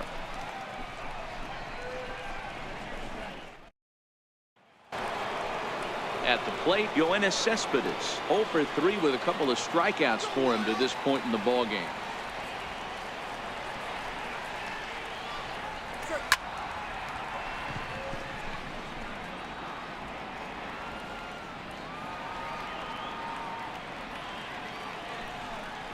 Got him. And that's the 3rd time we've written a K next to his name in this one. Boy, there's the perfect pitch right there. The straight changeup. He hadn't used it yet in this at bat. And what does he do? He uses it, pulls the string, and gets the big strikeout.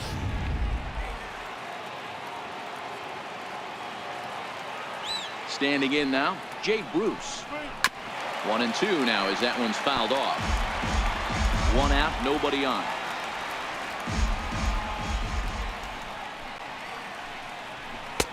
Hard sinker misses. 2-2.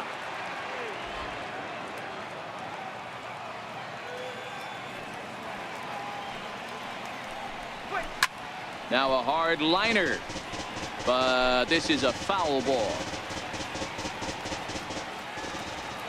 Here's another 2-2. And that changeup didn't tempt anybody and misses for ball 3.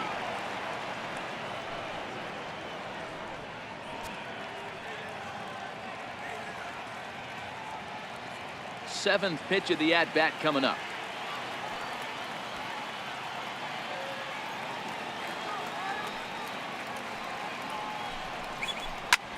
Slapped hard the opposite way and into left field for a 1-out hit. That base hit was screaming off the bat, and our show track technology more than confirms it. 111 miles an hour was the exit velocity of that line drive. Now time is called, and we'll have a pinch runner at first, and that'll be a wise decision as he's the potential go-ahead run.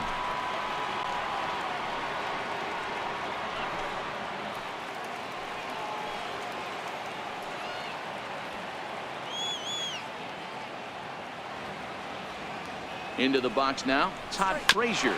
All right, back to him on the mound. There's one on to first as they get the double play to get him out of the inning. One hit in the inning, but that gets erased. Home half of the 8th straight ahead, and we still have no score. Brandon Nimmo will stick around as he'll take over in right field. Now playing right field, number 9, Brandon Nimmo. And that'll bring up Jorge Bonifacio, and he'll start out the bottom of the 8th inning.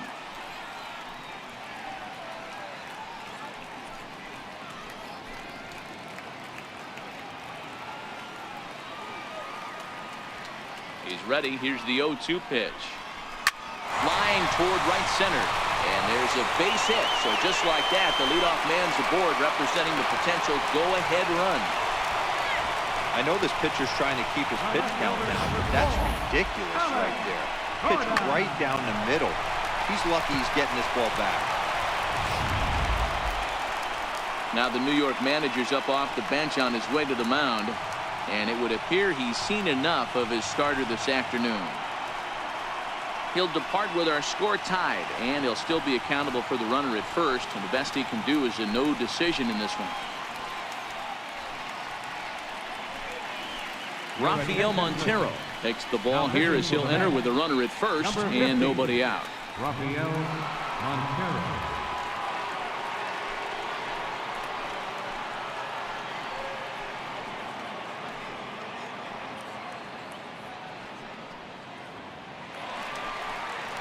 Alex Gordon will be the first to stand in against the new pitcher as he'll do so with a runner at first and nobody out.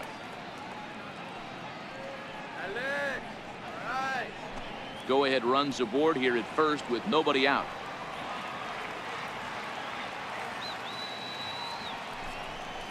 Grounded up the first baseline. He'll go to the bag for one.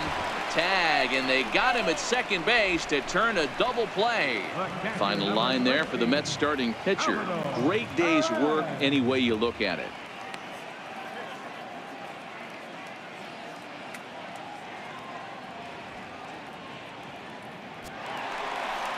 And now it'll be the cleanup spot for the Royals. Salvador Perez, who could really use a knock here. 0 for 3 in the game so far.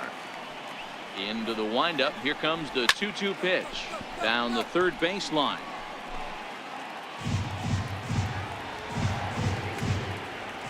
Now another 2-2. Lazy fly ball out to center field. Coming in is Lagares. He's there to make the play, and that'll retire the side. Nothing doing for the Royals. We are still scoreless.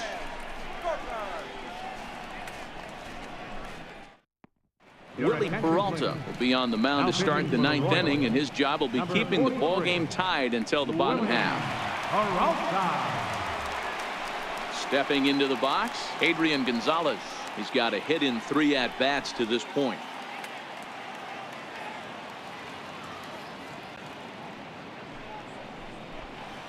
And a changeup here, but that's taken low in the dirt for a ball.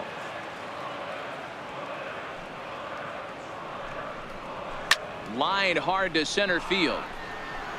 On a base hit. So a great start to the 9th as the possible go-ahead run is aboard to kick off the inning. Boy, this has been really frustrating. They're piling up the base hits, but they can't seem to get that one big knock to drive some runs in. Yeah, and this can get frustrating for a team. Doesn't matter what your batting average is. The bottom line is W's and L's, and they got to find a way to get some runs.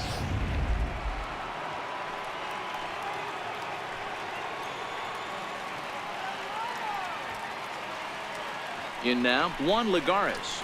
Now a bunt attempt here. And good hustle to get over and tag him for the out. Sacrifice was in order right there as he gets the bunt down right there. And sometimes it's easier to just tag him instead of making that throw to first base.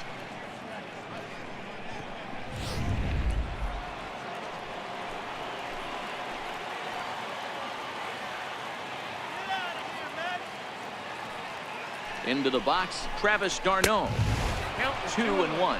His career line against Willie Peralta. He's 0 for 4.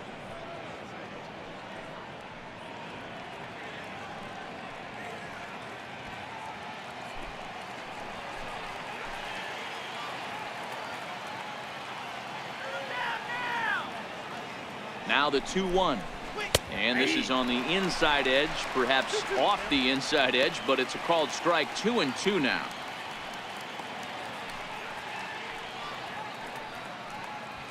Go ahead runs in scoring position here with one away.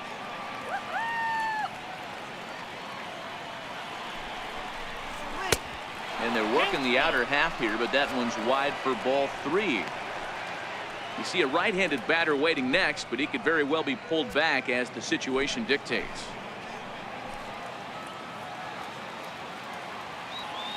Now the 3-2 pitch. Grounded down the third baseline. And there's out number 2.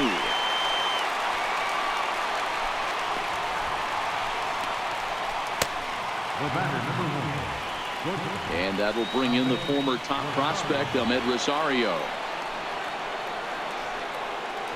Go ahead runs in scoring position here with 2 down.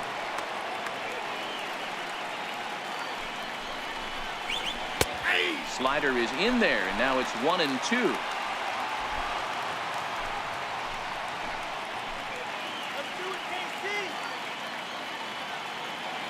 Now the 1-2 pitch. And he strikes him out on a good pitch. So 1 run can win it as we head to the bottom of the inning. Mets leave 1. Still no score.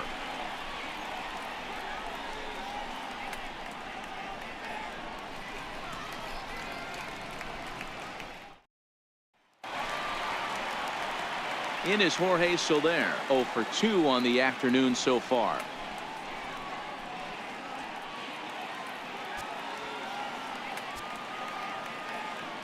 Here's the 2-1 home.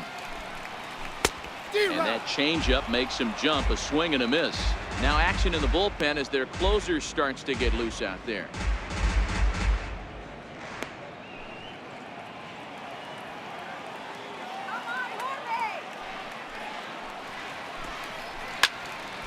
Still even at 2-2.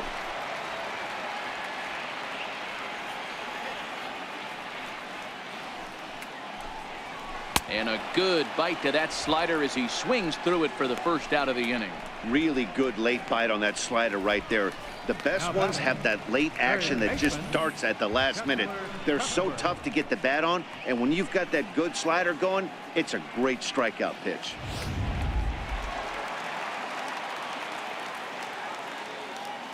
Stepping in now, Chesler Cuthbert. He's fallen behind now, 3-1.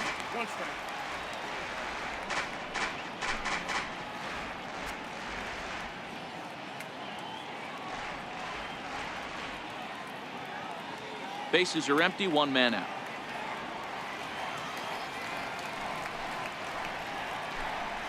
And he lays off ball 4.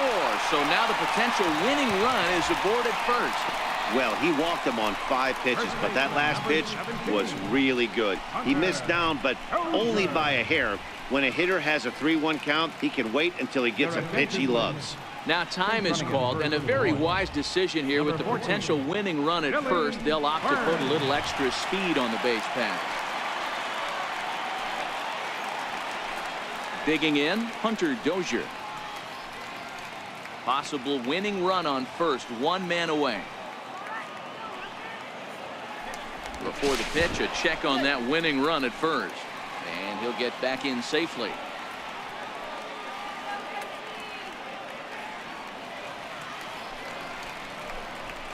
And he comes back with a fastball, 1-2 now.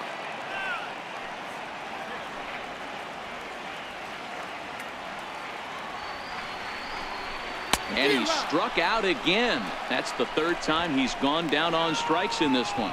I think he had his mind made up. He was swinging the bat and trying to protect before the ball even left the pitcher's hand. That pitch wasn't even close.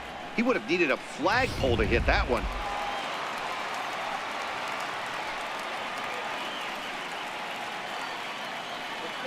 Standing in now, Paulo Orlando. A 2-1 count for Paulo Orlando.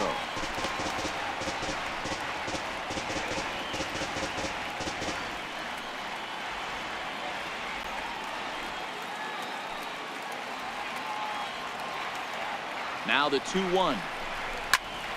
Even count, 2 balls and 2 strikes.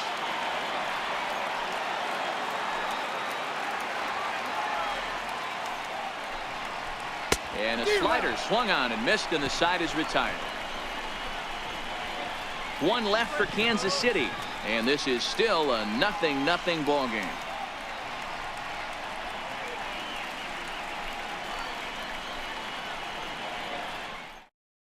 Raul Mondesi has come into the ball game now as he takes over as the new third baseman.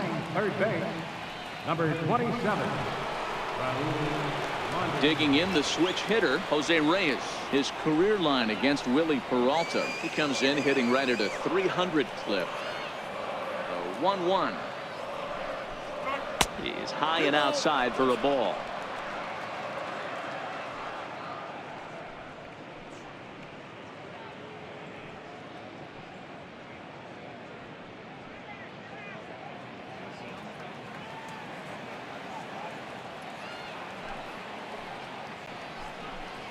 A 3-ball 1-strike count to the Mets shortstop. Waiting on deck is Drupal Cabrera.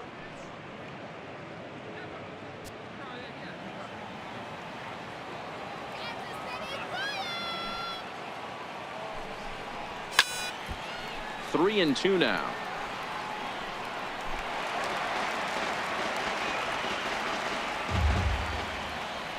Now the 3-2 pitch. Heading out towards shallow right. Bonifacio is under it, looks it into his glove, and there's one gone. Now batting, second baseman, Asdrubal Cabrera. Ready for another chance? Asdrubal Cabrera. He's hitless in 3 at-bats to this point.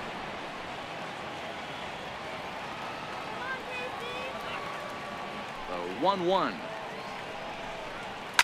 Fly ball out toward left center field. Gordon is there, and he makes the catch for the second out. Coming to the plate now, Yoenis Cespedes. He'll look to bounce back after striking out his last time up.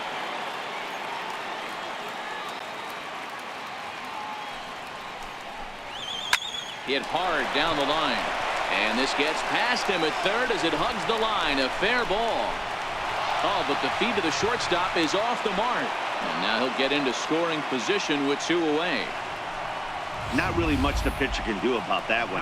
He put the ball down in the zone where he wanted it, but it was just a solid piece of hitting. Goes down and gets it and pulls it into the corner for extra bases. Yeah, as you know, Dan, sometimes the hitter just wins.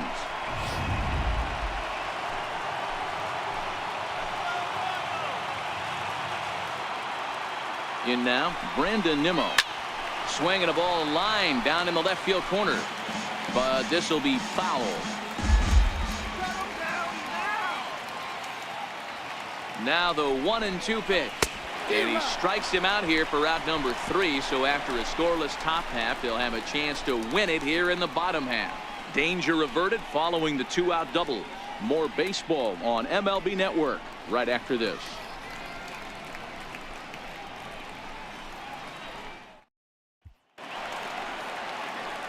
Here's Alcides Escobar, the shortstop. He's singled in 2 trips to the plate thus far.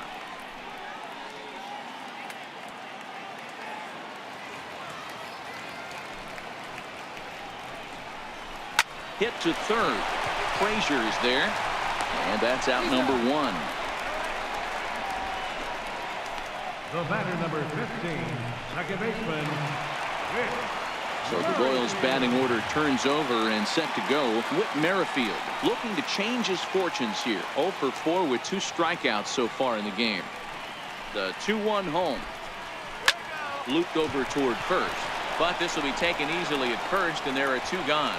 Up next for the Royals, right fielder, Jorge. Digging in and looking for more, Jorge Bonifacio. He comes into this appearance in the midst of a 1 for 4 day.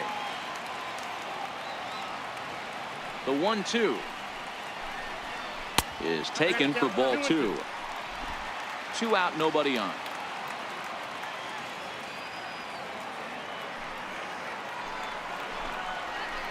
Hit hard on the ground is short. And the inning will continue as that's through for a 2-out hit. So now with 2 away, the middle of the order gets to bat with opportunities on base. Hey, that's a nice piece of hitting right there. 2-out base knock to put the winning run on base. Let's see if someone can catch a gap and end this thing.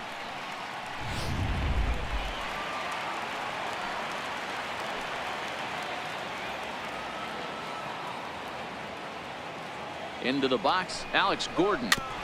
All even now, 2-2.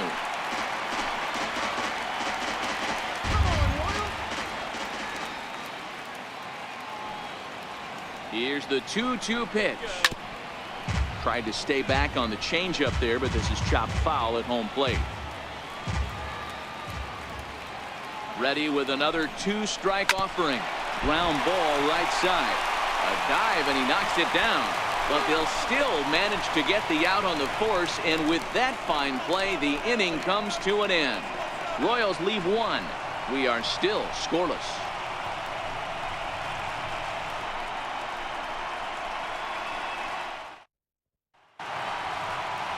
Here's Todd Frazier now. He's working on a 3-hit ball game right now.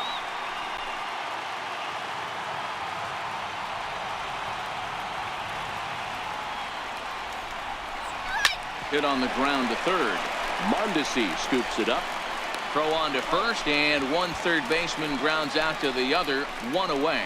Now batting number 23, first baseman Adrian Gonzalez. Here's Adrian now. 2 hits in 4 attempts to this point.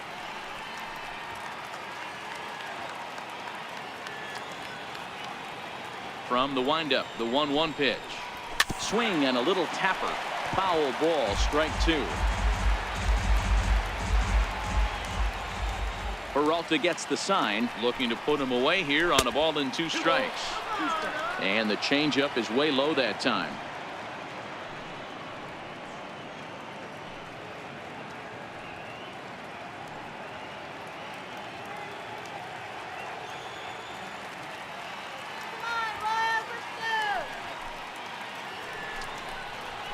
Little chopper back to the mound. And there are 2 away now. The center fielder, number 12, Juan Lagares. Digging in to try it again, Juan Lagares, who could really use a knock here. 0 for 3 in the game so far. The 1-2. Swung on and lifted in the air to left center. Gordon will reach out with one hand to make the catch on the move, and that ends the inning. Mets go down 1-2-3. Still no score.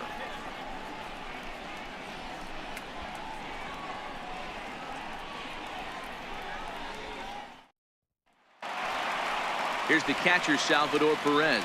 It was a flyout for him in his last trip. The 3-1. Now a swing and a ground ball for the second baseman, Cabrera. Oh, and Cabrera bobbles it. And a great job to stick with it here as he gets the first out of the inning. Designated hitter, Jorge. So here's the Royals DH, Jorge Soler. He's hitless in 3 at-bats to this point.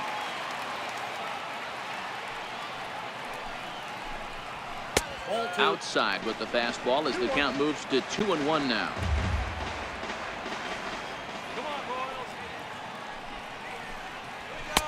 He's fallen behind now, 3-1.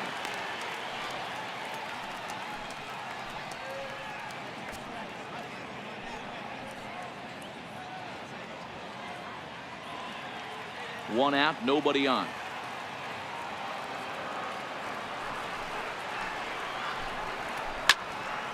Fouled off wide at first, but boy, that had some zip on it. Something has to give. Here's the payoff pitch. Struck him out. Struck him out again, I should say. His 3rd punch out of the game. Wow, we've seen some really impressive pitching in this one. You could say these lineups have been anemic, but I always like to give credit to pitching and defense, and they've been fantastic all game long. Coming to the plate now, Raul Mondesi, as he'll get his first opportunity in this one. The 1-1 is swung on and missed, and that's strike 2. Can't say he's tickling around the zone. Those last 2 pitches were pretty much grooved right down the middle, but it didn't bite him.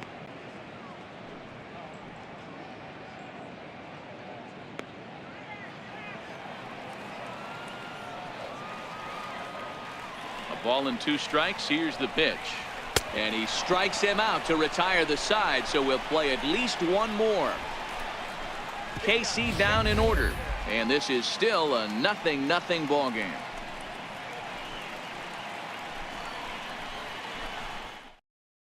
Brian Flynn gets the ball as he'll take over to start this 12th inning. Number 33, Brian Flynn.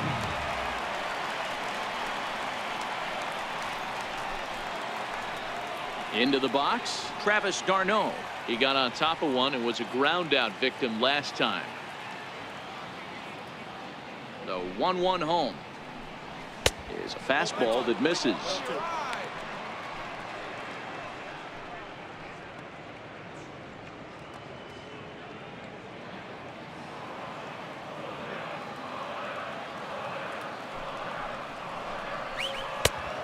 Three and one. You do not want to walk the 8-hole hitter. It just opens up so many options. Do we bunt him over to second with the 9-hole hitter? Do we try and play for that big rally with the top of the order coming up? This is a huge pitch. You can't allow this guy to walk. Full count now, 3-2. Now the 3-2 pitch. Driven down the left field line. Will it stay fair? It will. Just to the right of the chalk, a fair ball. And your go-ahead run is in at second base here with a leadoff double. No doubt about it. He was looking fastball all the way there, and that's exactly what he got. Got the barrel out front and just blasted it down the line for an extra base hit. Nobody out, runner in scoring position. Great opportunity here. Into the box now, Ahmed Rosario. Bunt attempt is popped into foul ground. Go-ahead runs in scoring position here with nobody out.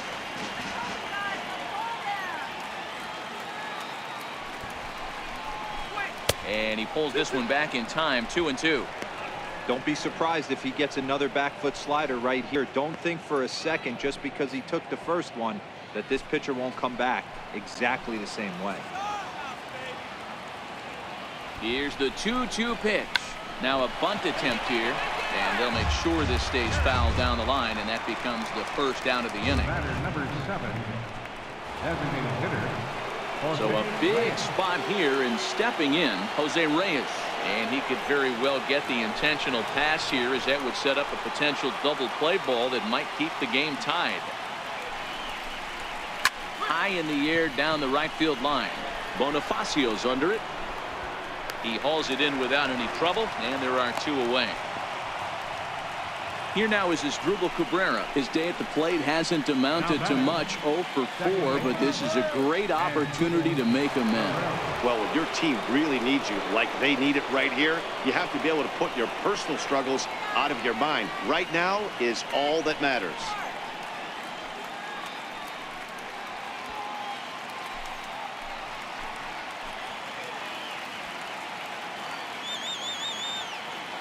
The 1-1 pitch. But a big pass at a slider that gets past him.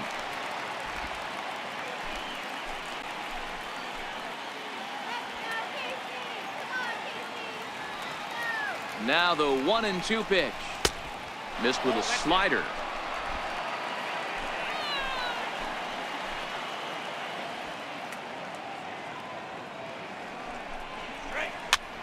Pops this one up.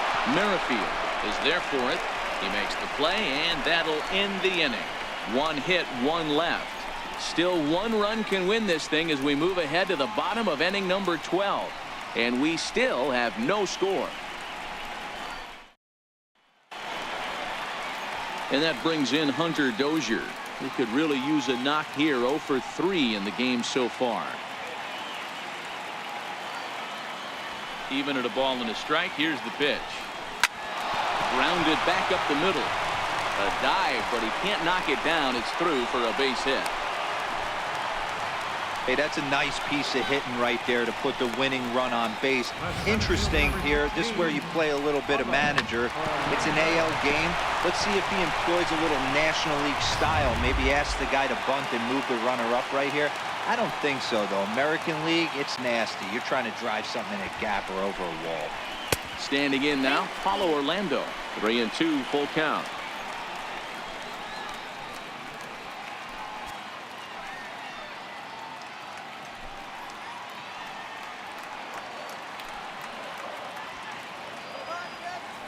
Now the 3-2 pitch. Now a bunt attempt here, and they'll make sure this stays foul down the line, and that becomes the first out of the inning. The shortstop, number 2, Alcides Escobar. Ready once again, Alcides Escobar. He was a ground out victim last time up.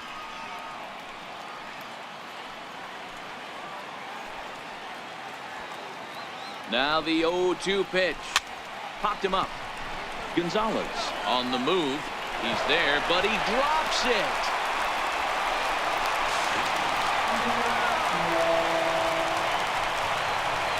Well, it's really hard to complain about this one because that's one of the hardest double plays to turn. The first baseman has to deal with the runner headed to second, and he sometimes shields you from throwing where you want to make the throw.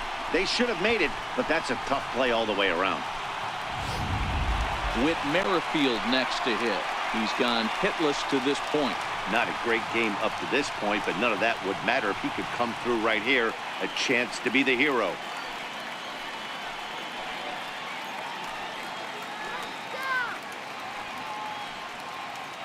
Give it to him, Royal.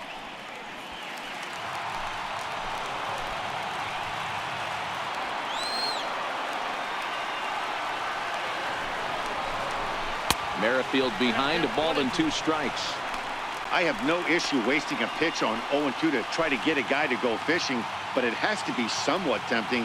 You're not going to get anyone to swing at a bat at that pitch.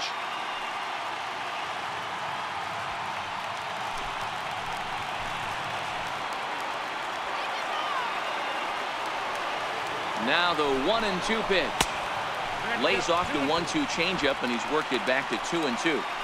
The intent with that changeup away was one thing and one thing only. Get a double play ball. Nice job to lay off it at the plate, though.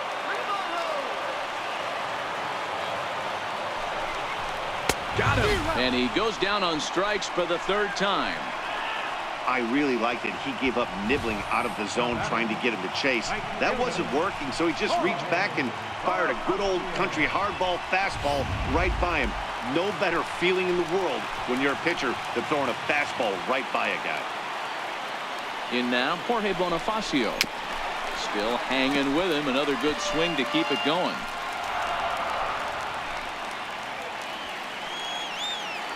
Ready with another 2-strike offering. And he strikes him out to retire the side, so we'll play at least one more. So it's no runs on a base hit. Also 1 error in the inning, but 2 men left on. Time to put the coffee pot on. 13th inning coming up. And we still have no score. Here's the left fielder, Yoenis Cespedes, and looking to improve on a 1-for-5 effort so far.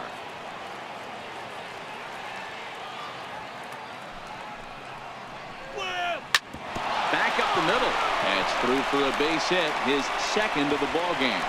So the leadoff man reaches base safely here in extra innings. Hey, they weren't going to keep this guy down for long. That's the ebbs and flows of the baseball season. Bottom line is this guy has bat-to-ball skills. You knew he was going to get hot eventually.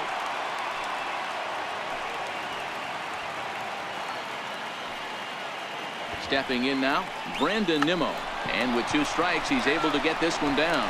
Flip to the second baseman covering now for the out. Now batting, 3rd baseman, Todd Frazier. So a big moment in the ball game here. Todd Frazier, and he could very well get the intentional pass here, as that would set up a potential double play ball that might keep the game tied.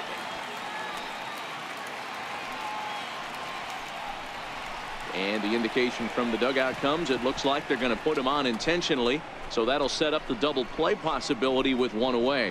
Yeah, the guy's been on fire lately, hitting anything close. So I think this is the way to go here. Get the bat out of his hands any way that you can. Gavin Cecchini will be summoned now to be the pinch runner.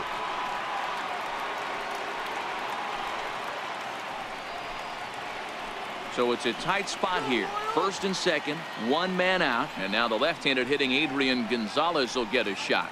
Cespedes over at 2nd. Cecchini is over at 1st with 1 away.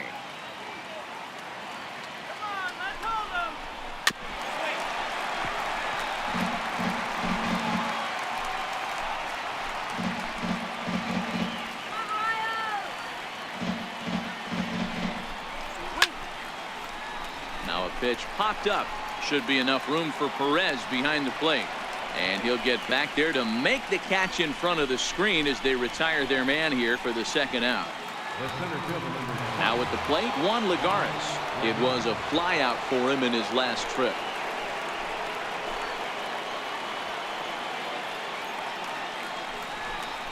And he strikes him out here for out number 3. So after a scoreless top half, they'll have a chance to win it here in the bottom half. 2 left for the Mets. We are still scoreless.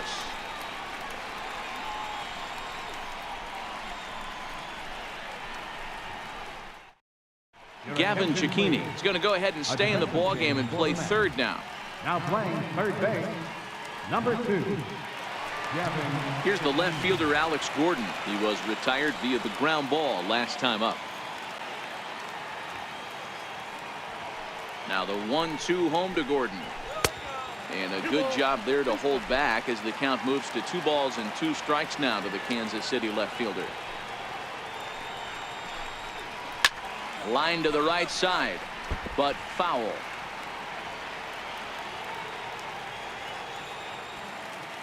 The 2-2 one more time. And a neck-high fastball that time. Due up next is Salvador Perez.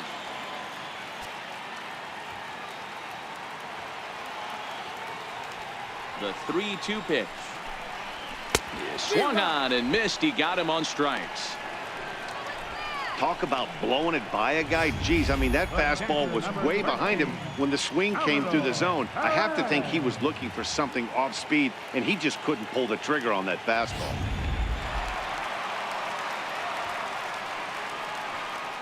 Into the box, Salvador Perez. Popped him up. And Gonzalez will tuck this one away for route number 2. The batter, designated hitter, Jorge. In is Jorge Soler. A hat trick already to his credit in this one, so he's looking to avoid the dreaded golden sombrero here. A 1-1 is swung on and missed for strike number 2. Don't kid yourself. He's well aware that he has the hat trick right now, and after that swinging strike, he's looking at the golden sombrero. 2-2 to Jorge Soler. 2-2.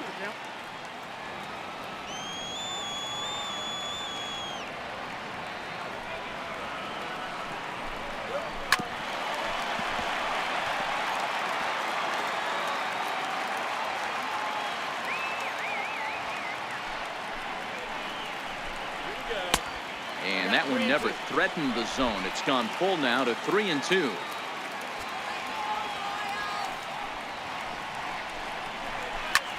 Liner toward right center. And call that a nice clean base hit, his first of the game.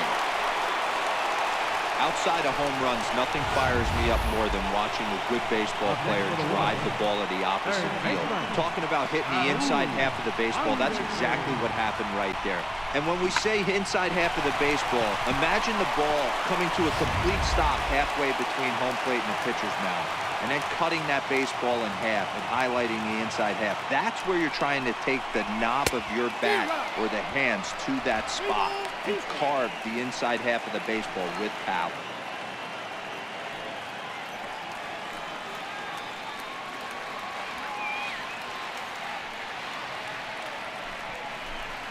And he strikes him out to retire the side, so we'll play at least one more. One left for Kansas City. Still no score.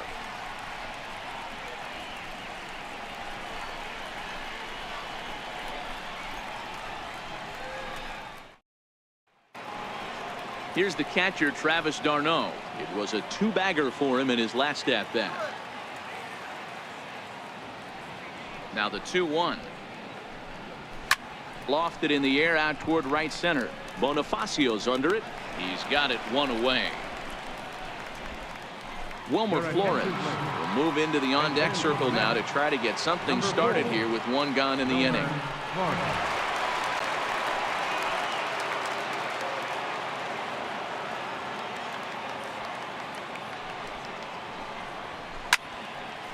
Two pitches fouled away. Bases are empty, one man out.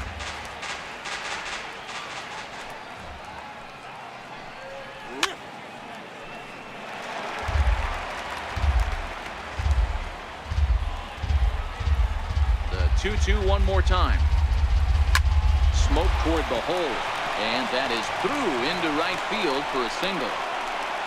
Got to be a little frustrated on the offensive side. Yeah, everybody's getting knocks and the batting averages are flowing right now, but nobody's come up with that big runner in scoring position, two-out knock kind of feel that really is going to break this game open. Into the box now, Jose Reyes. High pop-up. Mondesi is there, and he makes the catch for the second out. The batter, number 13. So striding in as Dribble Cabrera. There are two gone and the possible go-ahead run at first.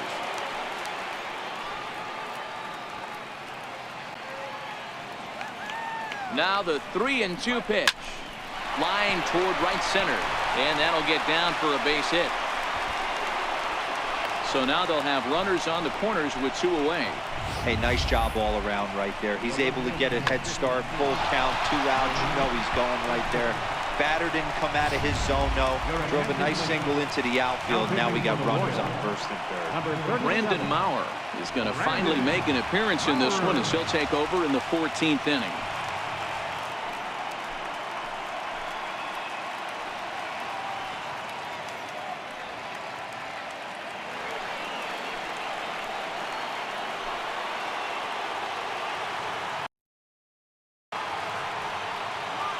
In now, Yoenis Cespedes. And he strikes him out here for out number 3. So after a scoreless top half, they'll have a chance to win it here in the bottom half. 2 left for the Mets. And this is still a 0-0 ball game.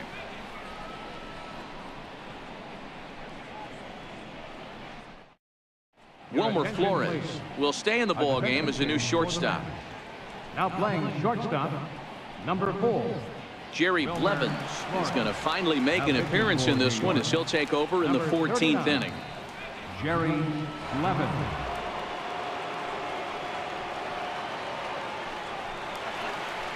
And that brings in Hunter Dozier. It was a single for him in his last at-bat.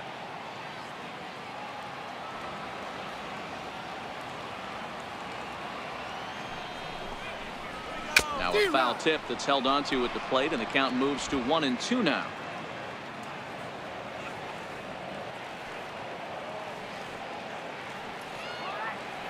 The 1-2 is a swing and a miss. That's strike 3.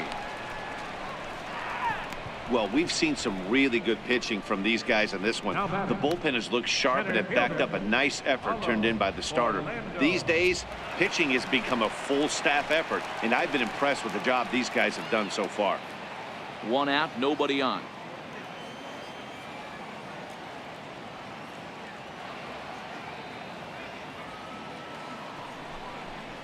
He struck him out the 3rd time he's fanned in the game. No problems for him on the mound since he's come out of the pen to start this inning. That's back-to-back Ks, and he's making it look pretty easy. This has the makings of a good outing so far. Here's Alcides Escobar, the shortstop. First 2 men in the inning have both gone down via the punch-out, so we'll see if he can fare any better. Now the 1-1 pitch is a changeup that drops below the knees for a ball. And it looks now like a right-hander's begun to get loose in the Mets bullpen.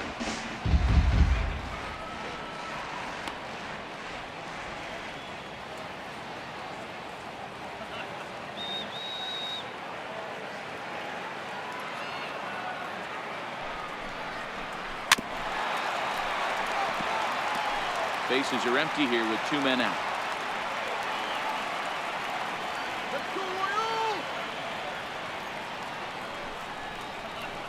Bouncer to the left side.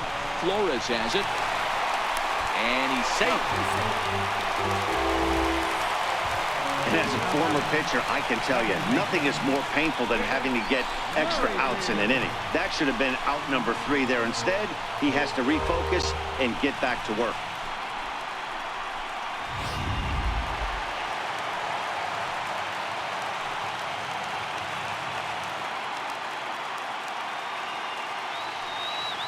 Stepping in now, Whit Merrifield. And there's a sinker that he just spits on as it misses low. Possible winning run stands at first with 2 out here.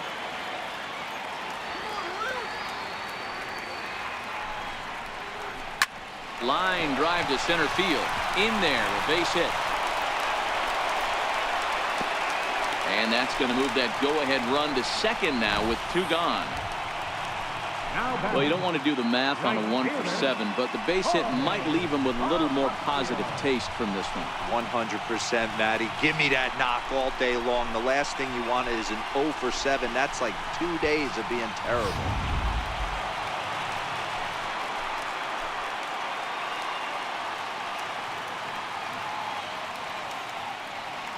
Into the box, Jorge Bonifacio.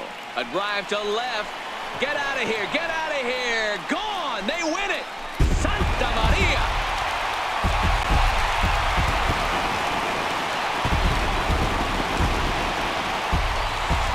A 3-run shot down the line in left. And none bigger than that one as this ball game is over.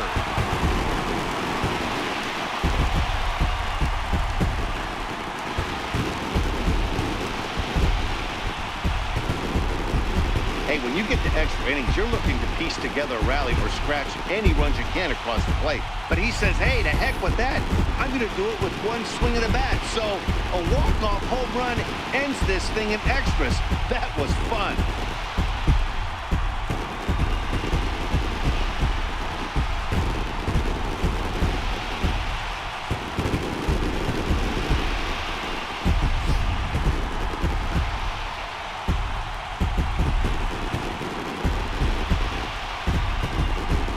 Witnessed a close one here, but this man was a big factor in the outcome, so we're inclined to pencil him in as the top player of the game.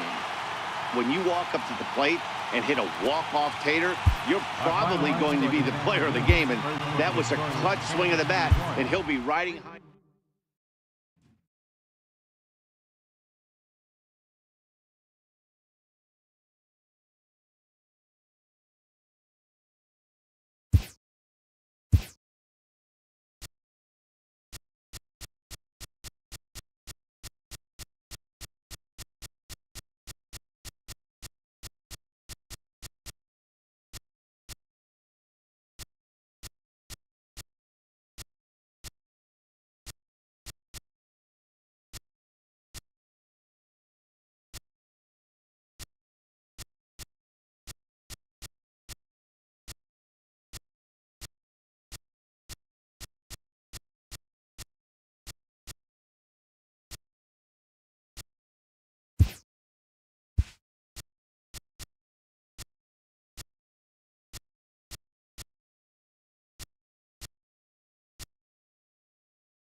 It's time for baseball on MLB Network. Coming up, we've got a good matchup in store between the Colorado Rockies and the Cincinnati Reds.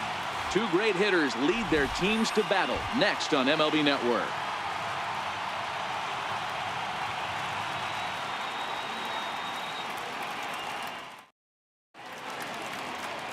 Homer Bailey will be the one towing the rubber for the Reds. Dan Plesac, what's the word on him? Hey, thanks, Matt. Homer Bailey. 3-pitch mix. Fastball, curveball, changeup. This guy, when he's on, you'll know he needs the curveball. That's his best secondary pitch. At times, his fastball can be overpowering, 94 to 96 miles an hour. If he brings the curveball and he brings the changeup, he can be as good as anybody in the league. Here's Charlie Blackmon now. He will lead this one off today. Fastball taken inside for a ball. 2-1 now. His lifetime numbers against Bailey, he's gone 2 for 6. He's taken him deep once.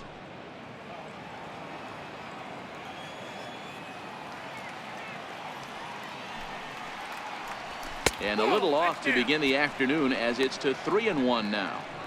He's only 4 pitches in, but he doesn't look too sharp to start the day off.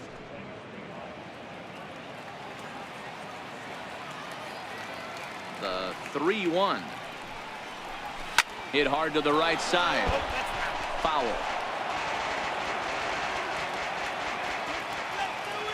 The 3-2 pitch. Hit hard to the right side. Foul.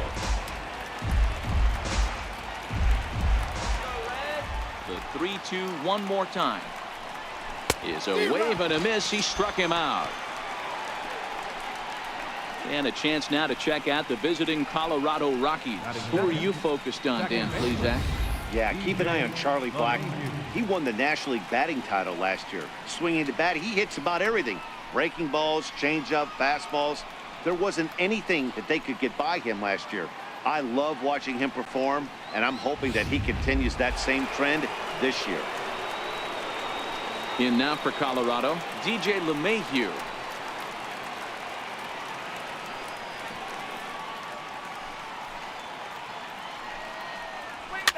Popped him up. Votto over to his left, and that's the second out of the inning. Batting third baseman. Here's Nolan Arenado. First chance for him here in the top of the first with nobody on.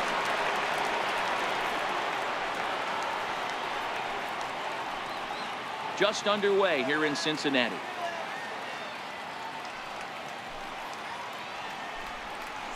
Two balls, two strikes to Nolan Arenado.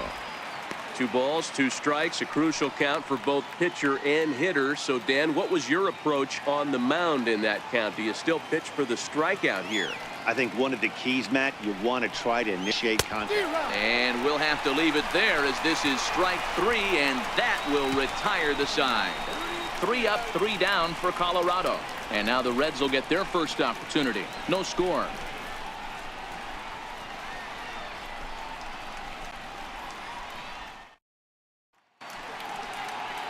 John Gray, a right-hander from the Sooner State, gets the starting assignment here.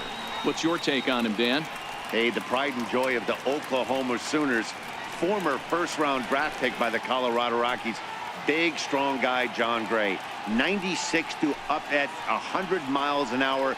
Good, hard breaking ball, and his changeup has gotten better every year that he's pitched. The key for John Gray, throwing strikes. If he keeps the ball in the strike zone at 98 to 100 miles an hour, he is really tough to hit.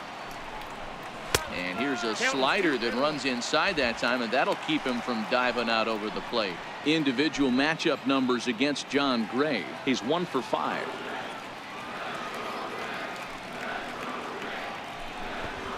And now a bunt attempt here as he gets this one down. But this will wind up a foul ball. 2-2. Here now the 2-2. Swung on and missed. He got him on strikes. For the moment here in Cincy, let's take a glance at the Reds starting lineup in this one. Who do you have your eye on, Dan? You always have to look out for a guy like Joey Votto. He hit over 320 last year, and that will get any pitcher's attention. They knew it when he was coming up, and they knew it when he was on the on-deck circle. Really impressive hitter. In now for the Reds, Scooter Gennett. He'll get to take his first cuts here. Bases are empty, 1 man out. And he took something off of it there. It's 1-2. And set up behind the dish is Gary Simmons as you see the rest of our umpiring crew there. You know, Dero, Gary Simmons, he's one of those umpires. He'll give you one thing or the other. At times, his zone can be a little wide, and then he's a little more strict north and south, but he's a pretty consistent umpire. The key, Dan, is be consistent. You want to give him the inside half, I'm okay with that, but then you can't give him away. If you're going to stay east-west, you better pick one side. That's what you want the guys at the top of the order to do. Set the table for the monsters, 3, 4, 5. Nice piece of hit.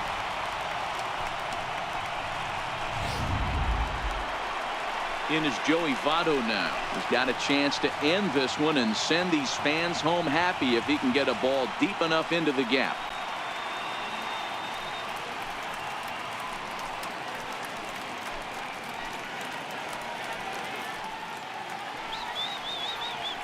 Gennett, the runner at first with 1 gone in the inning.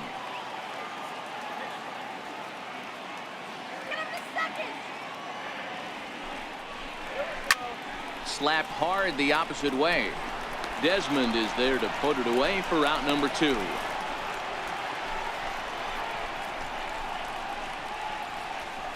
Batting fourth, left fielder, Adam Duvall. So now the Reds cleanup hitter, Adam Duvall. Individual matchup numbers against John Gray. He's hitless in 3 at-bats.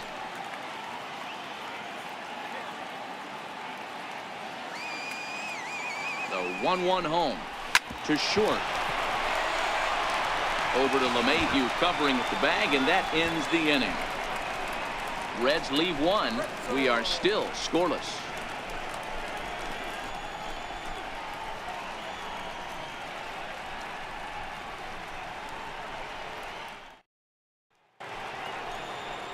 In is Gerardo Parra. He'll get us started in the top of the 2nd. Let go! The 1-1 home. It is a fastball in off the plate for a ball.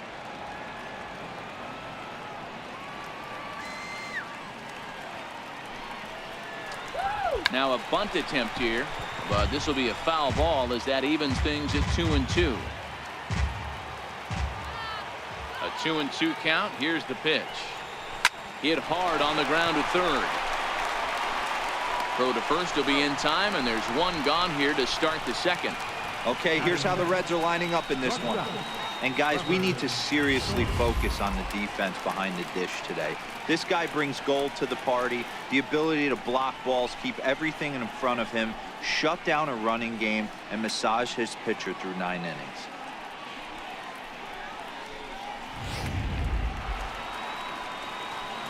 Striding in for the Rockies, Trevor Story, as he'll get his first opportunity in this one.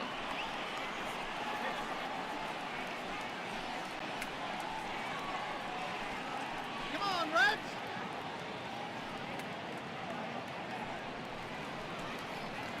No score here as we play inning number 2.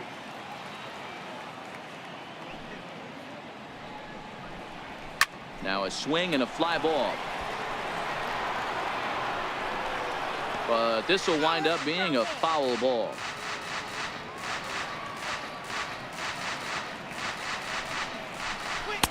Missed with a slider.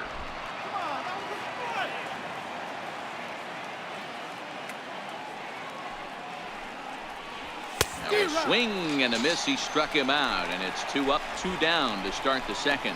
Every pitcher looks to get off to a good start, and I'd say he's off to a good start. How about the first 5 batters he's faced? 3 of them he's sent down via the strikeout.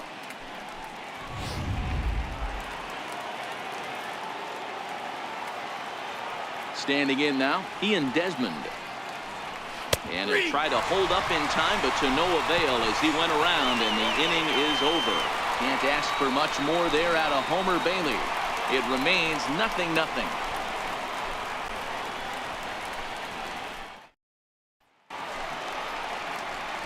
Standing in, Eugenio Suarez, as they'll have 5, 6, and 7 here to start the home half of the 2nd.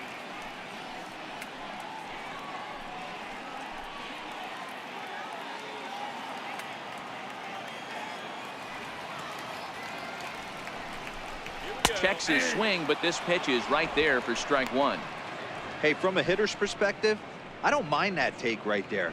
I know it's in the zone, but this is a hitter's yard. You want something bell high that you can get loose on.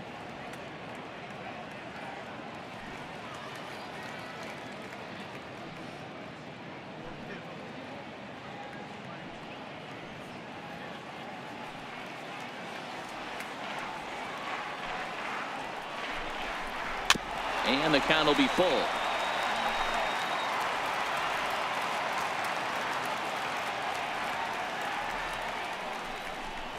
And he takes ball 4. Leadoff man's aboard here to begin the home half of the 2nd. That was a great battle right there. He tried to get him to chase, but he laid off some really tough pitches and got a walk. Got to tip the cap to the batter that time.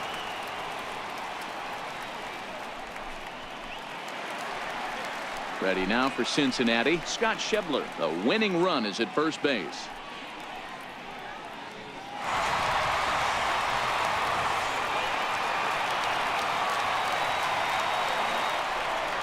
Suarez on at first, nobody out.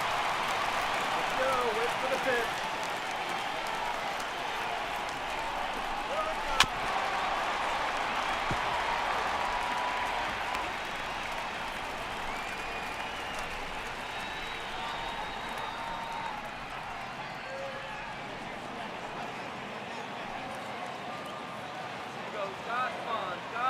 Set to deal on a ball and 2 strikes. And a breaking ball in the dirt that time for a ball. He's got him on the ropes at 2-2, but I don't think he'll try to get him out with another curveball. He's seen it already a couple of times, so it's not going to surprise him anymore. The 2-2. Count remains 2-2.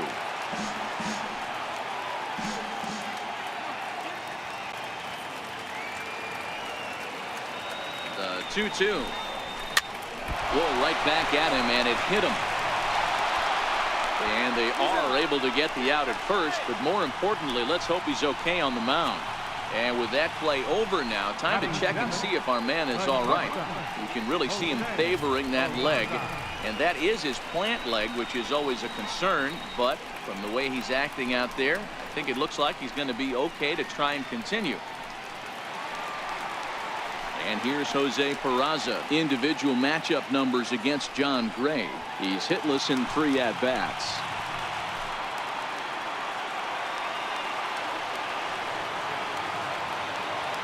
The 3-2 pitch. It's the top of the zone. He struck him out looking. It's never a good look to strike out looking, but it's way worse when you do it with a guy in scoring position. Those are the times you really want to see a guy battle and at least put the ball in play.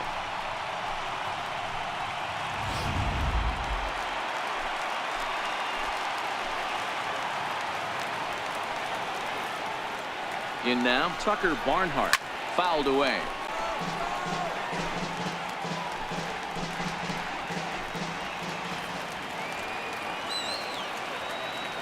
The next 1-2 pitch.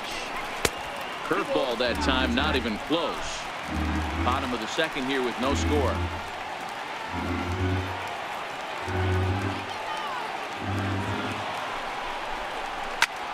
Swing and a little blooper to center.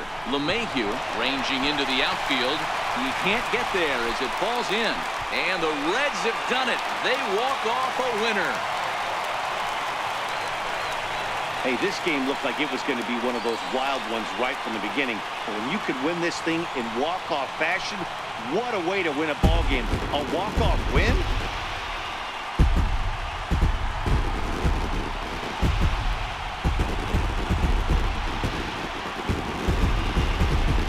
He was on from the second he took the mound in the first inning and really never wavered. No doubt the complete game shutout makes him our top player of the game. Yeah, no need to offer any debate this time. All you have to do is look at the box score. No hits, no walks, not even a base runner. We talked about his brilliance all game long, and you can bet he's going to celebrate this one tonight.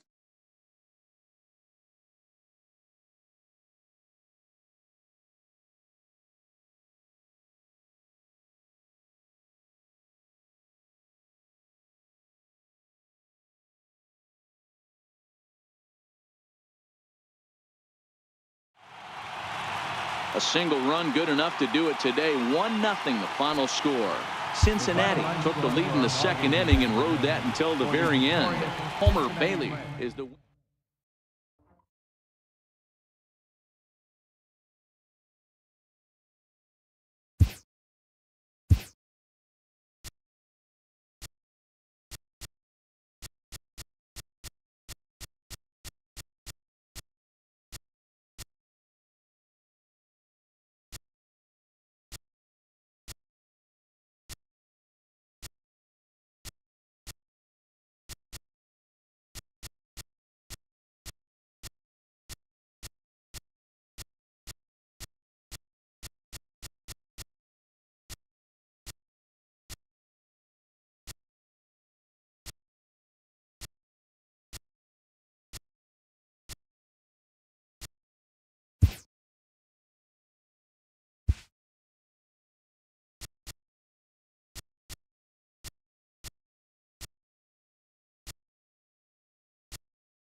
Daytime baseball here on MLB Network. Ought to be a good one here between the Washington Nationals and the Milwaukee Brewers. Who will get the better of this compelling matchup? We'll find out next on MLB Network.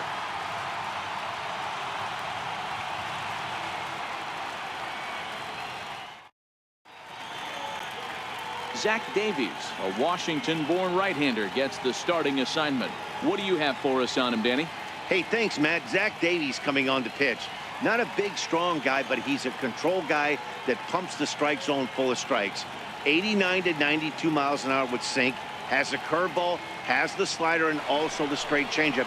He needs all four of his pitches, not overpowering. You'll know if he's on early, he'll be throwing a lot of ground balls. Stepping into the box, Adam Eaton. And we are ready for some daytime baseball. Popped him up. Shaw moving to his left. He's got it one away. And here's how the Nats line up in this one. Dan Plesac, who are you focused on? Well, Matt, I appreciate the way Bryce Harper plays the game. Go look at the numbers. He hit over .310 last year and was consistent most of the year. I'm looking forward to him having another solid campaign.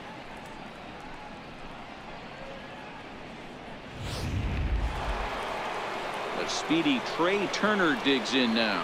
Head-to-head numbers against Zach Davies. He's 2 for 3.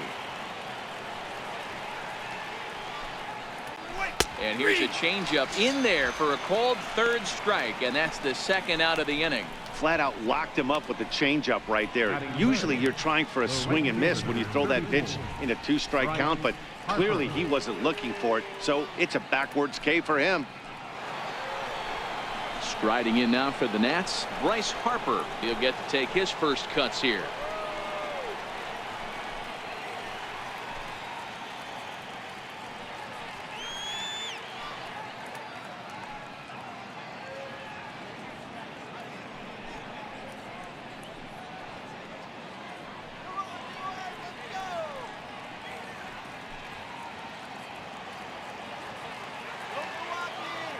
The 1-1 home. He's in there for strike number 2. So let's take a look at our umpiring crew in this one. Behind the plate is Joe McDonald. Hey, Joe McDonald, he's a tough guy to figure out sometimes, D-Row. One inning, he'll be giving that inside corner. The next inning, he doesn't give much of that inside corner. His zone fluctuates a lot. You know, Dan, you could see some definite confusion on the face of some hitters today. Questioning in the strike zone. One pitch is a strike on the outer half. The next time it's a ball. Kind of a little cat and mouse with the umpire when you should be focused on the pitcher. Got him looking, and that ends the inning. Nationals gone in order. Now it's the Brew Crew's turn in a scoreless ball game.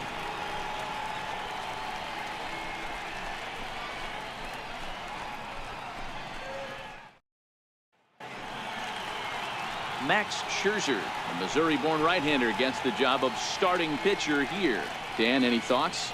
Max Scherzer. Hello, Chief. It's Max, and it's not Agent 99. This is one of the best pitchers in the game of baseball. Upper to mid-90s fastball, powerhouse slider, and a great changeup. If he brings his A game, it's lights out for the opposing team. In is Christian Yelich. He'll lead things off here in the bottom half of the first.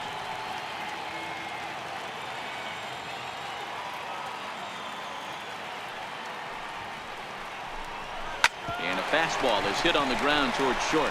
Turner fields it cleanly. Throw on to first in time, 1 away. Time now for a look at the hometown Brewers starting lineup. Who's the one to watch, Dan? That I can't wait to see what Travis Shaw has in store. The guy is in the middle of the lineup, and when he's in the middle, things just happen.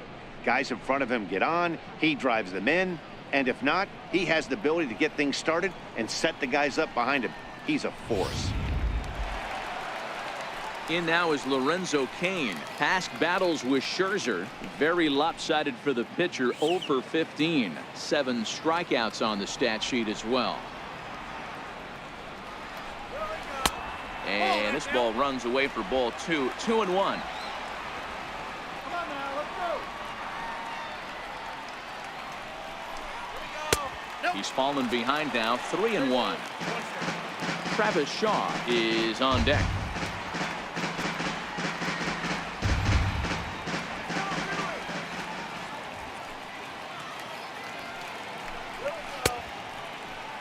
Now here's a check swing, and they appeal down to first. No swing. So that's ball 4. And that's the beauty of having a guy in the 2-hole like him. He's almost like another leadoff hitter, working a walk with just 1 out. And I think there's a good chance that he's going to be on the move at some point. And that brings up the left-handed hitting Travis Shaw. He's got a chance to end this one and send these fans home happy if he can get a ball deep enough into the gap. Even at a ball and a strike, here's the pitch. Pitch out, nothing doing.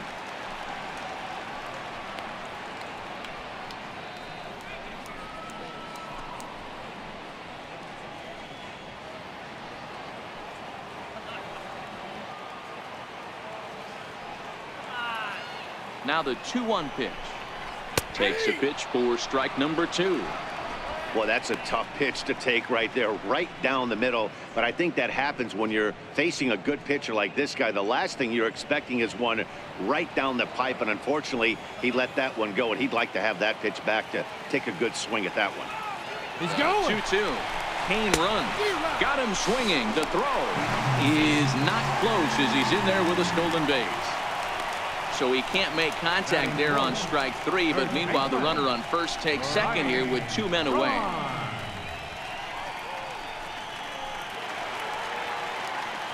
So digging in now, Ryan Braun, as he'll look to get the ball into the outfield and bring home what would be the winning run from second base.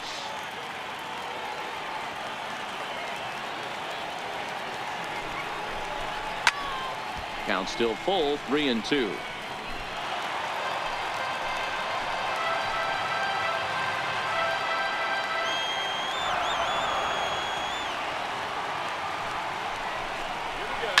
And it's fouled away. Kane stands at second with 2 gone.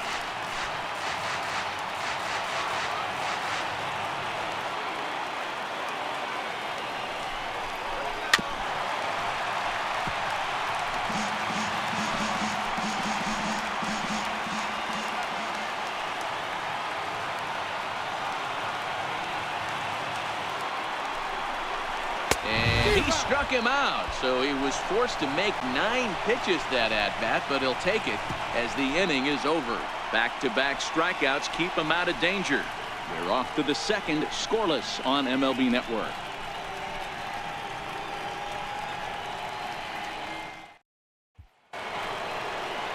In now is Anthony Rendon. Head-to-head numbers against Zach Davies. He's a .333 hitter. The 3-2 pitch.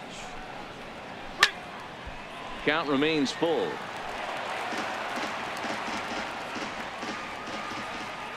The next 3-2. Swing and a miss at 1 in the dirt. And the throw is there to record the first out. So here's how the Brewers are positioned defensively. And let's take a look at Travis Shaw. The calling card's the bat. Left-handed power, the ability to manipulate both gaps, but also a very adequate, very underrated defender on both corners, both first and third.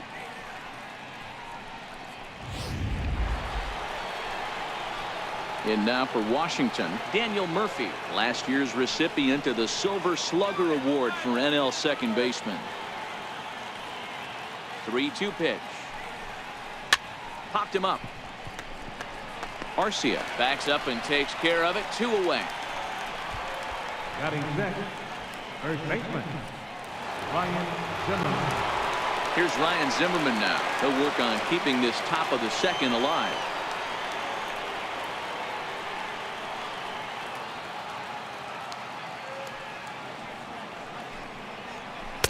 Here's one that misses inside, and the count's run full now. 3-2.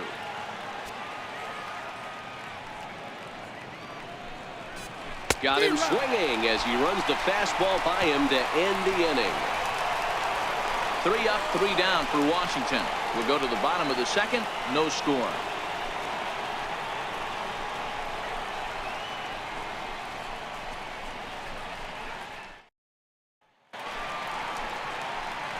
Next for Milwaukee, Domingo Santana. He's set to lead off the home half of the second.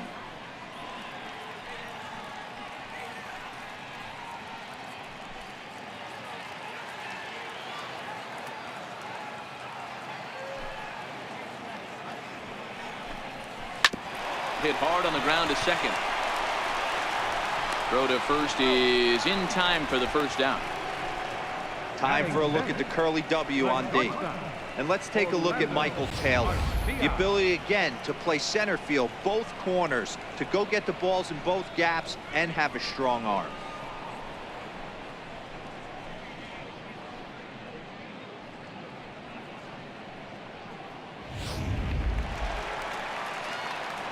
Digging in now for the Brewers, Orlando Arcia, as he'll get his first opportunity in this one. Still looking for our first hit in the ball game.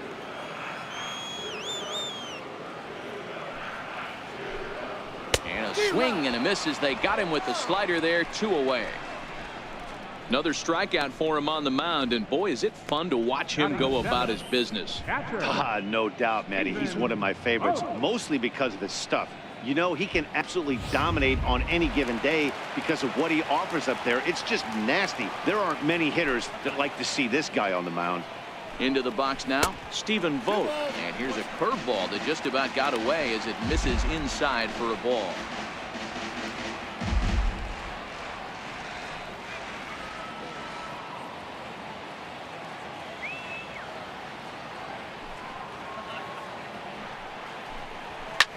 He pulls this one into right, but a little unlucky there as it's hit right to him in right field for the final out of the inning.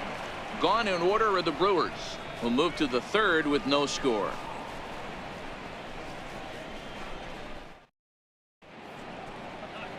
Welcome back to Major League Baseball on MLB Network from the home of the Brewers, Miller Park. Here's the catcher, Matt Wieters now. He's the number 7 hitter, but he's leading off the third after the first 6 guys in the lineup have been retired in order. Yeah, it's been a great start to the guy on the mound. It'll be interesting to see if they can find a way to get to this guy before he really settles in.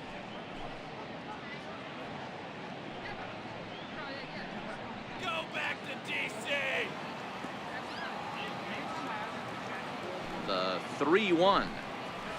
And he lays off there, ball 4. So the leadoff man is on here to begin inning number 3. They haven't been able to register a hit against this guy, but at least they have a base runner here. We'll see if that leads to something. Taylor. Digging in, Michael Taylor. Go ahead run at first. Nobody out.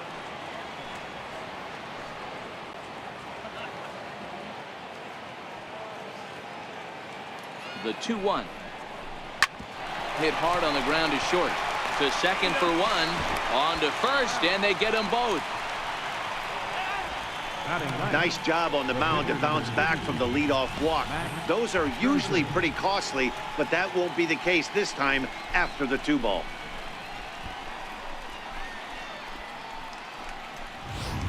Howie Kendrick will get the call to pinch hit here, as we'll see what he can do with 2 out and the base is empty. Howie Kendrick.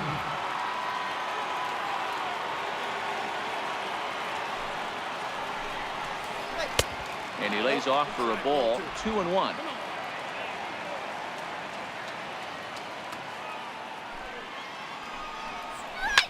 Line toward the gap in left center. And there's the first hit of the game for the Nats.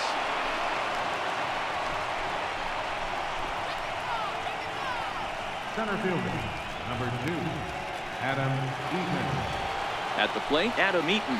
There are 2 gone and the possible go-ahead run at first.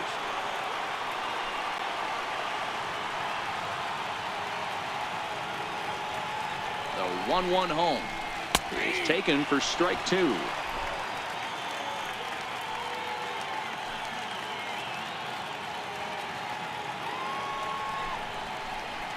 Ball 2.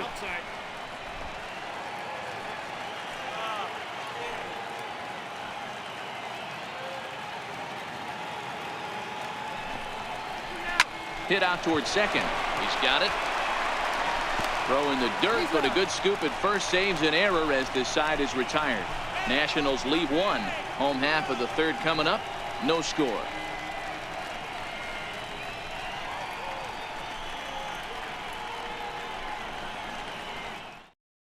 Matt Grace, the 6'4" southpaw, comes in out of the bullpen to do the pitching. Number 33, Matt Grace.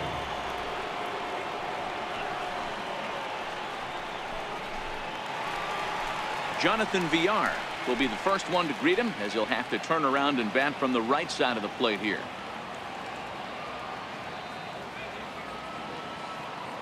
Now the 1-1 pitch.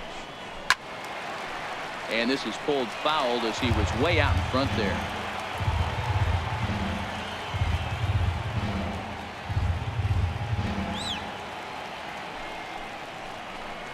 And they really bunch him up on that one as he swings and misses for the first out. That was a nasty looking slider that time.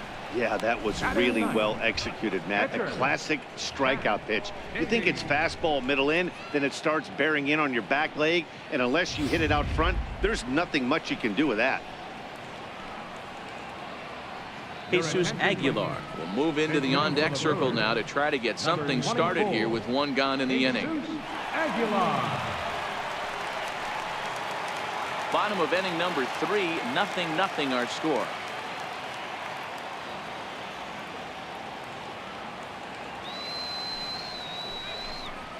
Drilled on the ground is short. Turner has it. Throw gets him, 2 down.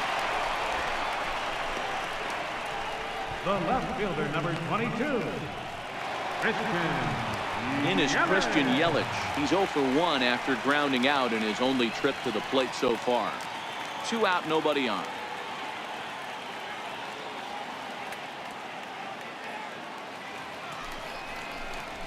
Right side. Murphy's got it. Throw in time, and the side is retired. 3 up, 3 down for Milwaukee. We'll head to the 4th, still scoreless.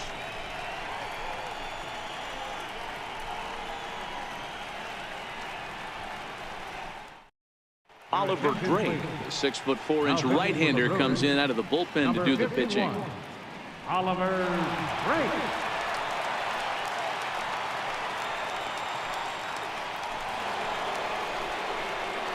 Matt Vasgersian back with Mark DeRosa and Dan Plesac, and starting out the inning, the exciting speedster Trey Turner.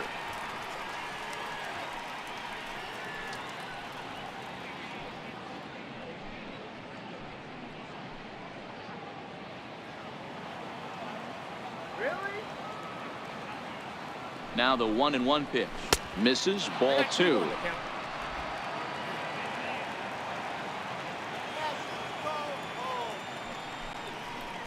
Three and 1 to the National shortstop.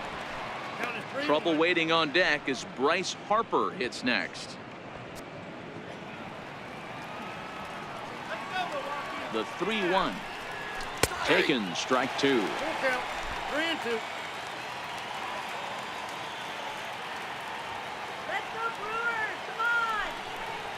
And he lays off there, ball 4. So the leadoff man is on here to begin stanza number 4.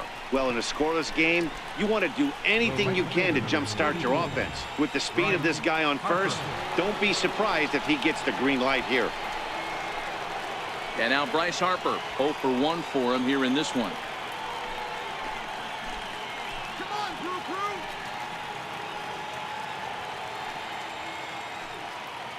The 1-1 is a fastball taken high for a ball. That's a good take on that fastball there. You know he's looking for something up there to drive, but that was just a little above his happy zone. Not everyone has the discipline to hold back on those. And the pitch on 2-1. Count even at 2-2.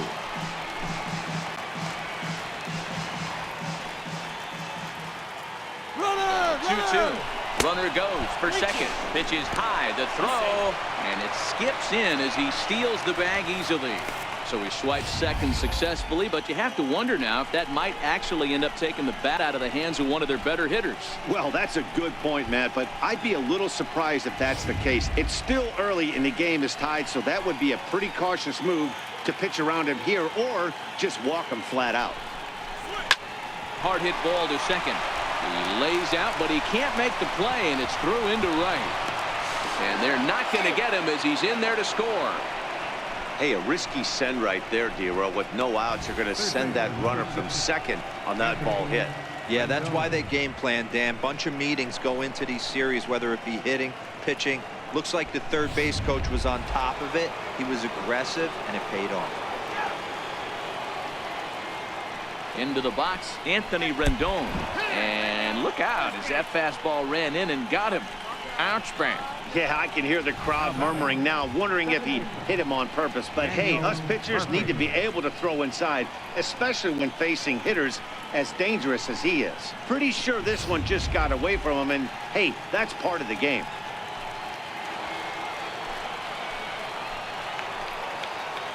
Stepping in now, Daniel Murphy.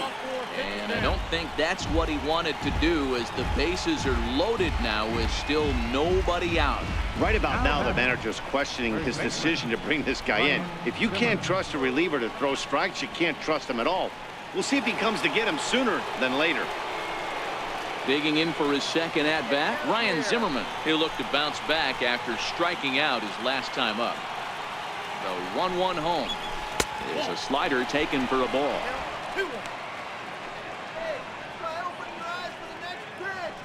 Harper on third, Rendon on second, Murphy at first with no outs. And this could be trouble now. It's 3-1. Call didn't go his way on 2-1, but it's important here on 3-1 to still make a quality pitch. You have to have the mindset that you're still the one in the driver's seat.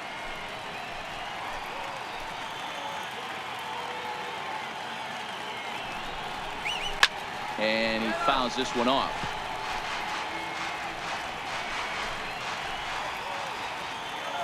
Now the 3-2 pitch. And that misses. Ball 4. A run will come in to score. And now time will be called here as you see the pitching coach making his way out to the mound to pay a quick visit.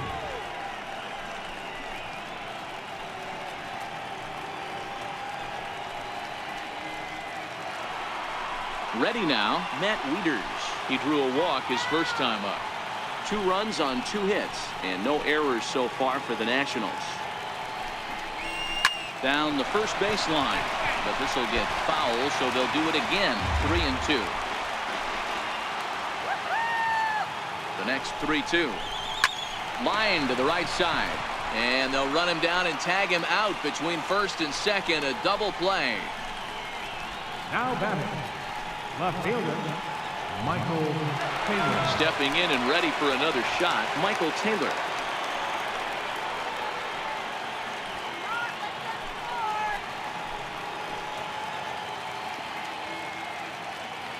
Hoping to limit the damage, here's the pitch. 1-1 pitch is a slider that's cut on and missed for strike 2. A strike away now from getting out of this mess. Sometimes pitching is all about minimizing, right? So keeping it to 2 runs across in the inning would be huge. A little low, it's 2-2. Action in that Milwaukee bullpen now as a left-hander started to throw out there.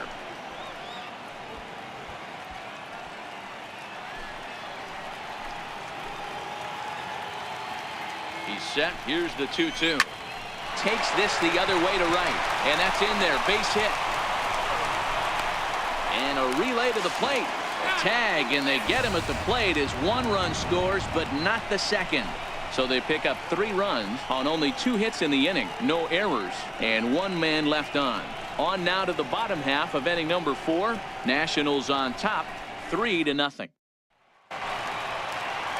Leading off the inning, Lorenzo Cain, as they'll look to get something going here and even this game up.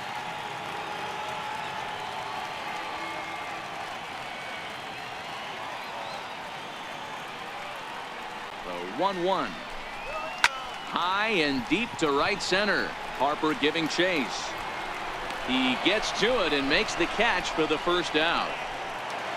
Now batting. In now, Travis Shaw, looking to put the ball in play here. He went down on strikes in his first at-bat.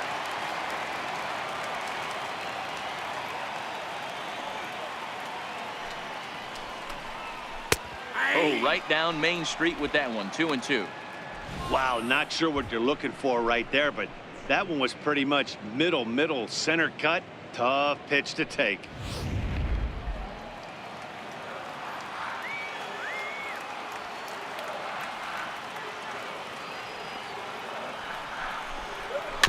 Just out in front of that one, still 2-2.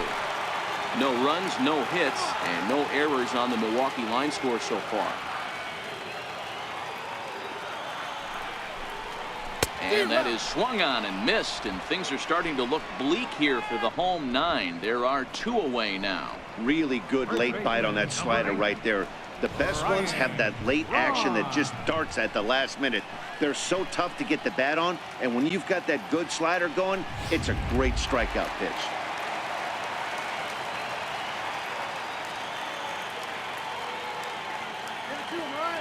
In now, Ryan Braun.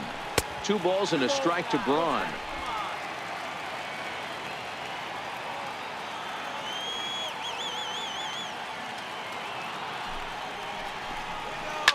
A swing and a shot hit down the corner. And that nearly would have gotten him on the board. Instead, it's a long foul ball. The Brewers down to their final strike. Hit down the third baseline. Rendon is there. Throw on to first, and the ball game is over. You might think it's just another win, but it's awfully hard to win in this game, especially on the road. But they find a way to get it done, and they should be very happy with this performance. 3-0 the final score in this one today. The Nationals took the lead in the 4th and held on until the end.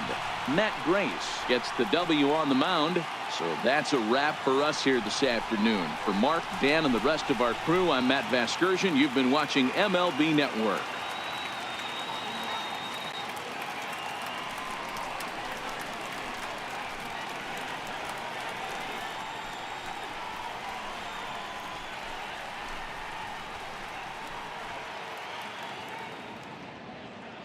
The final line score for our ball game this afternoon. For the victorious Washington Nationals, 3 runs on 3 hits. No errors. They left 3 men on base. For the Brewers, no runs.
MLB Network welcomes you inside Guaranteed Rate Field in Chicago. Today we've got a good matchup in store between the Cleveland Indians and the Chicago White Sox. It's baseball on MLB Network, and it's coming up next.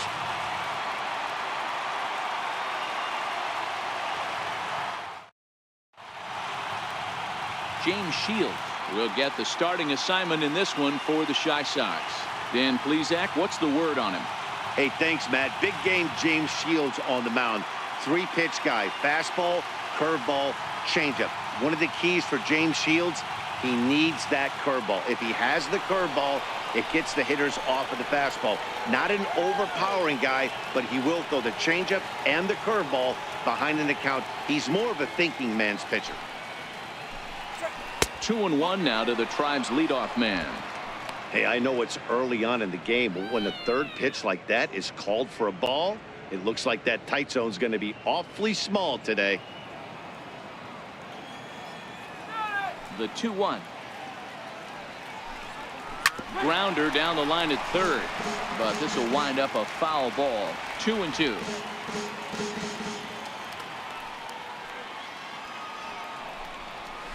And the changeup is taken for a called third strike, and the leadoff man is gone to begin the ball game.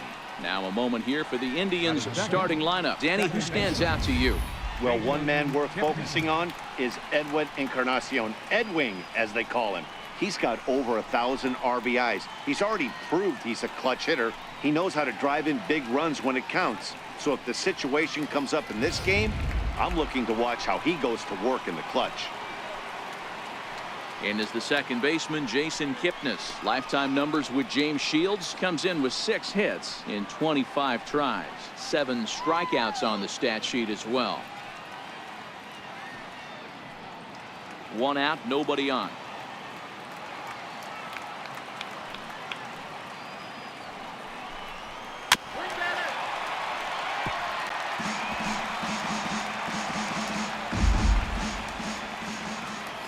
The 1-2. Tough curveball that time, but he's able to make a little contact to keep this at-bat going.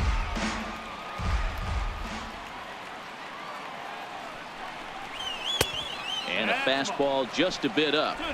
Boy, not what you want coming out of the gate as a pitcher, right? You don't want to have to show all of your pitches this early on in the game, but that's a quality at bat. And what does it make you do as a pitcher? You have to use a lot of your pitches, and the more pitches a hitter sees, the better chance they have to make good contact. Did a good job to shorten up and protect the plate, and he'll have another shot at it here. Ready on 2 balls and 2 strikes. Here it comes.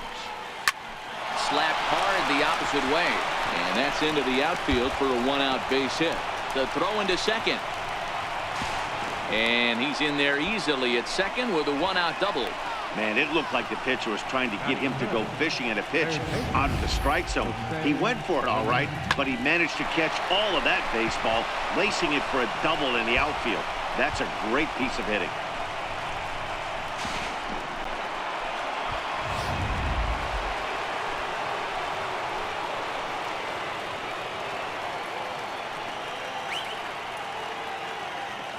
Standing in now, Jose Ramirez. Swing and a miss as he ran that in on him. A ball and 2 strikes. And set up behind the dish is Clyde Washington, as you see the rest of our umpiring crew there. Yeah, Matty, Clyde's my type of umpire. I didn't mind the low strike zone, and that's exactly what he has. If you're not going to give him above the belt, I'm okay with it. D-Row, you know, one of the things I guess with Clyde is he is a real good low strike umpire. Pitchers seem to like him more than hitters, but one thing I will say, he has a very consistent zone. It's a low zone, but a consistent zone. The 2-2 doesn't get the zone. Count full now. A lot of times you see guys in the middle of the order get worked away, but not right here. They're keeping it inside on him. Is that an effort to keep him from getting extended, do you think? Yeah, I think that's the idea, Matt, but he might spin to win if he starts looking for it in there.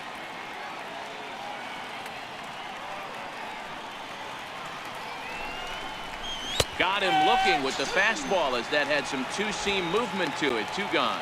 It's never a good look to strike out looking, but it's way worse when you do it with a guy in scoring position. Those are the times you really want to see a guy battle and at least put the ball in play.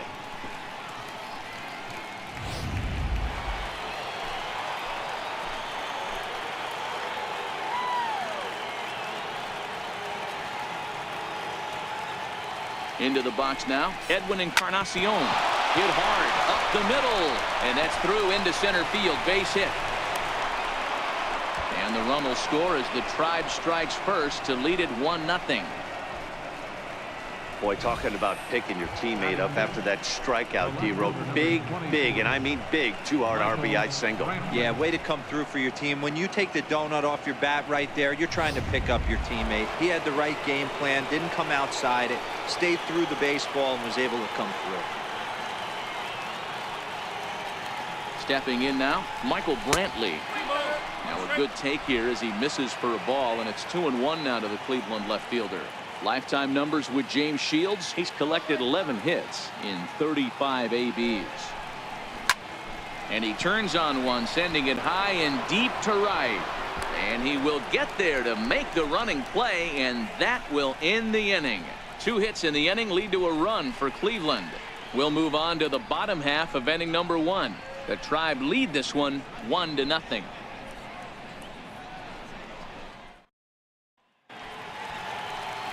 Corey Kluber gets the ball for the Indians in this one. What do you have for us on him, Danny? On comes former Cy Young Award winner Corey Kluber. Might have the best right-handed breaking ball in baseball. Great velocity too, 94 to 96, and he'll throw that comebacker that he'll start at a left-hander's hip and bring it back over home plate. Big overhand breaking curveball. Not a true curveball, more of a slurve, but it's nasty. Does have a changeup. If he has all 3 of his pitches, he's nearly impossible to center. 2-1 count to the Pale Hose leadoff hitter.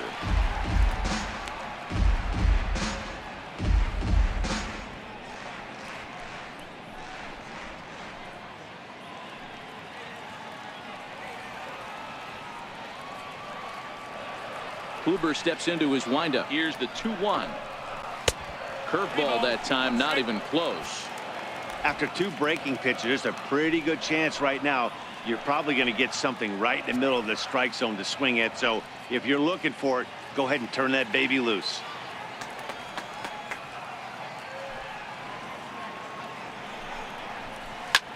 Goes the other way, and this is in the air out to left. Under it now is Brantley, and he has it for the first out. A moment here from the south side to take a look at the Pale Hose starting lineup in this one. Danny, any thoughts? Well, Matt, the guy to watch has to be Jose Abreu. This guy hit over 300 last year, and man, it was impressive. Just hitting over 300 is really something special to look at. He's a consistent hitter. I love watching his approach. He doesn't make a lot of mistakes. He'll be there again this year if he continues to stay within himself. Up next for Chicago, Yoan Moncada. He'll get to take his first cuts here. Here he comes on a ball and 2 strikes. Neither guy willing to give in, and the at-bat will continue. When you have 2 strikes on you, as a hitter, if you get something that you can handle, you have to find a way to do some damage with it. That was a missed opportunity. The count now at 2-2.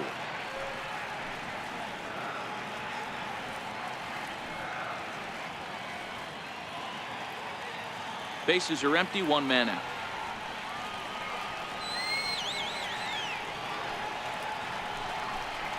And a big curveball is in there for a called 3rd strike, and there are 2 gone. Batting third baseman. So here's the slugging first baseman Jose Abreu now. Lifetime against Corey Kluber. He's hitting .356. He's also hit 5 out of the park against him. So keep your eyes on this matchup. 2-1 the count to the White Sox first baseman. Well, when you're behind an account like this pitcher is, it's a good time to work in something off speed if you're confident in it. Most hitters are looking for fastball.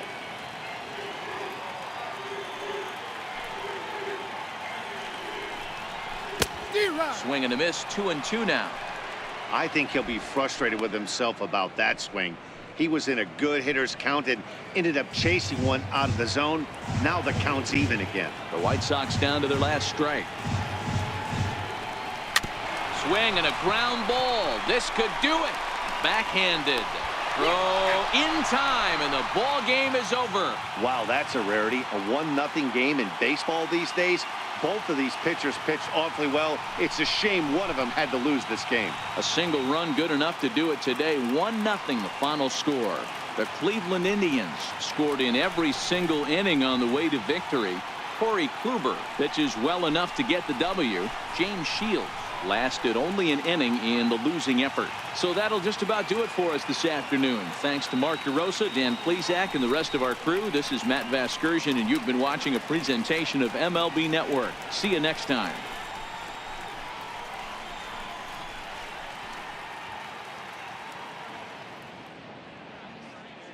The final line score for this afternoon's ball game for the victorious Cleveland Indians: 1 run on 2 hits, no errors.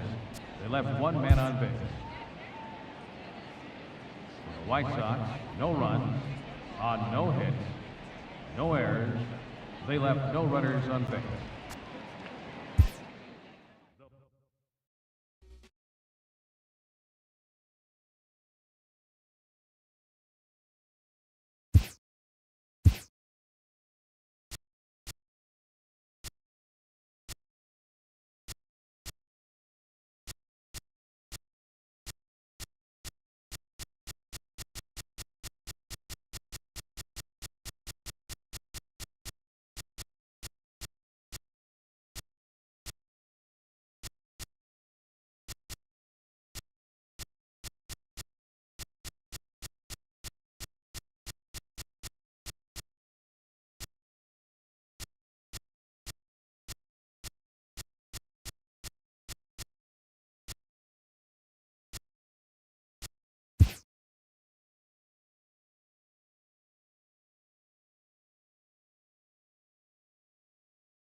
On a blistering hot day in Houston, the roof is closed and the AC is going full steam. Today we've got a good matchup ahead between the Texas Rangers and the Houston Astros. Looking forward to this matchup, and it's next on MLB Network.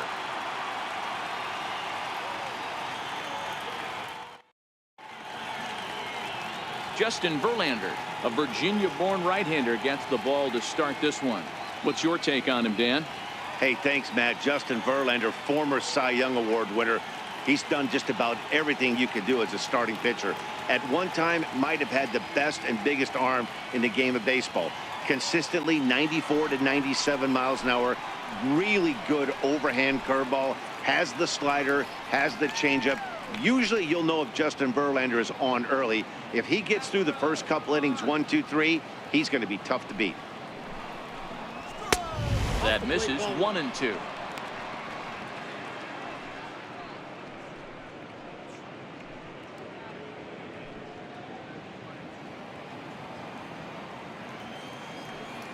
The 1-2.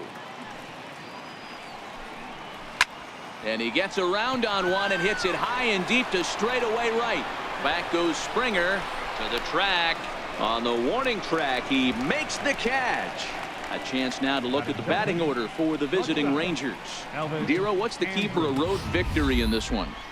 Well, Matty, you look at this lineup, the key to success is scoring early, putting the other team on their heels and allowing their own pitcher to go out there and feel like he can execute his game plan and attack and stay in the zone. This offense needs to get on the board. Up next for the Rangers, Elvis Andrus, as he'll get his first opportunity in this one.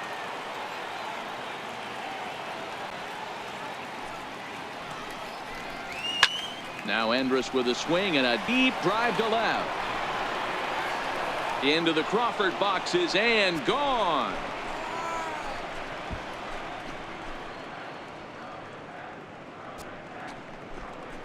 A solo shot here to left, and it's now a 1-run ball game.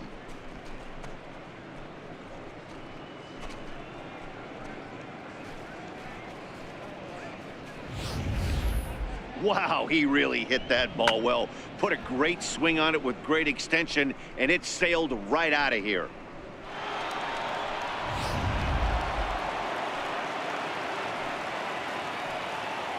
Into the box, Nomar Mazara.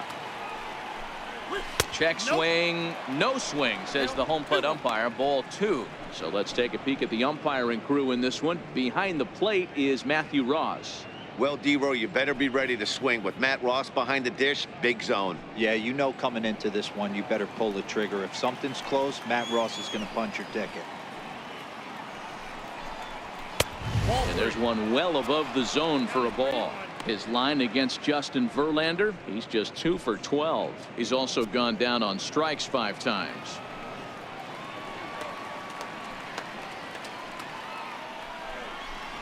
Very weakly on the ground. That winds up foul for the second strike. 1 out, nobody on.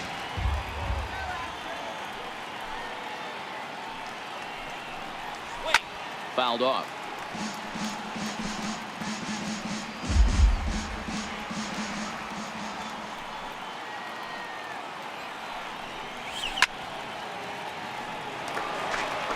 All right, that's when you got to tell yourself to slow down a little bit right there. Out in front on a fastball, hit it hard, but pulled it foul. And he can only battle for so long as he's finally set down here after an 8-pitch at-bat. One thing to know is not all strikeouts are created equal. Right there, he goes down on strikes, but he really made that guy on the mound work for it. And when you're doing that in the first inning, it can have an effect on how deep he's going to be able to go into this start. There's a big difference between that and going down on 3 or 4 pitches. Next to bat will be the Texas cleanup hitter, Adrian Beltre. Now the payoff pitch home. Popped high in the air. Correa will put this one away, and his side is retired. 1 in the inning, and it comes from a rather unlikely power source. Last chance coming up for the Astros, and the Rangers are staked to an early 1-0 lead. Cole Hamels, the southpaw out of the Golden State, gets the call here. Dan, any thoughts? Cole Hamels, one of the top left-handed pitchers in the game of baseball. Early on in his career with the Philadelphia Phillies, was really almost the ace of those really good Philadelphia Philly teams. His best pitch, the straight changeup. His changeup was as good as it is now when he was in high school coming out of San Diego, California. 93 to 95, will throw the overhand curveball, but primarily a 2-pitch pitcher. Fastball and a lot of straight changeups. The 1-2. And he'll stay alive here as this is chopped foul at the plate. It'll remain 1-2.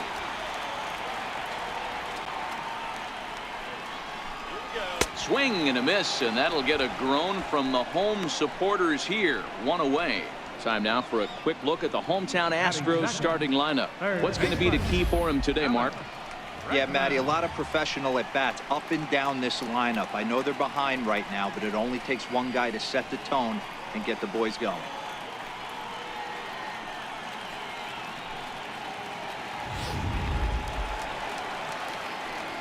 Striding in for Houston, Alex Bregman. He'll get to take his first cuts here. The 1-1. A swinging bunt up the third baseline. Throw on to first, and Hamels has retired the first 2 in the inning. Batting third, second baseman, Jose. Striding in, Jose Altuve. No one aboard for him, and 2 gone here in the first.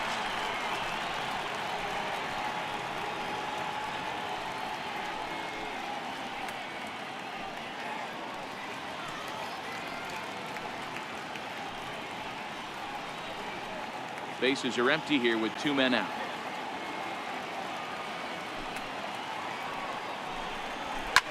Line to the right side, and he'll put this one away, and with that, the ball game is over. Wow, that game flew by, but that's what happens when you get a well-pitched 1-run game. Both hurlers battled, and it's almost a shame somebody had to lose this one. A single run good enough to do it today. 1-0 the final score. The Rangers get the win despite only mustering 1 hit. Cole Hamels is credited with the win. Justin Verlander was unable to work out of the second inning as he settled with the loss. So that'll just about do it. For my partners Mark DeRosa and Dan Plesac, this is Matt Vasgersian. You've been watching a presentation of MLB Network. So long, everybody.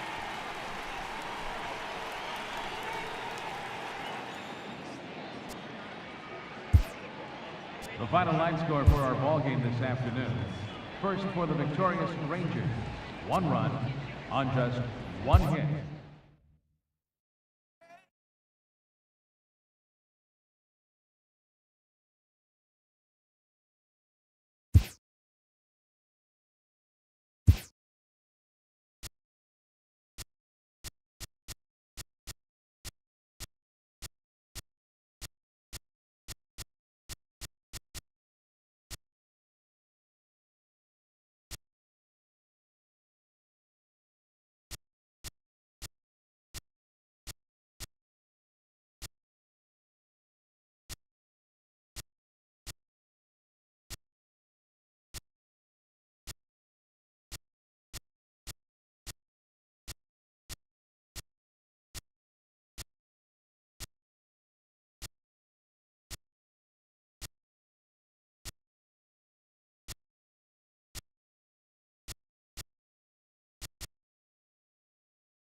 From downtown San Diego, MLB Network has baseball from Petco Park in the Gaslamp District. A good one on tap for you this afternoon between the Philadelphia Phillies and the San Diego Padres. Major League Baseball on MLB Network is next.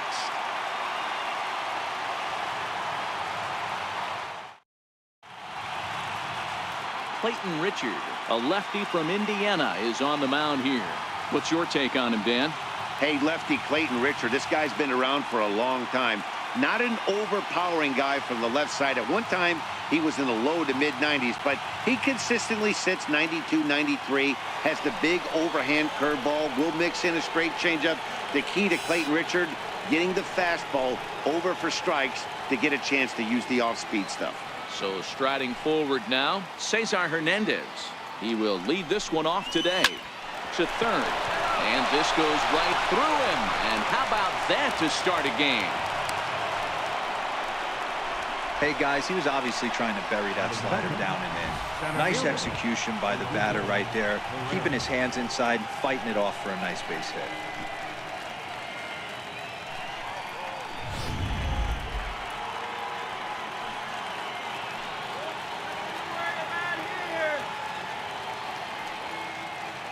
In now, Odubel Herrera. And he's a little too high with that one. 2 balls and a strike.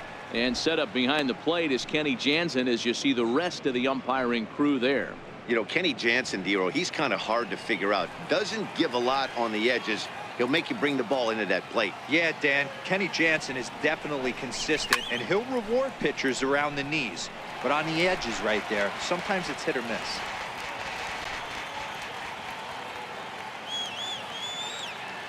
Here's the 2-2.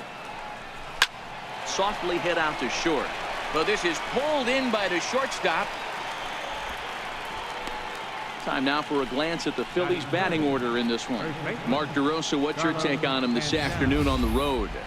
Well, Matty, if I could tell this lineup one thing, it would be let's get on this guy early. Day game, in this ballpark, the sun starts glaring, starts getting later in the day. Those shadows start creeping in right around the time that bullpen starts getting warmed up. Gotta find a way to scratch a few across early. So now Carlos Santana. There's one away. The runner at first represents the potential go-ahead score. Double play is in order, however. The 3-2 pitch. And he lays off here. A nice job. It's ball 4. First and second now with one away. Batting fourth, left fielder. And that'll bring up the Sacramento product, Rhys Hoskins. Great chance to drive in a run here in the early going. Hernandez at second. Santana at first. One gone.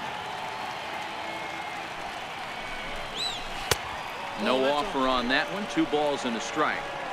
Great chance right here as a hitter to be aggressive. You can pretty much count on a pitcher. He's trying to get back in the strike zone. And with 2 guys on base right here, it's time to grip it and rip it. Let's go, Padres.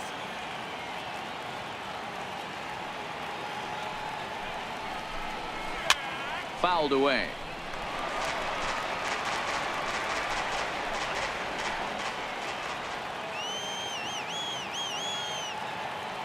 From the stretch.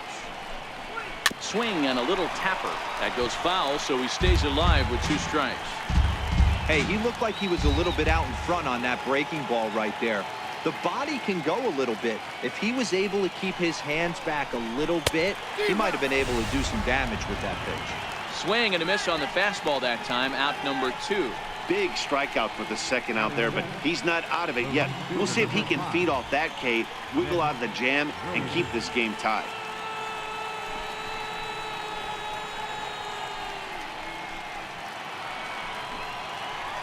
Up next will be Nick Williams. In previous at-bats against Clayton Richard, he's 1 for 4.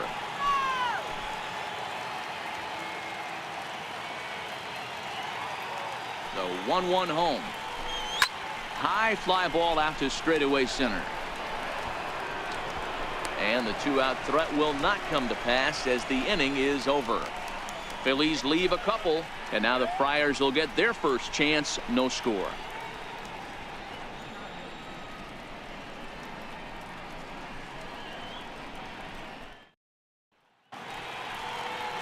Aaron Nola is ready to go as he's on the mound for the Phils. Dan Plesac, what's the word on him? Hey, Aaron Nola coming on, the pride and joy of Louisiana State University. Kind of a 4-pitch mix. Fastball, slider, curveball, and change. None of his pitches rate really on a scale of 10. None of them are 8s or 9s, but he's solid and he throws strikes. You'll know early if he's on, he'll induce a lot of ground balls. Digging in, Manuel Margot. He'll lead things off here in the bottom half of the first. A 1-1 count. Here's the pitch. And there's ball 2 now. Well, I think that's a great spot for that pitch. In on the hands. It wasn't a strike, but if he can command the movement in there, he's going to be very effective in this one. Into the windup. Here's the 2-1 pitch. Another slow breaking ball that misses down low. Carlos Suarez will be next.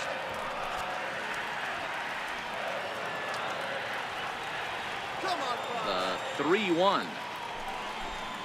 Takes a strike for a full count now. 3-2.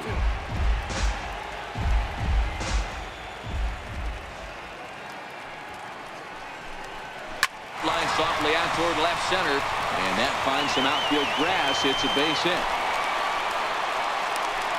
Hey, with 2 strikes right there, he didn't try and do too much. He took what the pitcher gave him, got the front foot down, and was able to fist feed a soft liner over the infielder's head.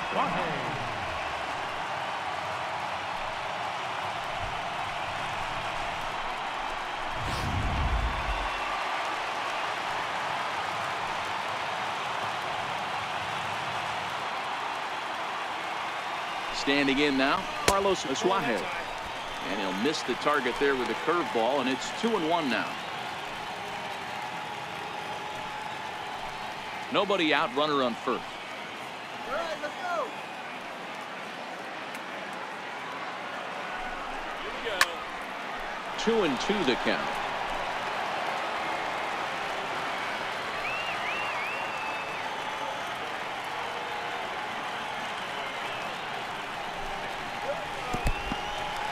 And this one's in the dirt.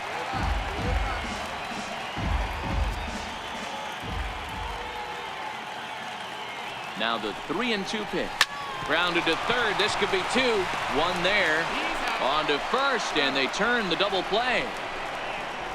Time now to check the hometown Padres lineup card in this one. Anybody catch your eye, Dan? Well, keep an eye on the dynamic abilities of Will Myers. He's an imposing figure with a bat in his hands. Always seems to turn in a good at-bat, and he can do a lot of damage when he barrels up the ball.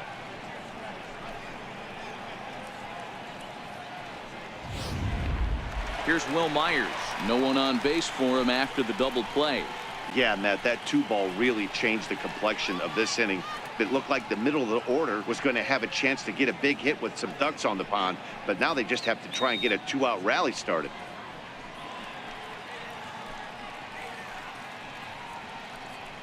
Two out, nobody on.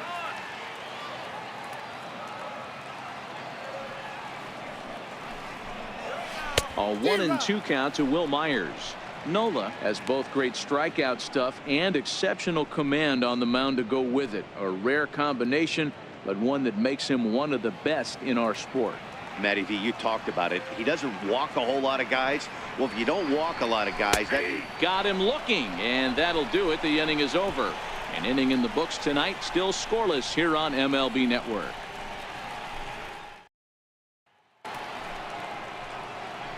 So next to the plate for the Phils, Maikel Franco. He'll get us started in the top of the second.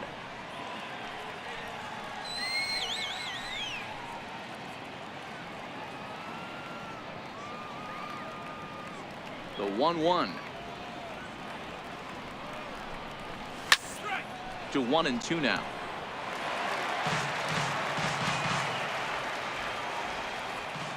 The 1-2. He goes the other way as this is hit in the air toward the gap in right center. Myers moves to his right and puts this one away in the alley for out number 1. So here's how the San Diego Padres are positioned defensively. And let's take a look at infielder Freddie Galvis, a guy who bounced around in the early part of his career, but his glove is his calling card, and he's settled at one of those premium positions up the middle, and look for him to have a big day on defense.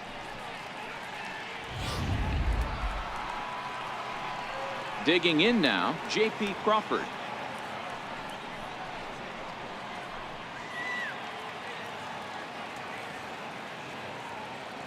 Here's the 3-1. Swung on and missed. Outclassed by that fastball for a strike. He was able to sneak that fastball by him on 3-1, so now we've got a battle on our hands.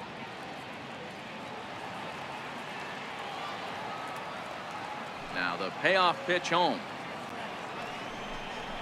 is a wave and a miss. He struck him out.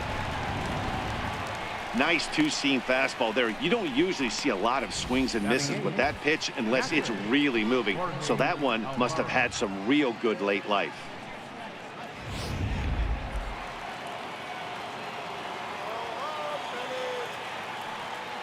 Stepping in now, Jorge Alfaro.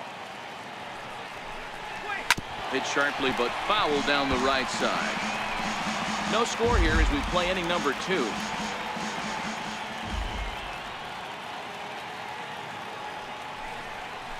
Driven down the left field line. Will it stay fair? No, a little too much hook on it there. It's a foul ball.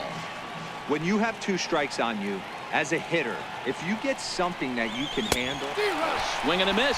That retires the side, and that will do it. 3 up, 3 down for Philadelphia. We'll go to the bottom of the second. No score.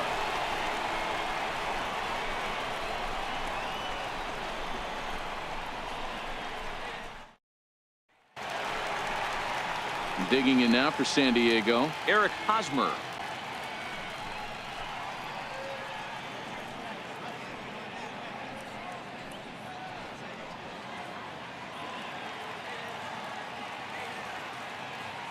Now the 2-1. Bouncer up the middle. And there's one down now. Time to take a look at the Philly D.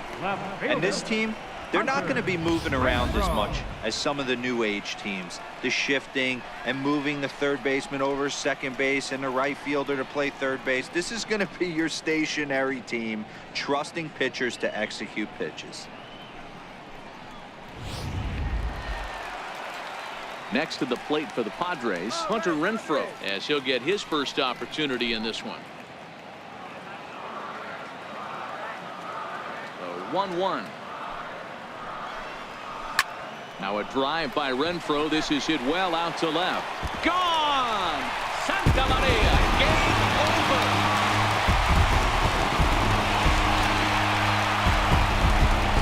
A solo shot here to left. And with one swing of the bat, this ball game is over.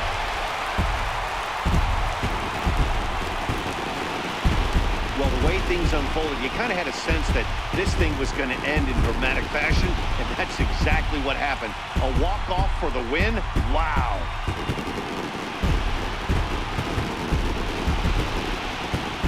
And fellas, the outing turned in by the man you see there certainly can't go unrecognized. Clayton Richard. Strike a pose. He's our top player of the game. Well, you know he wants that one pitch back that led to the lone hit, but it was pretty awesome watching him do his thing. He had guys off balance and flailing at the plate all game long, so he really was the story.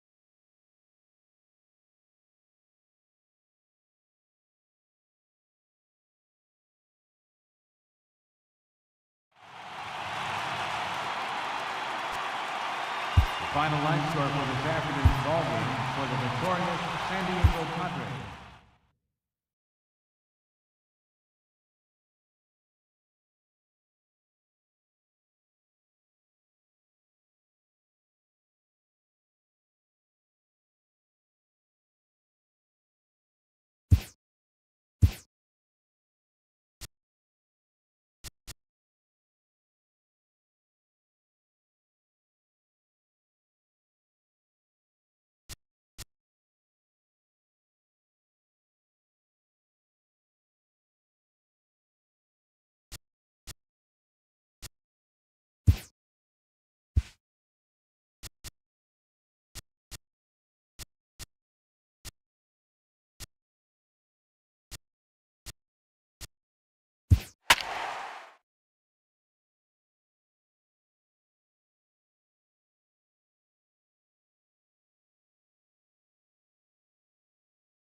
Daytime baseball here on MLB Network. Should be a good one here this afternoon between the Arizona Diamondbacks and the Los Angeles Angels of Anaheim.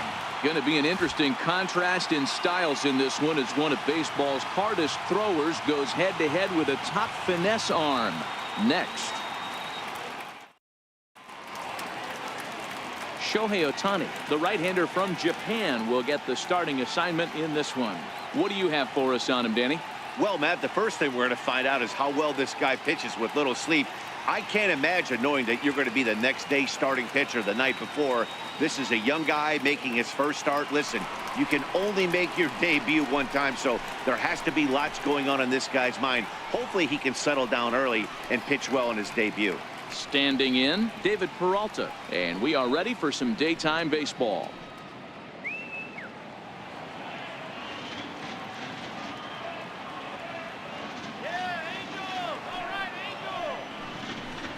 Pulled high in the air out to right field. Calhoun has a read on it. And that's the first out of the inning. With that, the batting order for the visiting Arizona Diamondbacks. Mark DeRosa, what's your take on him this afternoon on the road?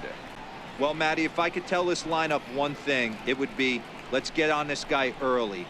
Day game in this ballpark. The sun starts glaring, starts getting later in the day. Those shadows start creeping in right around the time that bullpen starts getting warmed up. Got to find a way to scratch a few across early. Ready now for the Diamondbacks, A.J. Pollard. He'll get to take his first cuts here. The 1-1. Takes a pass and misses. That's strike 2. Just a perfect afternoon for baseball. 80 degrees under clear blue skies. Bases are empty. One man out.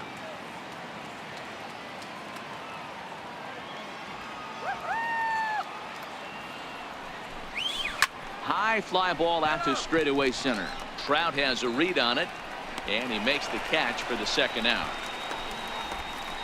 Batting third, first baseman number 44, Paul Goldschmidt. Here's Paul Goldschmidt now, the winner of last year's Silver Slugger Award for first baseman in the National League.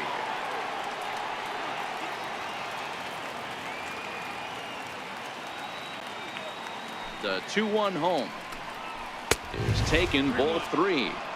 This is where you cash your checks right here. 3-1. You're one of the best hitters in the game. You live for situations like this. Bases are empty here with 2 men out.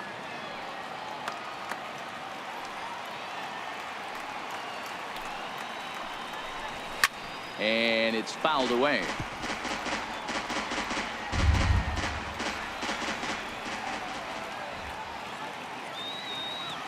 Now the 3-2 pitch. Hit sharply toward the right side. And that'll get down for a 2-out single. Boy, that line drive was a blur off the bat, Which means it's definitely worth looking at on show track. And how about this for an exit velocity? 116 miles an hour. That's right up there with the fastest we've seen.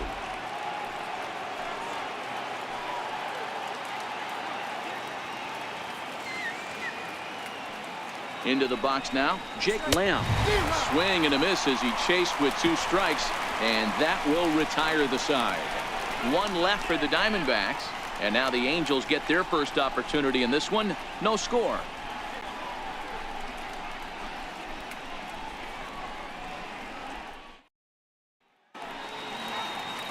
Zach Greinke, a right-hander from Florida, gets the ball as the starter here. Dan, any thoughts? Zach Greinke, one of the most complete pitchers in the game of baseball. 4-pitch mix. I don't think anybody commands the fastball as well as Zach Greinke. Up, down, in and out. He can dot the fastball. Good curveball, good change. Has the slider that he'll throw to both righties and lefties. If Zach Greinke brings his A game, he can shut anybody down. So coming to the plate, Ian Kinsler. He'll lead things off here in the bottom half of the first. Now the 3-2 pitch. And this is fouled at the plate.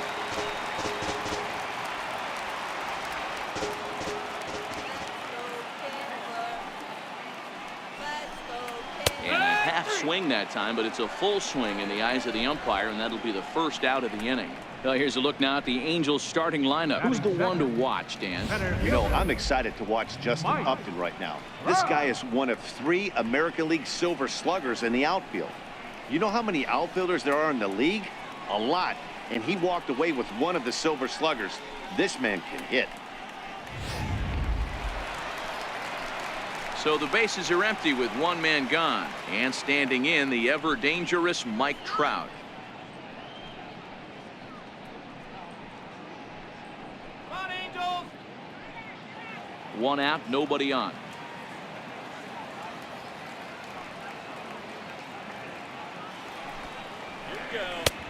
Way outside, nearly to the backstop. 2-1.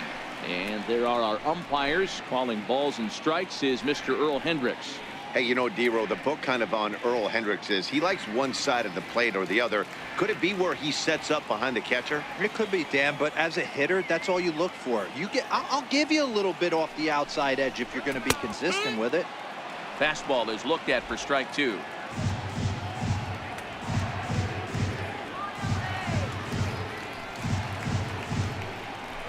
Swing and a miss on the changeup, and there are 2 gone. The main job of the number 1 and 2 hitters is to set the middle of the order up with an opportunity to do some damage. So when you strike both of them out, you're putting yourself in a pretty good position to make it through the teeth of the lineup without a whole lot of stress.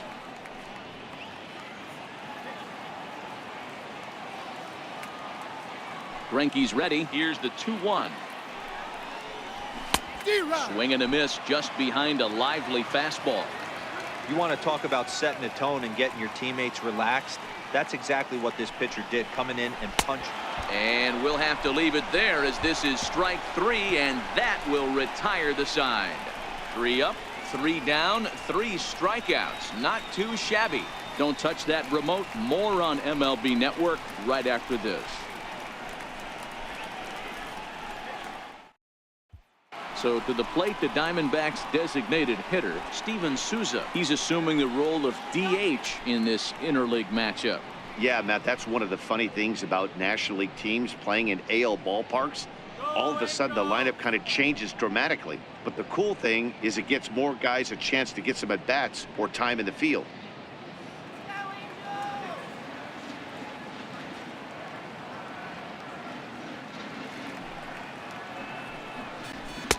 He's fallen behind now, 3-1. Well, fans of the art of pitching are in for a treat. One of the game's big-time flamethrowers faces a top craftsman here today. And you're going to see 2 different mindsets from both offenses, Dan.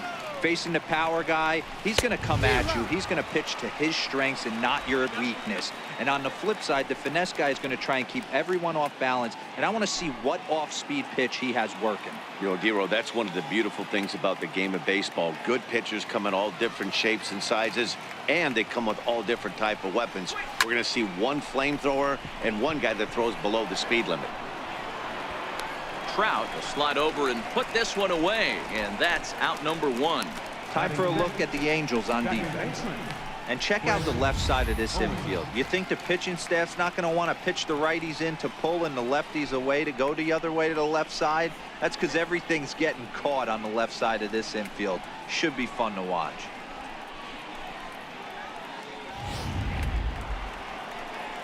Here's Chris Owings now.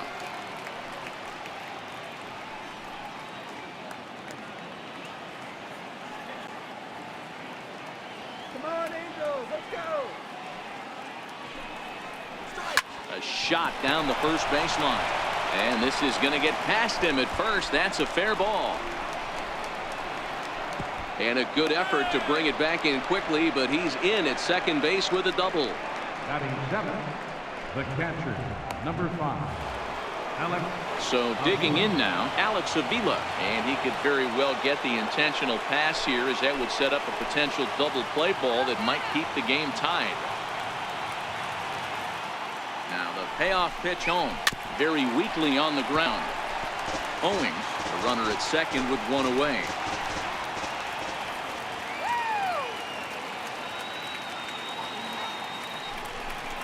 Oh, and he can't catch up to the fastball as he swings and misses for the second out.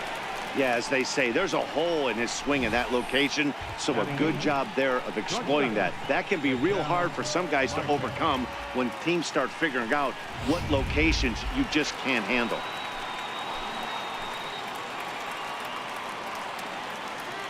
Into the box, Ketel Marte.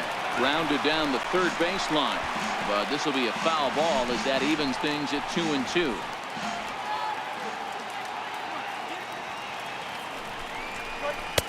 Here's one that misses inside, and the count's run full now, 3-2. That's the kind of pitch that reminds me of many reasons why I wasn't a very good hitter. This thing was inside and coming in hot, and he just gave a stone-cold take.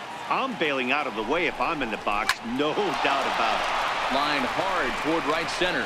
Calhoun is there, and he'll make the catch to retire the side. 1 left for Arizona. We'll go to the bottom of the second. No score.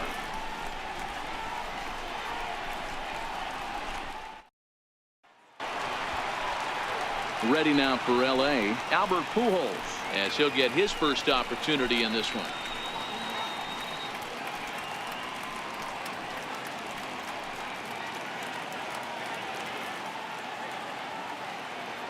One and one. Here it comes. Takes a look at one catching the outside corner.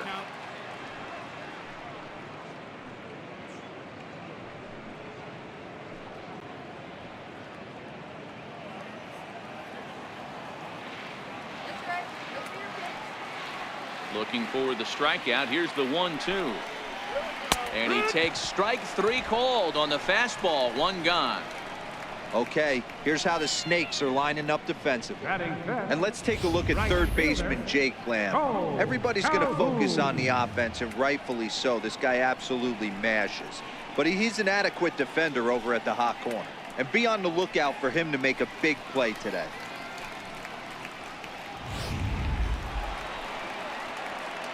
Paul Calhoun will stand in now. Career line against Greinke. He's had some success, 5 for 11. He also has 1 home run. The 1-1. They haven't played perfectly as it's hit on the ground. Owings has it. Throw on to first is in time, and Greinke's got himself 2 outs. Batting fifth, the shortstop, Andrelton. In now for the Angels, Andrelton Simmons will try to make something happen with 2 gone in the bottom of the second. Now the 1-1 pitch. Misses for the second ball.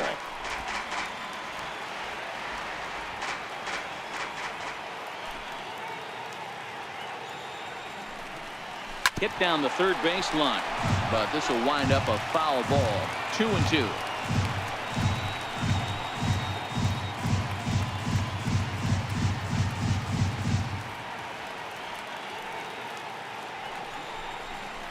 Left side, and that's through for a hit. So the bottom of the inning is still alive after the 2-out base hit. You know, D-Row, it's not always easy to hit in the day games. First 5 hitters, 5 up, 5 down. 6-hole hitter, though. He must have gotten a good night's sleep last night. That's exactly where I was going, Dan. First 5 guys in the order looked like they were still asleep rolling out of bed. Those day games will creep up on you. 6-hole guy was locked and loaded. Standing in now, Zach Kozar. Swing and a liner. And that finds some outfield grass. It's a base hit. So now they'll have runners on the corners with 2 away. Nice approach by the batter right there. When you know your boy is moving, you start seeing stuff happening out of your peripheral vision. Wait for him to lock in, stay within his at-bat, not swing at something outside the zone, and now put it first and third. Stepping in now, Luis Valbuena. 2-2 is a changeup that misses. 3-2. All right, 3-2 count with 2 outs. The runner on first will be moving, so we'll see what happens. There are a lot of possible outcomes with this kind of play.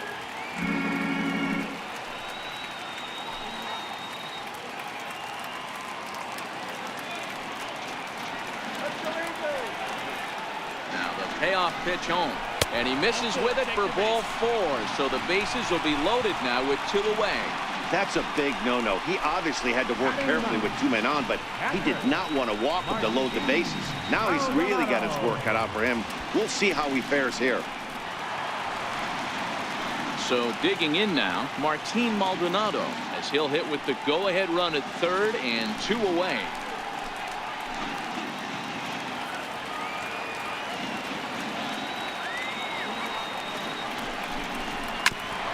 Fastball right back to the mound.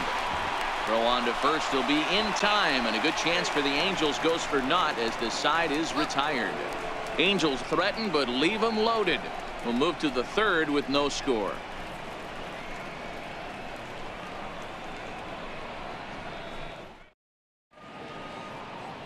Now the beauty of the Southern California coast. Thanks for being with us for daytime baseball on MLB Network from the Big A. Stepping up now, Gerard Dyson, and he'll start out their half of the third. Top of the order to follow. Strike him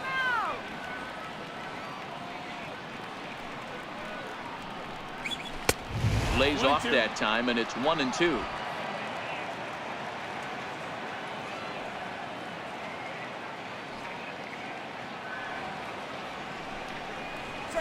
Hit weakly back to the mound. Throw to first in time, and the leadoff man is gone to start the third. The right fielder, number 6, David Peralta. Now at the plate, David Peralta flied out in his first at-bat, so make him 0 for 1 so far.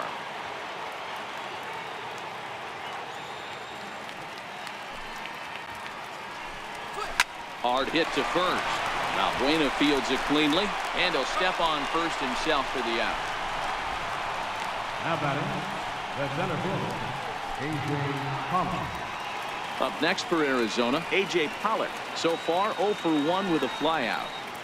Third inning, no score to this point.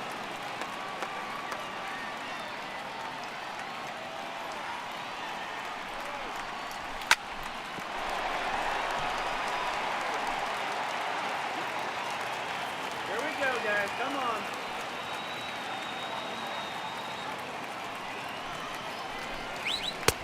And here's one that barely misses off the inside corner. 2-2. Well, one thing about him, he's an absolute grinder at the plate. You can pretty much count on him battling at the plate every chance he gets.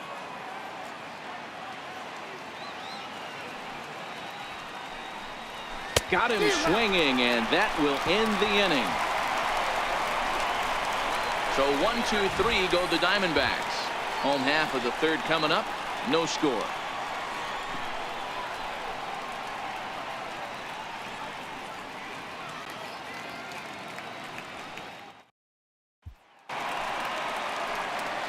Back to the top of the order now, and that'll bring in the second baseman, Ian Kinsler.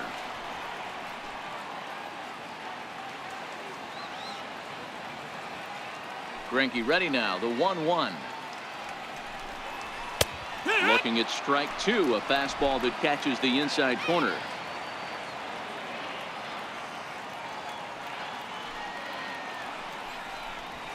Grounded to third. And there's one away. That's center fielder, number 27. Now to the plate, Mike Trout. He'll look to bounce back after striking out his last time up.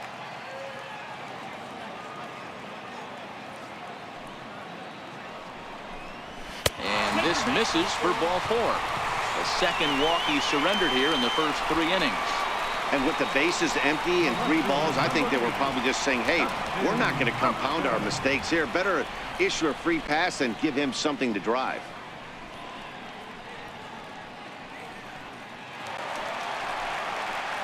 Here's Justin Upton now. He's got a chance to end this one and send these fans home happy if he can get a ball deep enough into the gap. Bottom of inning number 3, 0-0 our score. Greinke over to first. A dive, but he's back.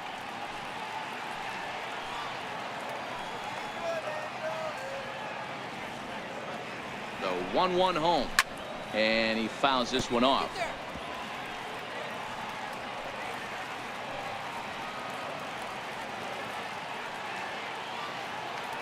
The 1-2.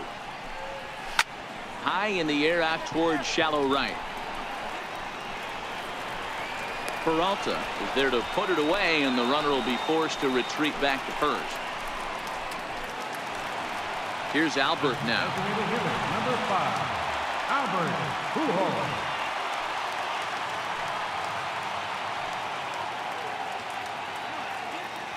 Greinke comes set. 2-2 pitch on his way. On the move is Trout from first. Hit out towards second. They'll whip this one to first in time, and that ends the inning. Angels strand one. We'll head to the fourth, still scoreless.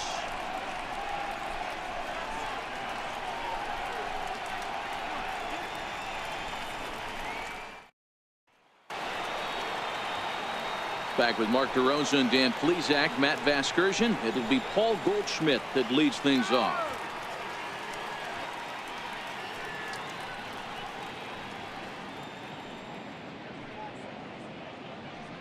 See ya, Arizona.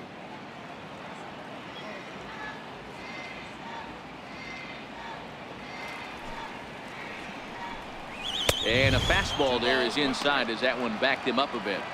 Most good pitchers know that they have to work inside and sometimes even come off the plate to keep hitters from getting comfortable up there. I think that was part of the intent with that last pitch. Head back to the desert, D-back. Now the 2-1. Hard on the ground towards short. Simmons is there. Throw to first in time. One gone here in the fourth. Now batting, third baseman, Jake Lamb. So here's the cleanup hitter for Arizona, Jake Lamb. He was a strikeout victim in his first try. Both teams with just 2 hits apiece thus far.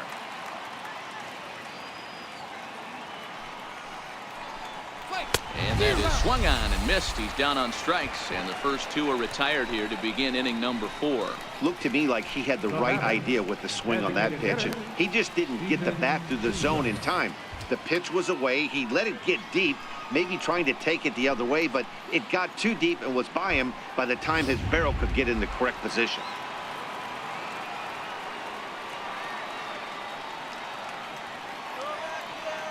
Into the box now, Steven Souza. Now a curveball here, nowhere close. That's in the dirt. It's 3-1. Time for him to attack on the mound. He knows this team's struggling offensively. Don't mess around and try and nibble. Just be on the attack and let them beat you.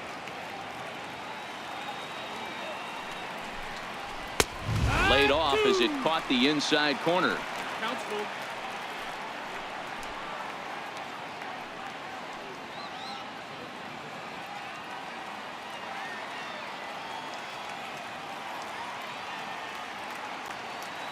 Now the payoff pitch home. Turned on that one and crushed it. Just pulled it a little foul. You can tell his eyes lit up at the plate right there. He was not able to control his emotions. Stay up the middle and keep that one fair. High in the air and drifting out to shallow center. Kinsler over to his right. And the inning is over. So they go quietly here in this half inning. To the bottom of inning number 4 we go. And we are tied 0-0. Now at the plate, Cole Calhoun. He's set to lead us off in the home half of the 4th inning. The 2-1 home. Now a drive to right field. This could do it. Game over. Walk-off home run.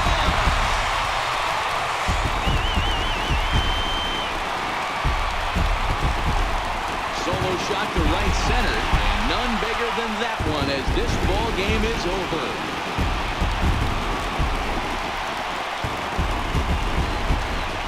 Hey, this game looked like it was going to be one of those wild ones right from the beginning. When you could win this thing in walk-off fashion, what a way to win a ball game. A walk-off win? And when you pitch an entire game and throw up a scoreboard full of zeros, there's no debate. You're going to be the top player of the game. Yeah, there's absolutely no debate as far as I'm concerned. He dominated this game, and he really never allowed the opposition to gain any kind of momentum. This was fun to watch.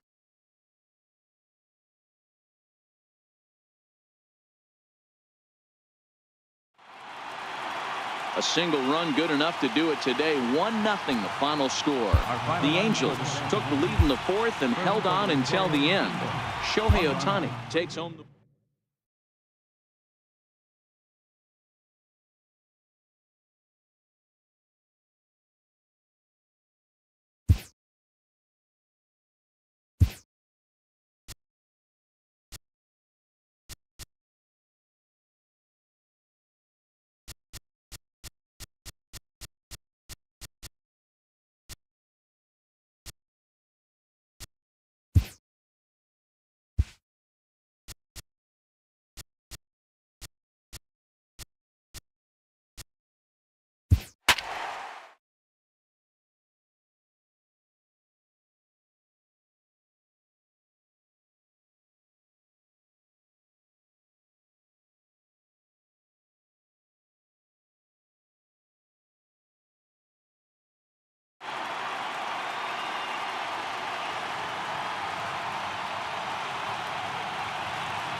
daytime baseball here on MLB Network. Ought to be a good one here between the Toronto Blue Jays and the Oakland A's.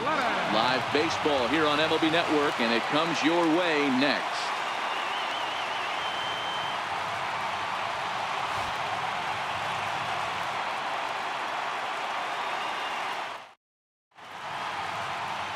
Sean Manaea gets the ball for Oakland in this one. What do we need to know here, Danny? Hey, on the mound now is Sean Manaea, the pride and joy of Indiana State University. Low three-quarter arm angle. He reminds me a lot of former Met pitcher Sid Fernandez.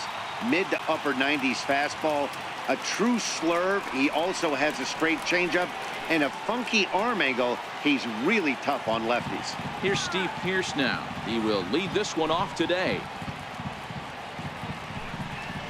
And it's 2 balls and a strike to the Jays leadoff batter. Great afternoon for baseball here. 71 degrees the temperature at first pitch.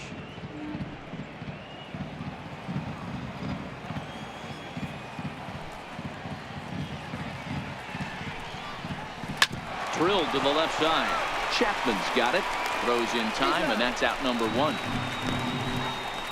Now a moment as we take a look at the Jays starting 9 for this one. Thoughts, Dan? Who stands out? Yeah, Matt, I cannot wait to get a look at Josh Donaldson, the bringer of rain. He doesn't let the pressure of the big moment get to him. I love watching this guy hit in clutch situations. It's like he takes a deep breath and everything stops in front of him. He plays like the Zen man. Next to bat for Toronto, Josh Donaldson. He'll get to take his first cuts here.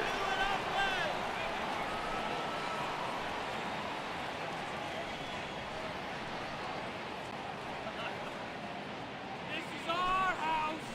This is our house, baby.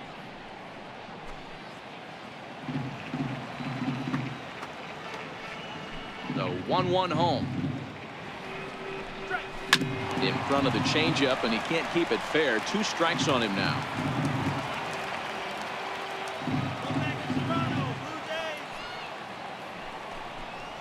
Swing and a miss on the changeup, and there are 2 gone.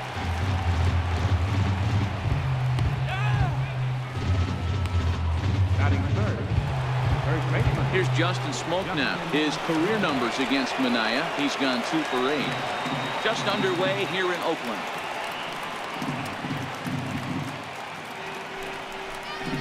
Hard hit at third. Chapman brings it in. Throw to first will get him easily, and the side is retired. 1-2-3 go the Blue Jays. And the A's will get their first opportunity in a scoreless ball game.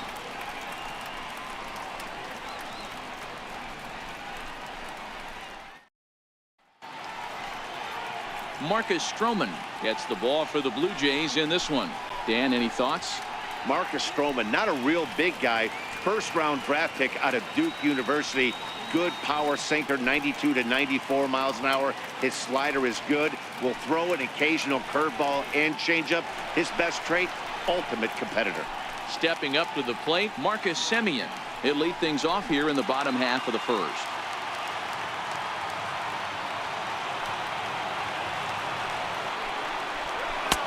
And this one's low here, so the count swells to 3-1.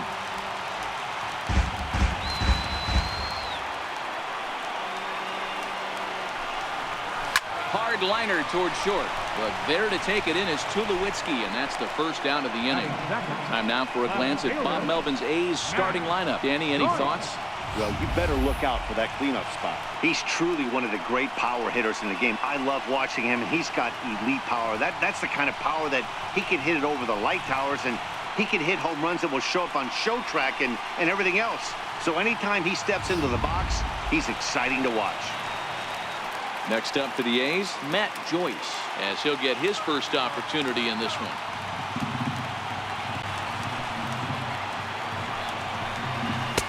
Fastball called strike, 1-2. Stroman, also known as Stro Show at times, he was selected in the first round during the first-year player draft of 2012.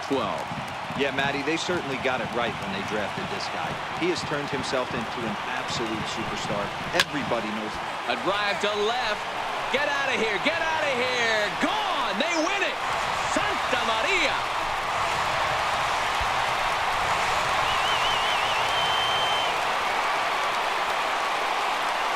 A solo shot here to left. And with one swing of the bat, this ball game is over.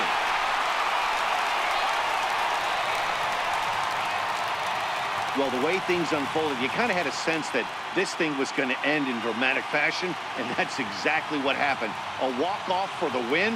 Wow.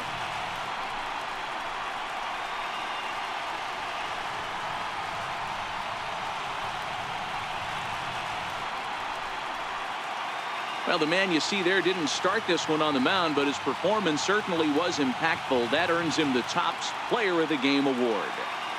Yeah, no need to offer any debate this time. All you have to do is look at the box score. No hits, no walks, not even a base runner. We talked about his brilliance all game long, and you can bet he's going to celebrate this one tonight.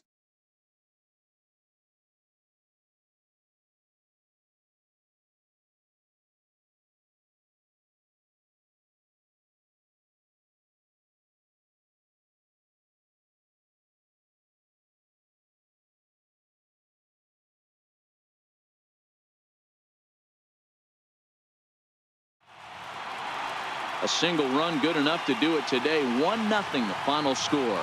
The Athletics scored in every single inning on the way to victory. Sean Manaea earns the victory on the mound. Marcus Stroman couldn't get out of the first in this one as he takes the loss. So that's a wrap for us here this afternoon. For Mark, Dan, and the rest of our crew, I'm Matt Vasgersian. You've been watching MLB Network. Here now is our final line score this afternoon. First for the victorious Athletics. 1 run on just 1 hit. No errors. They left no runners on base. For the Blue Jays, no runs on no hits. No errors. They left no runners on base. Time of the ball game, a swift 2 hours and 19 minutes. A reminder that extra BART train service is available on the Fremont Daly City line or on the Fremont Richmond line by accessing the ramp directly outside the stadium beyond the left field wall. AC Transit will also be available.